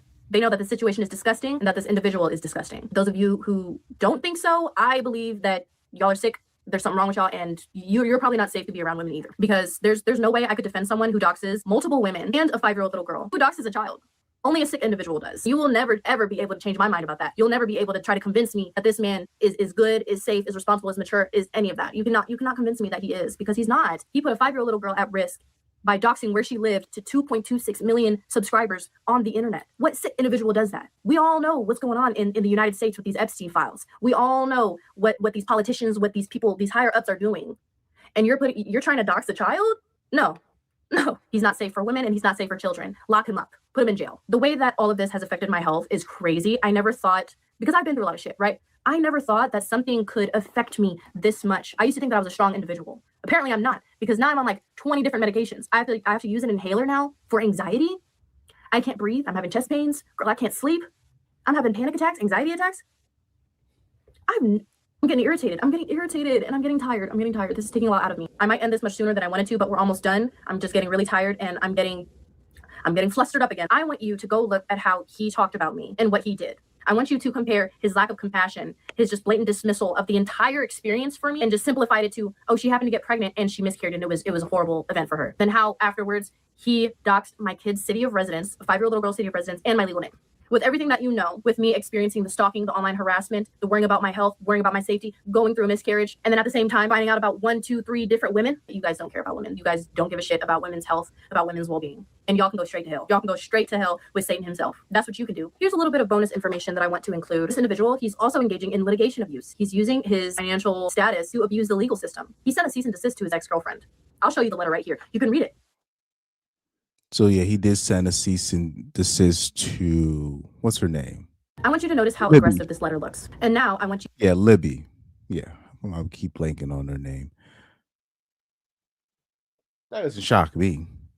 But he could have avoided all of this had he been up forth and honest and not trying to run that simp game on naive bitches and single moms. Yeah, Orange County Asian nurses, single moms, and IG models and shit like that. He could have avoided all of that and be upfront and then making sure they sign NDAs afterwards. But Pookie's gonna do what Pookie's gonna do. To compare this letter to, it's a very long letter, isn't it? It is very descriptive. This letter is very long. It shows you plenty of exhibits, aka proof that goes along with certain claims. I just want to be clear to everyone that her case is a strong one. His case, not so much, because if it does go to court, if he does pursue legal action, how is he going to crop things out of context? How is he going to manipulate the jury? They are going to want to see everything. They're going to want to speak to other individuals involved in this mess too. So I'm trying to figure out, okay, if he does pursue, like if he actually sues his ex-girlfriend, or if he tries to do something to me or to the other woman, what are you actually going to do? It's only going to make him look worse. It's only going to make things worse for him. It's going to damage his reputation even more. It's going to damage his business. And as a consequence, it's also going to damage Preach, his coworker. It's also going to affect those that work for him. I hear about maybe 2 individuals in the background of their videos sometimes. There's a woman and a man. It's going to affect them too, because all of this is also going to be shared online, because that's his career. That's what he does for a living. But that being said, yes, I will be posting a part 2, 3, and 4, doing a much deeper dive on all of this. There was a point in time where they were considering settling, but only if all of us took our videos down and stopped talking about the situation. After that, I'm not sure what happened between the lawyers. I think they went back on the settlement decision. Now he's just waiting for something. I don't know. He's just waiting and making her wait. He's just digging his grave deeper. That's my honest opinion. He's just digging his grave deeper. I'm here for it. This video is already too long, so I just want to start closing and give my final thoughts on everything. You guys may be wondering, what's my plan now? Like I said in previous videos, I don't plan to date. If I do want to meet anyone, it's not going to be as serious as I want it to be. I think I lost the plot sometime along the way, thinking like, oh, you should only focus on one person. I don't think that's what I'm going to do. I think I'm going to just date. I could just meet people and I don't have to do anything serious. I'm not going to sleep with them. I really don't have the capacity to have any sexual intimacy anymore. And because I'm on certain medications, my sex drive is gone. It's zero. Even before having the medication, I didn't really care too much about sex, but now there's like little to zero drive. I'll just be happy with flirting, with kissing, with doing like the cutesy things. I think I'm fine with that. She's don't fall for that guy. She's still getting railed. She's still definitely getting railed. I don't plan to date seriously. I don't plan to get tied down by anyone. So I'm planning to focus on myself, my future, the things that I want to do, the things that I enjoy. That's Oh yeah, that definitely sounds like she's getting railed. what makes me truly happy is just doing the things that I love and being around the people that I love, like my daughter and my family. See, man, she mentioned her daughter last. You see what I mean? You knock up this chick, you might as well just toss your daughter to the game.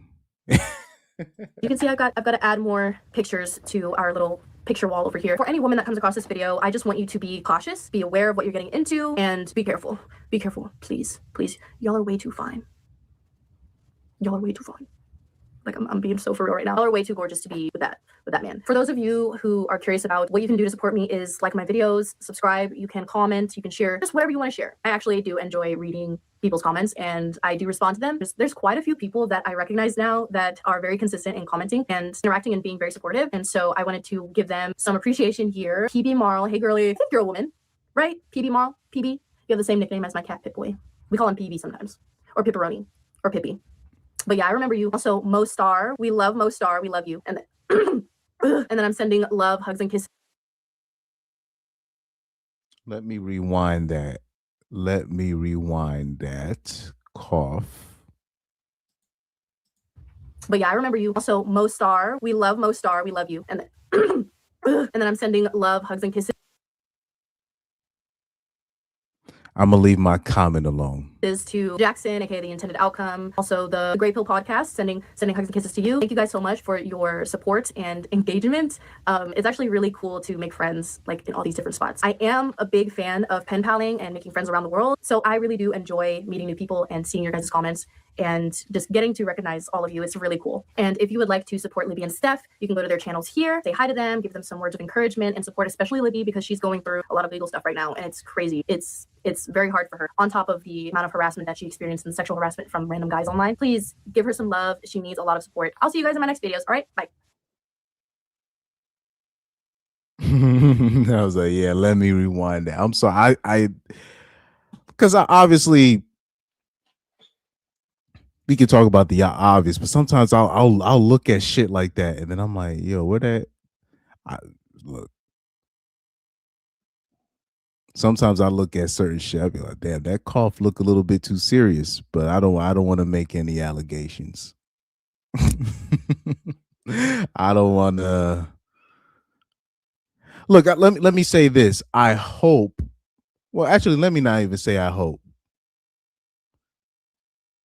I think eventually what's gonna happen, another chick, if Abba doesn't stop what he's doing, I think a chick is gonna come forward and say that, yo, Abba gave me an STD. Because it's clear. They're making it clear. This is what Abba be doing. He be fucking bitches raw and then just coming up always and then using his health as an excuse to fuck bitches raw. So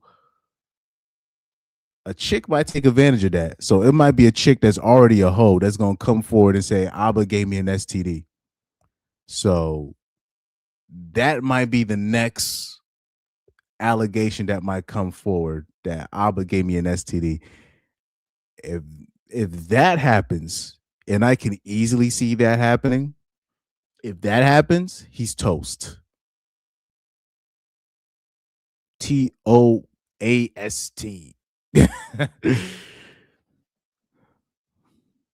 I barely spelled that right. But he's gonna be cooked if that happens. But I could easily see that happening at this point in time. There's a motive here. There's a was it a pattern of behavior?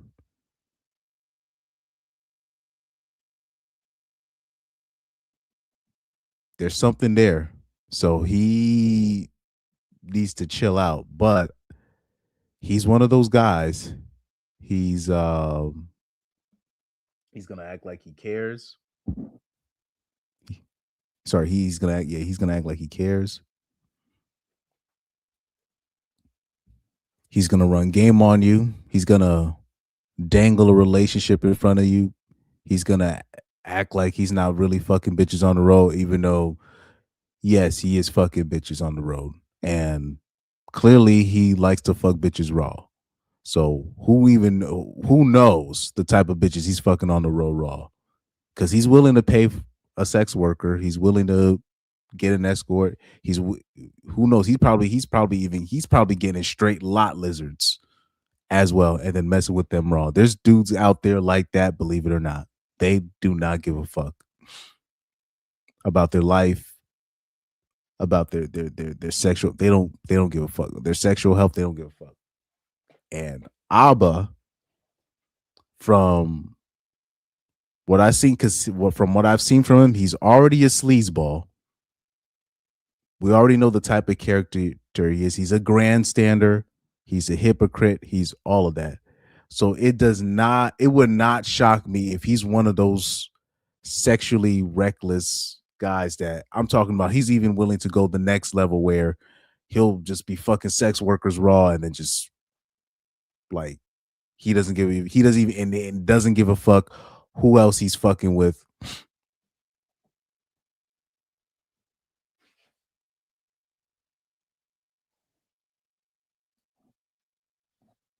I would really like to see Abba's real STD panel. That's what I need to see, because he's one of those guys. Remember I told you about Stefan Diggs and how remember how all of this stuff came forward in the and I think in the summer where that it's official that he's gay, that he's done some gay shit, right? It's basically it's official now. But I told people that Stefan Diggs, he's a sexual deviant, right?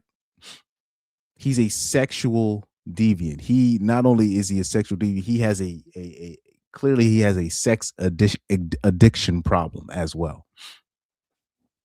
On the R. Kelly side of the game, when you talk about R. Kelly, he's admitted to this. People know this about him being, occasionally bisexual and all this shit. Like, these guys are sexual deviants. Now with Abba, it's even more than, I think he's a guy, he does not care about his sexual health at all.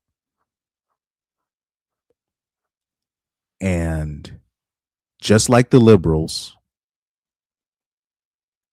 he grandstands, he'll talk down on, he likes to take out his ire on the red pillars or the so-called manosphere, the low-hanging fruit of the manosphere. And really it's just to make up for the guilt that he has for being a sexual reckless demon. That's what he is. He is just a sexually reckless demon. He doesn't care about his sexual health.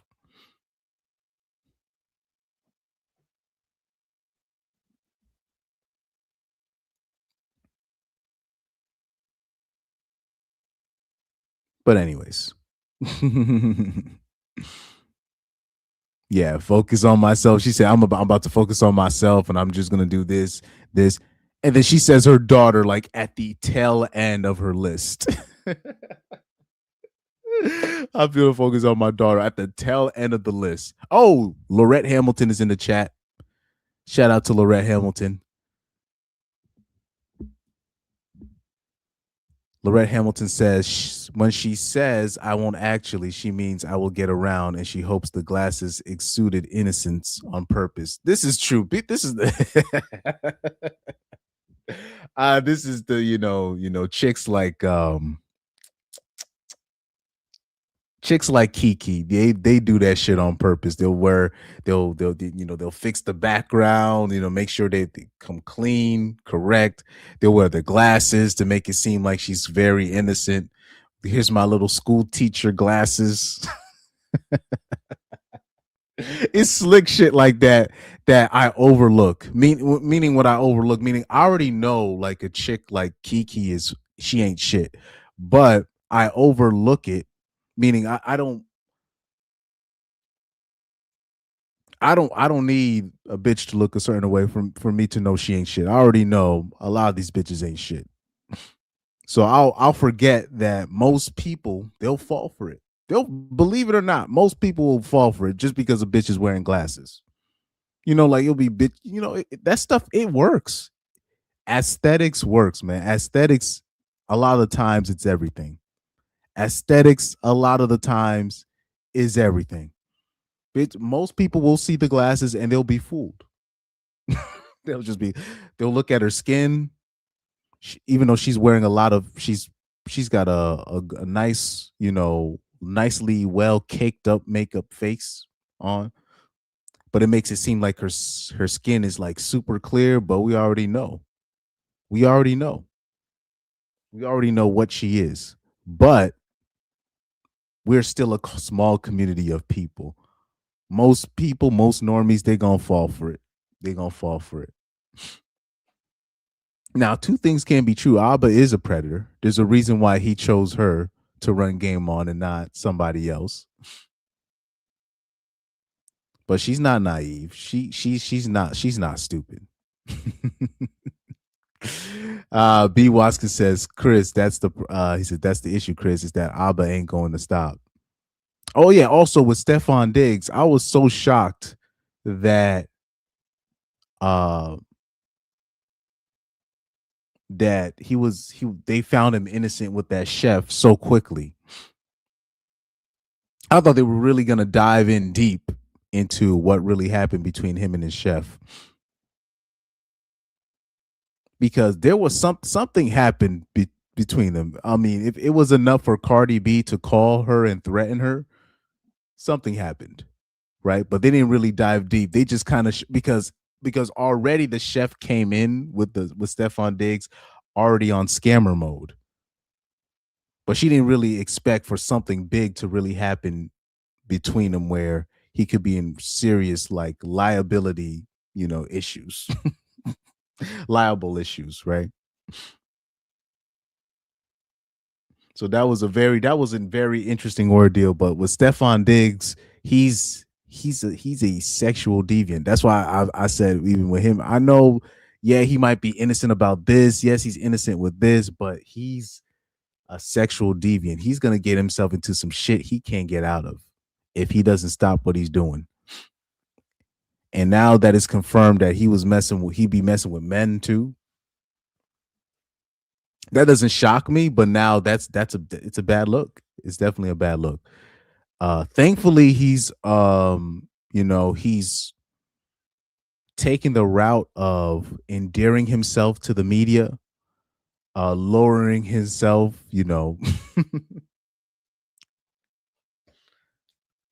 calling himself the best number 2 wide receiver in the league so he can stay, marketable and all these things.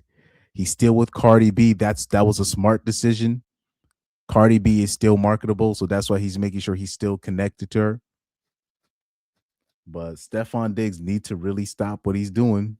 He's gonna get himself in some shit where it's like he can't get out of it.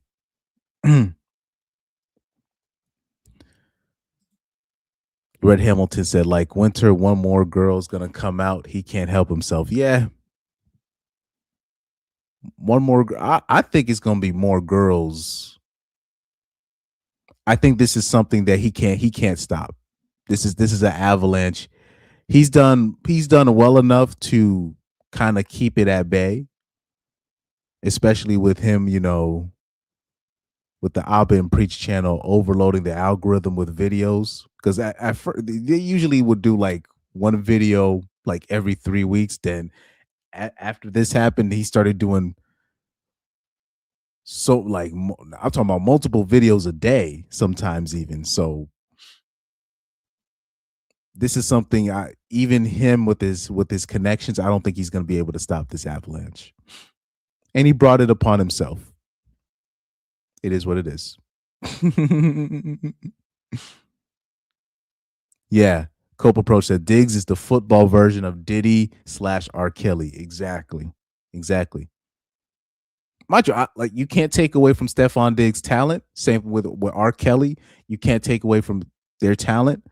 R. Kelly was very influential. Like, if it wasn't for R. Kelly, I don't think I'd be like, do you know how many chords, how many progressions I stole from R. Kelly's piano playing? So there would be no music career if it wasn't for me studying R. Kelly's music. I'm just putting that out there, but facts are facts. This dude's a deviant. He's a deviant. Even though I like the bitches that came out on him, they clout chasing, right? But a lot of the stuff he brought that shit upon himself because he's a deviant. Reaperell said, let's be honest though, if Diggs was a woman, none of this would be demonized. Yeah, that's true. That's true.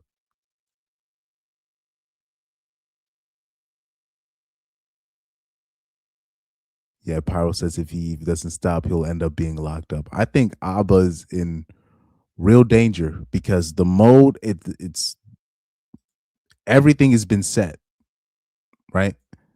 So meaning a bitch now can just come out and say, look, I slept with Abba, in this month. I caught an STD right after that. I think he gave me the STD. He won't have a leg to stand on because it's now been set. He's just a dude that he's a reckless dude. He's reckless. So now if a bitch come forward and say, oh, he gave me an STD, it's over. He has not he can't defend himself. Even if it's an outright lie. And by the way, for what y'all bitches got to stop getting played with this red pill shit. This is I gotta leave it at this because I know Abba, he is what he is. But the amount of times I heard Kiki talk about, oh, red pillars were stalking me. Red pillars were not stalking you. Those were Abba's people. And I know you acknowledge that Abba's people was on your neck, but red pillars were not stalking you. They were cheering you on, believe it or not. Because most of the red pillars or the MGTOW or people that follow Fresh and Fit, they're cheering her on. They're cheering you on. They'd probably pay. They'd Myron would probably pay for your lawyer to sue Abba if they could. They'd probably pay for the lawyer themselves. You hoes need to stop getting manipulated with this red pill shit. This shit is getting really sad. It's not even annoying anymore. It's just sad because now These women will literally align with predatorial men just because they say I don't align with the red pill, but that guy is an even more predatorial man than you would even imagine.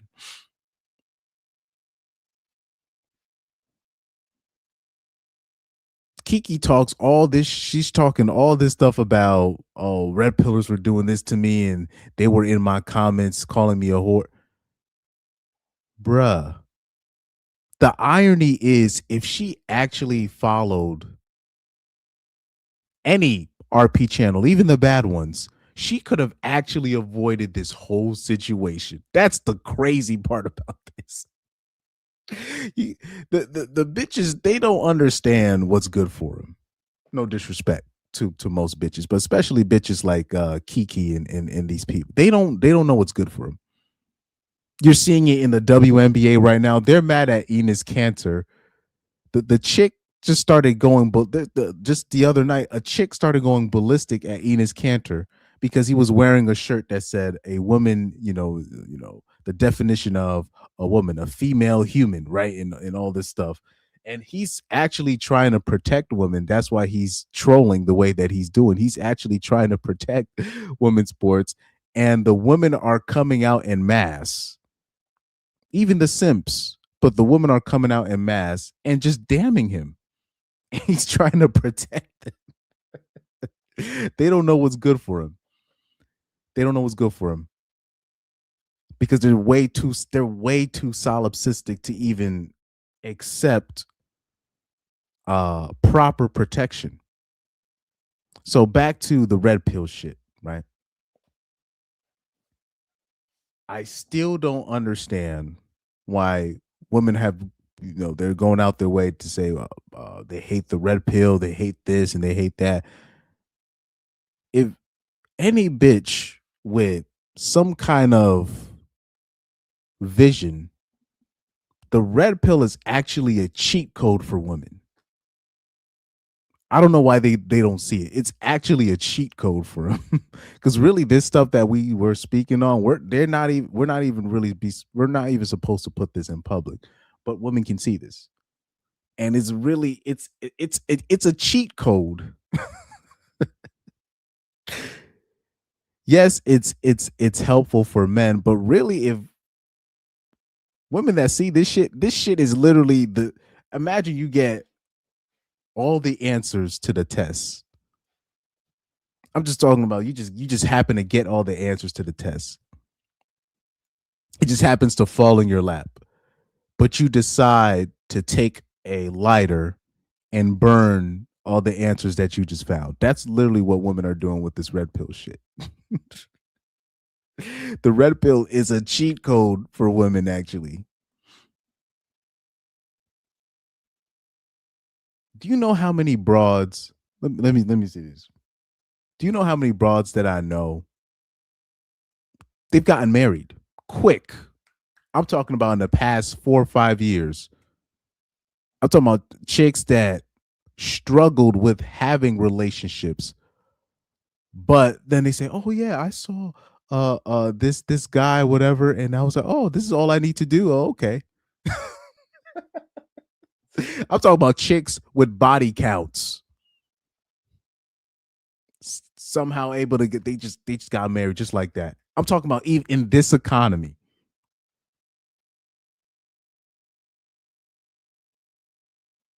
I remember my mom was talking about this one woman that she knew at church.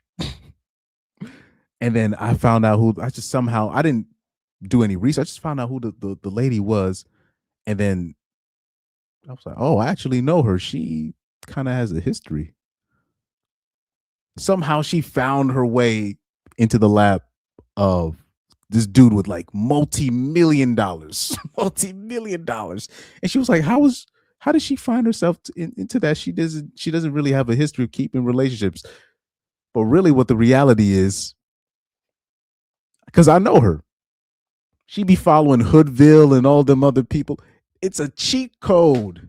The red pill's a cheat code. You literally have a whole bunch of men complaining about what women are doing to them, what women are not doing and what they should do and all. It's literally everything you need to see to actually manipulate the man that you want.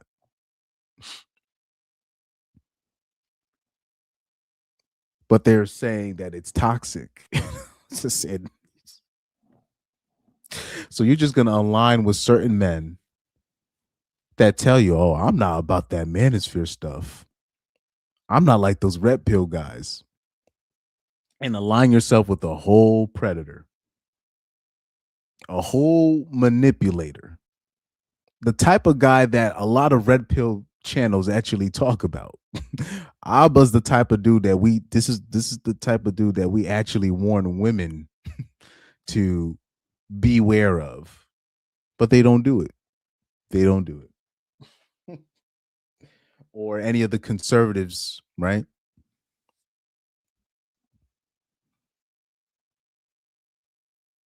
Lord Hamilton said, "What will Preach do when he finds out? Eventually, he's going to have to cut ties." Preach does need Abba for now because it's because that channel, it has a lot of traffic. That channel has a lot of traffic. It has a lot of subscribers, man. Not a whole bunch of people can say I got 1,000,000 subscribers. How many? Let me see on their channel how many subscribers they got real quick. Let me just take a peek. Abba and Preach. Doom. Yeah, 2,000,000. How many people can say, "Oh, I got 2,000,000 subscribers, 2,000,000 plus subscribers on YouTube"? Not a whole bunch of people can say that. And then on top, come on, not a whole bunch of people can say that. Oh no, what did I click on? Okay, here we go. XVY Jay Z says if Abba keeps doxing and sending his subs to harass these women might give Abba the KS nurse treatment. Nah, I don't think they'll do that, but he can get in some legal trouble. I can see Abba getting into some legal trouble.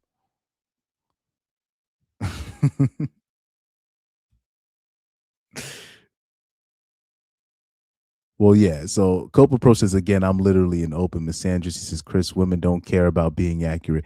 Yeah, that's so they'll even say that black pillars, they'll or these people, they or there's certain people they hate women, but actually a lot of the content is actually basically misandrous if you really think about it. When you're talking about, especially when you're talking about the looks maxing community, they're more misandrous more than anything.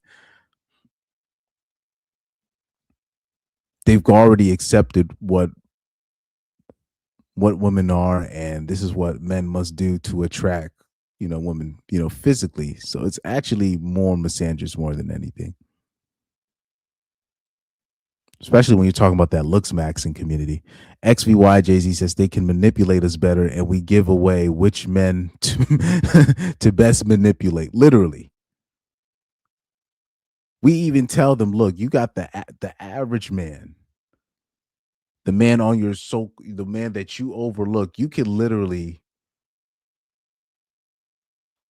be on demon time and you could still get what you want from a guy like that.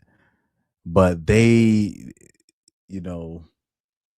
that is an interesting when we talk about solipsism, or how about this, when we talk about narcissistic personality disorder, I think there is a massive undiagnosed group of women that should have NPD tagged to them. They should be tagged with NPD, where they're like, where it's like, okay, these group of women, they have NPD.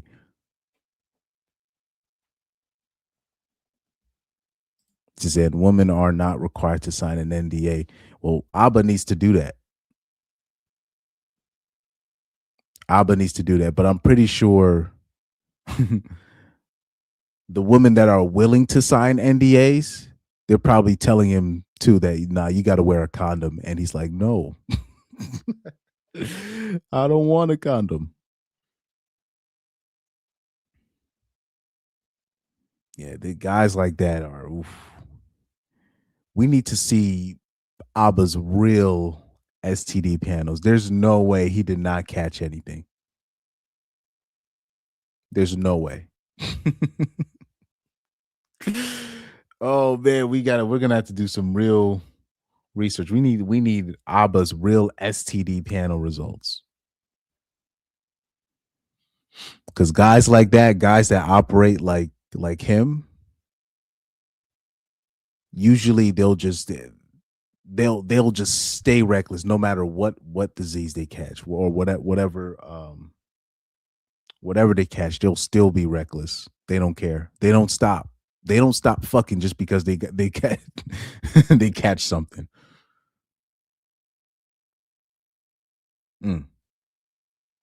But anyway.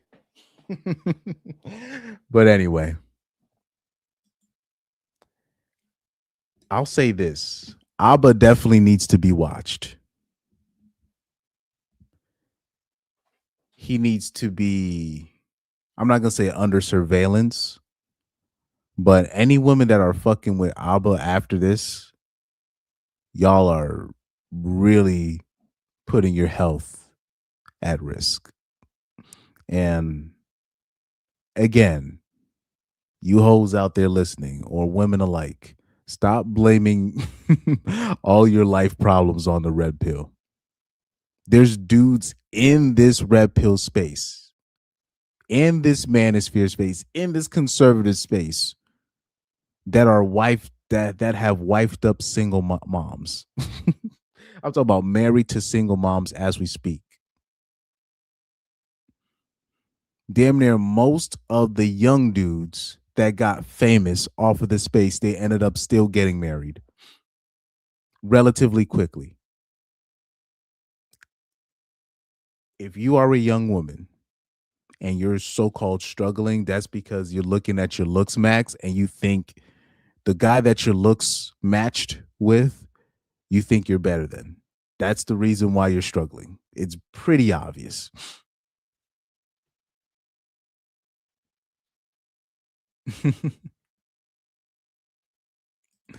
XVY Jay-Z says, but if he caught a STD, wouldn't the girls have one too since he's raw dogging? Yeah. Some chicks can it's easier for chicks to catch STDs more than men. So and just because you do have an STD doesn't mean if you have sex, you're just gonna automatically pass it on, but you're most likely going to pass it on. So that is the point. And you never know. You got some chicks. You do have preventative. There are preventative medicines. There'll be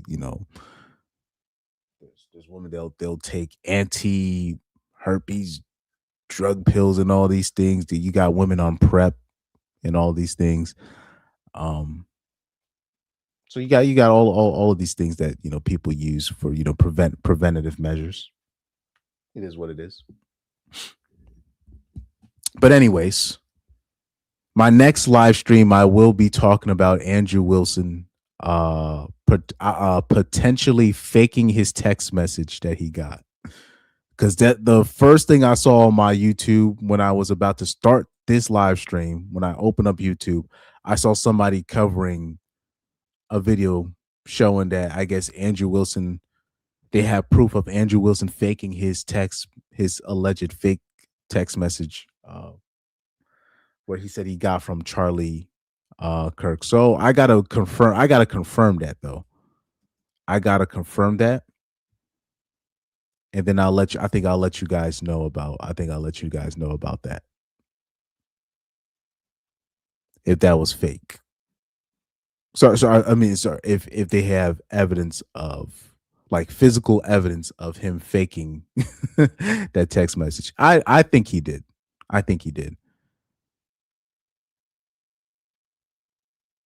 Yeah, there's a bunch of YouTubers. They caught a video. I guess they have the video of Andrew Wilson showing the text messages, but they're saying that the text messages look fake.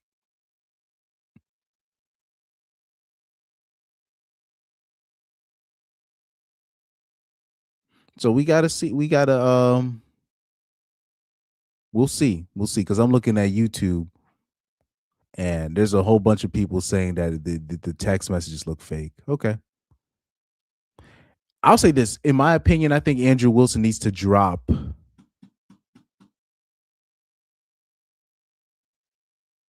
Andrew Wilson needs to drop this situation and then just go attack Candace Owens for her opinion on Lindsay Clancy. That's what he needs to focus on.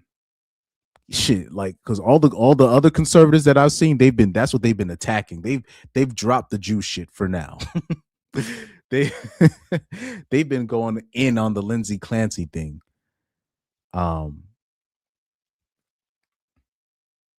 If Andrew Wilson was patient enough and wasn't so quick to accept Turning Point USA's bag and try to question Candace about the assassination and the Tyler Robinson situation, if he was patient enough, he could have waited until Candace Owens had said what she said about Lindsay Clancy and then debate her on that. But, he's a paid gun. So anyways, we'll leave that alone. I'll look more into that, and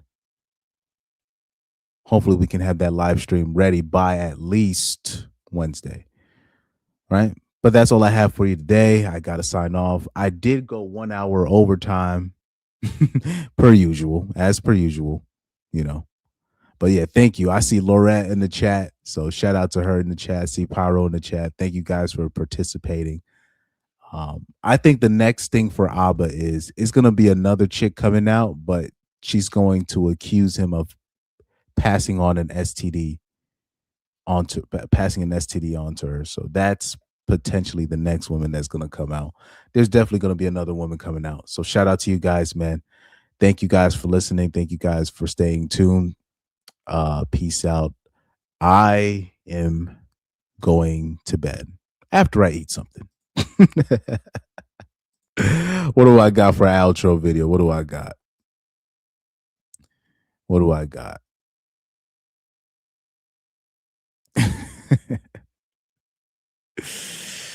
Yeah, we'll use that.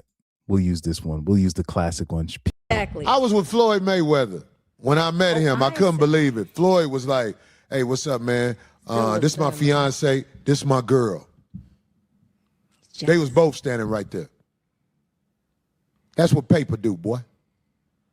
You got that paper, people fall in line. I don't care for that. Now, it's a shame that people fall in line because of the paper, but this is a fact. If you got that paper, you can bring your whole family to the barbecue.